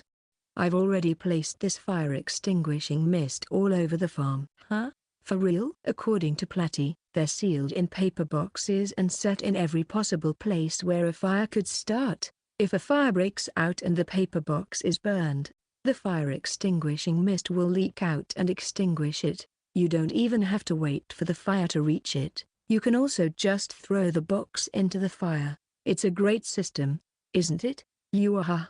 Besides, we've got some reliable people with us to help prevent fires, says Platty as she shifts her gaze toward the elves and the hypercans who immediately struck a pose. Forest fires are a matter of life or death to ourselves. We can use our superior senses as forest dwellers to immediately detect and extinguish fires. Woo woof, woof, woof, woof. Wolf monster's sense of smell can detect even the slightest scent of burning. Is probably what they're saying. I can't believe I forgot something important. Though our worlds are different, fires are still the same, so it's only natural that corresponding countermeasures are in place. Fantasy sure is great. Section. I finally remembered it. I was about to finish the drill without remembering. But I managed to remember one thing. The Shi no Kashi. Shi stands for Shinanai. Don't die. That's it. That's the most important thing. Thank goodness I remembered it. Ah, I feel so much better now. Chapter 224 The Dragon of Gratitude. Bird and Animal Control. That's our topic today. For those who grow crops, there is a big problem that troubles them. Wild animals and birds that devour the crops they've tended. We didn't grow these vegetables for you to eat. Whenever I see one, I chase them away. They're wise and powerful beasts. They could easily go around and over the fence we set up. Pocky and his friends patrolled the area and controlled the damage to a certain extent at first, but with the expansion of our fields as the days went by, his group could no longer cover all of it. A new approach is needed. Let's set up traps, was the first idea that came to mind. Traps. It's the thing you set up beforehand so the thingies get caught in it. It's a very effective way to deal with wild animals that invade at any time. Hence, I made a few things to try out. First, a taut rope that trips you. Second, a pit to fall in. 3, a tub that would fall on you. Fourth, a bear trap. Then, I laid them around the farm. The only trap that looked the most decent was the bear trap, but since it's still a prototype, the springs are weak and loose. I was dubious whether this trap would really catch anything, but I still set it up in the morning since it's not like I'll lose much. When I came back to check around noon, however, I was surprised to find that it did catch something. It's Vale. The heck are you doing there? The trap caught a dragon in its human form. Her huge dragon body would definitely be able to wreck a trap designed for the size of a stray dog. It looked intriguing, so I tried stepping on it. Reluctantly, says Vale. You're like a kid who wants to press the fire alarm button for no reason. You could have just broken free by turning into a dragon. Why are you still stuck in there? I was afraid you'd get mad at me if I broke it, so I decided to wait. I like that mindset. Anyway, I couldn't leave her like that, so I disarmed the trap and let Vale go. And since it had pretty loose springs, there's no need to worry about injury. Though it's not like Dragon Vale would have suffered a scratch even if it had been a strong spring. Now go, and don't get caught again. I pretended like the protagonist of some story and let Vale go. Vale looked back time and again before she went back to the forest. She doesn't even live there. Based on the above results, I scrapped the idea as Pocky and the Earth Spirits could possibly get caught in it as well. I collected the items I had set up and went back to the house. I heard a loud knocking on the door as soon as I returned home, so I went to open it, and the person standing in the doorway was Vale. I'm here to return the favor. An event must have been triggered. I'm feeling deja vu from this flow of events. Find a beast caught in a trap. Save it turns into a human and comes to return the favor. Wasn't there a folk tale like that from a long time ago? Well, except Vale was in her human form from the very beginning.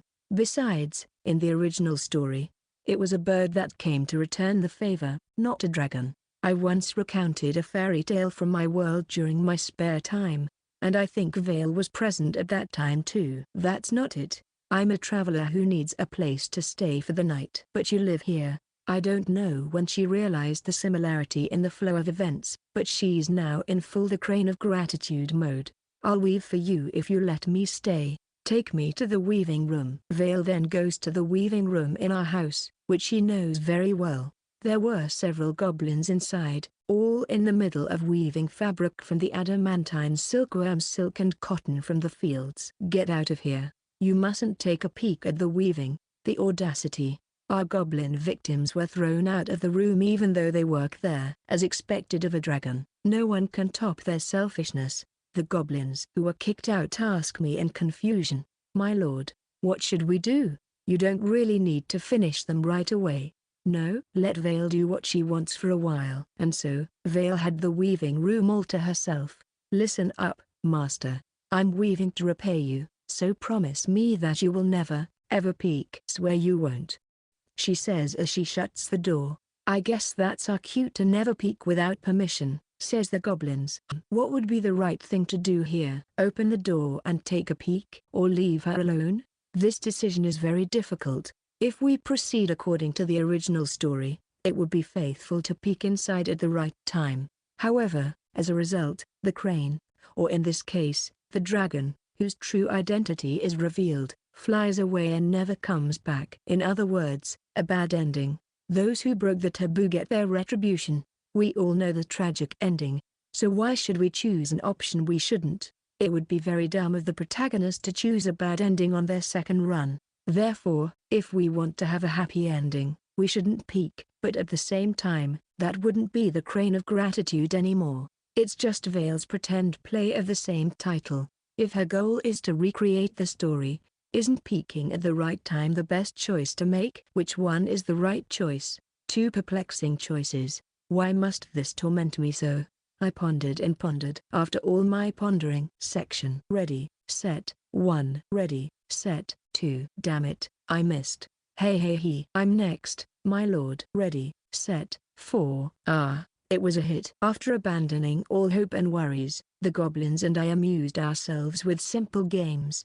They're bored and have nothing else to do after Vale took their job. My lord, let's do Oagiki next. How rash of you to challenge my strongest Oagiki. The mana metal hopscotch, just when we were getting heated up over our games. Peek, damn it. Vale got angry at us. So, peeking was the right choice. Don't you understand the flow of the story, master? You're supposed to say so. It was you, Vale. After seeing me weave with all that I have. That's from a different story, and a more tragic one at that. Geez, I'm going to fly away now that you know who I am. I can't stay here. Take care, Grandma and Grandpa, but there are no old people here. And this is where you live. Without paying attention to my Tsukkomi, Vale reverted to her dragon form and flew away into the sky. Vale, it's dinner time soon. Yay, food. And she came back right away. Section. By the way, Vale actually managed to weave something while she was holed up in the room. It's made from her dragon scales. I know some may wonder how that works, but in the original The Crane of Gratitude, the crane was weaving with its feathers, so I'd say there's not much point in thinking logically about it. Anyway, the cloth is made of dragon scales. Doesn't that sound pretty rare? Are you going to make me sew legendary clothing again? When I took it to Batemy, our local tailor, she got all worked up. I've never seen a weave like this. It's exceptional feel. If I were to make clothes out of it, it'll have more defense than a full set of legendary armor. Are you sure? Do you really want me to make that? Lord Saint? Yeah, it's fine. It's a shame to leave it as it is. Vale should also be cautious about producing legendary items on a whim. Thus, the dragon robe was completed by Batemy in the best quality possible and became an invincible armor that can repel all attacks and magic, unless it is a holy sword or a weapon made of mana metal.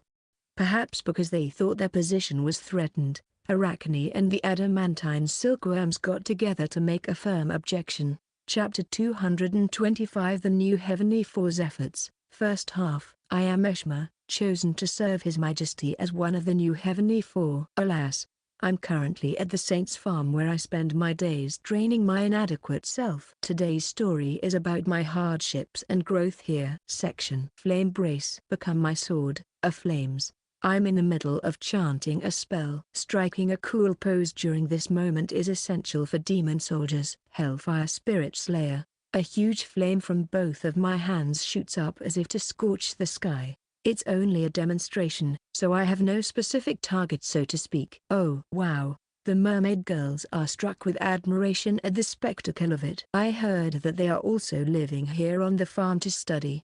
This is the first time I've seen demon alchemy. I guess it's as flamboyant as they say. But our Master Puffer is more amazing. No one can beat Master Gararifa when it comes to being nuts. Discus, Veiltail, Heclei, and Batrachus. I like these 4 girls because they are genuinely amazed by what I do. They're more lovable than Batemy and Belina, who have become jaded. Ha ha ha ha. Marvelous, wasn't it? Hellfire Spirit Slayer is my most powerful attack. I've even used this magic to kill monsters in 3-star dungeons. Pretty amazing, right? Demon alchemy is amazing, right? Please don't brag about your power to these innocent girls. It's embarrassing. And you're a former peer and junior who has become jaded. Belina showed up. Who are you calling jaded? Anyone who lives on Lord Saint's farm becomes like this. What do you mean? Advanced magic doesn't surprise anyone here anymore. No way. I've been chosen as one of the Heavenly Four, and this is the spell I'm most skilled at. If this doesn't surprise you, what will? I'd like to introduce you to the Magic Guru today. Magic Guru?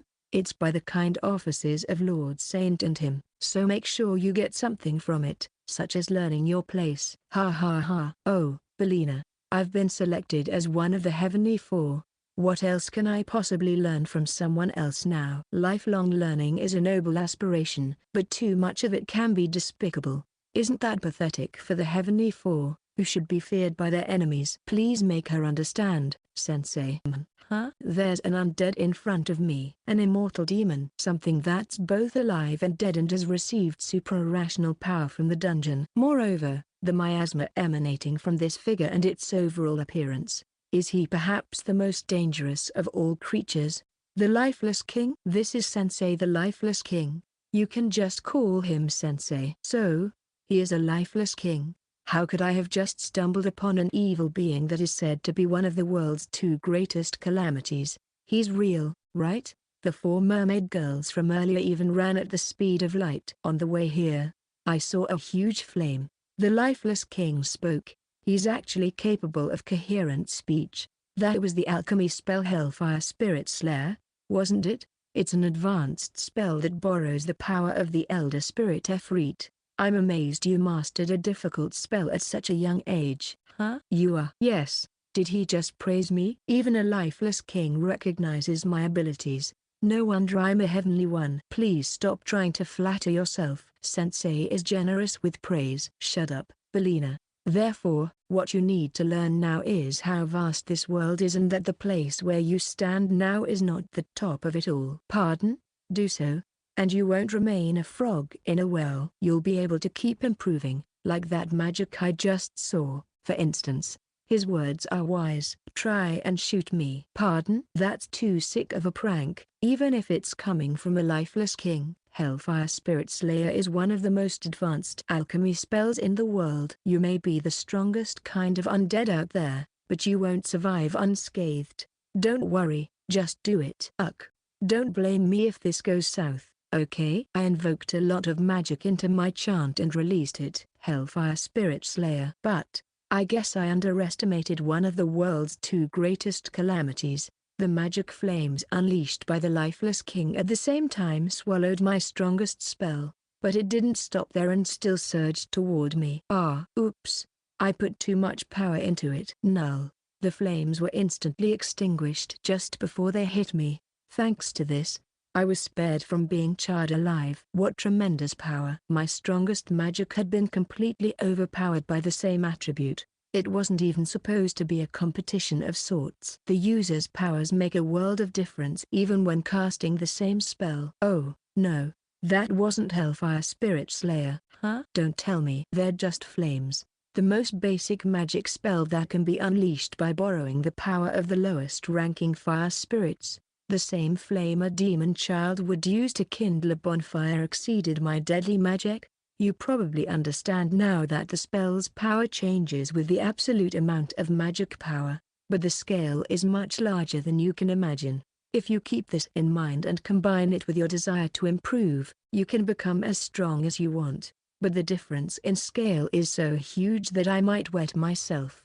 How am I supposed to take that advice? I'm not an expert in demon magic because I was a human before I became immortal, so I can only lecture you at best. I love to teach people and remind them of the human connection in this body that has ceased being one. Section. Damn it, Sensei's class was so good. I learned how to use magic efficiently and was able to make new contracts with plenty of elder spirits. How is demon alchemy still outside of his forte with that much knowledge? The lifeless king is a transcendent being. I knew that in my head, but I didn't really realize how transcendent he actually was. But I didn't see Laviasa today.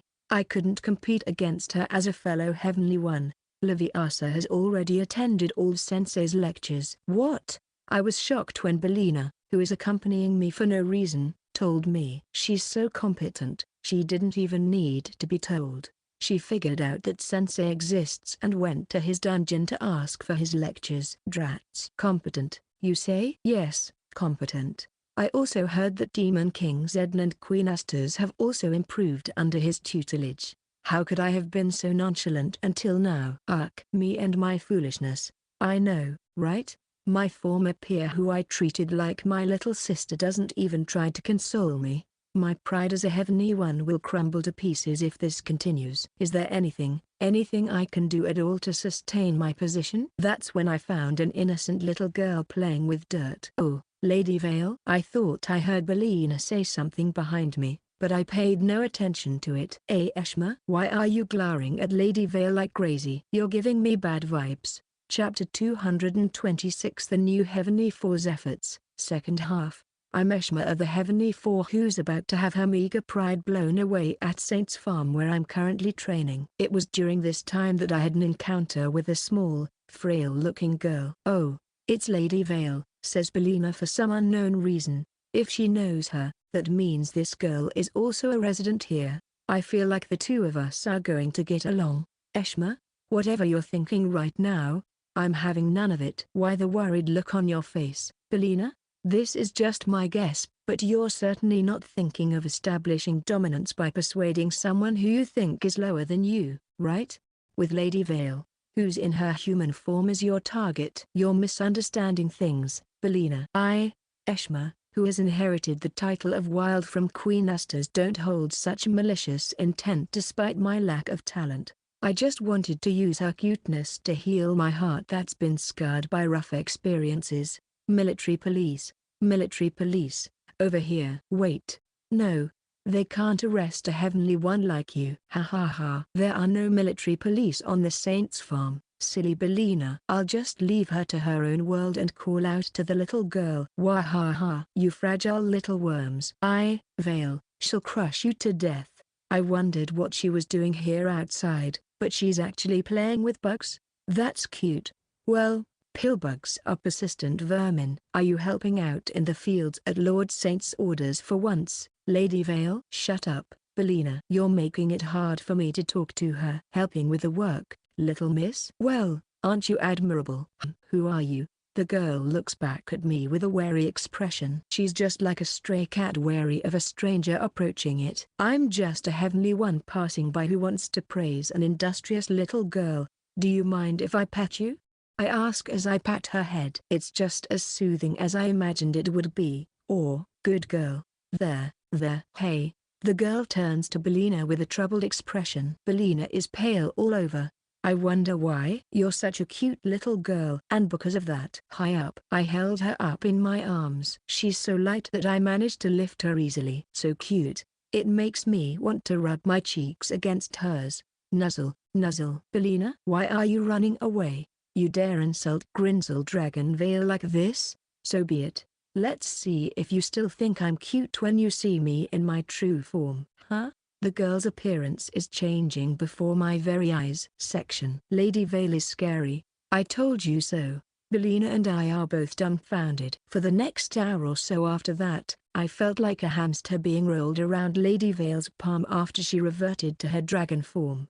I never imagined that a dragon could transform into a girl. I've learned not to judge the inhabitants of this farm by appearances alone. That's the first thing you should learn when you come here. If not, what did you learn during your first few days here? Ha ha ha. My younger sister figure is so harsh. If you had been cuter, I wouldn't have been distracted by Lady Vale. Lady Vale is the one who brought me and Miss Astos to the battlefield and threatened everyone present there. She's one of the strongest people on this farm. Definitely someone you shouldn't piss off. Tell me that sooner. Lady Vale is still roaring near us in her human form. Don't you dare pet me again. If you do, I'll get really angry. It's more like you're asking to want to be petted again with how you're so insistent about it. What do you think, Belina? Like an overexcited cat scratching you for petting them, but in reality, they want you to do it more. Dragons are so hard to please, but my pride has not been healed at all. Ah, hey, Belina. What is it this time? I'm sure the normal-looking guy over there is weaker than I am. But what do you think? I told you it's unhealthy to find someone you think is lower than you just to flatter yourself, huh? That's Lord Saint. You're right, that's Lord Saint. He's the very first person I met here. Oh, I'm such a clumsy girl. Get your grip together, you heavenly fool. It's true that Lord Saint may look ordinary, but he's even stronger than Sensei and Vale. I knew it. I guess no one on this farm is as they seem. Pay attention to the sword that he has on his waist. That's the wicked holy sword Dreas Warts. The lost holy sword? That's the holy sword that the Demon King and each of the Heavenly Four have possessed for generations. But legend says that there are 7 holy swords in total, and the whereabouts of the remaining 2 are completely unknown. Moreover, His Majesty's Inrot is considered more precious because it's the only one that exists in perfect form. Then again, Queen Asta's and Queen Glacia's holy swords have also been restored. And do you know who restored them? Lord Saint. Ha ha ha. Ha ha. I can't help but let out an awkward laugh. I heard rumors that the other lost holy sword, annihilating holy sword Sebing Grun, has also been confirmed recently. Oh? Though I doubt that even matters. Indeed. We continued to observe Lord Saint working in the fields for a while, but then he took a break and started playing with the orcs and goblins he was working with. They faced each other one-on-one and grappled with each other. What's Lord Saint doing now? He's sumo wrestling, a form of dueling, and a favorite sport of Prince Rauana from the Mermaid Kingdom. Could you please not bring up such an important figure casually like that? Lord Saint wrestles and wrestles with his orc opponent, and hurls him. His winning technique is the underarm throw. Lord Saint is very good at controlling the opponent's balance movement, so he can hurl them quite easily. But, I was beaten up so badly by an orc right as soon as I got here, yet Lord Saint just flung him away. The orc that you lost to on your first day was a warrior orc, and the orc Lord Saint is grappling with right now is one of the 10 outstanding farm monsters. Orcra the Legatus Orc. Don't put up any more insurmountable barriers than this, please. Resigning to that reality is what it means to live on this farm. Section. Thus, as one of the splendid Demon King's Heavenly Four, I learned the vastness of the world and my own trivial existence. I ended up crying. After a few weeks of training, I decided to return to the Demon Kingdom to put into practice many of the things I learned here. Thank you, farm. And thank you to everyone who lives here. I swear to you all that I will be a great heavenly one. Huh? You're leaving already, Eshma? But you were just about to get used to the wackiness here. I'm leaving before that happens. Don't lump me with you forsaken kids, Batemy and Belina. I, on the other hand, am going to pay regular visits to this place. Though, Laviaza already got accustomed here. I swear to Hades, you scare me. End of Volume 6.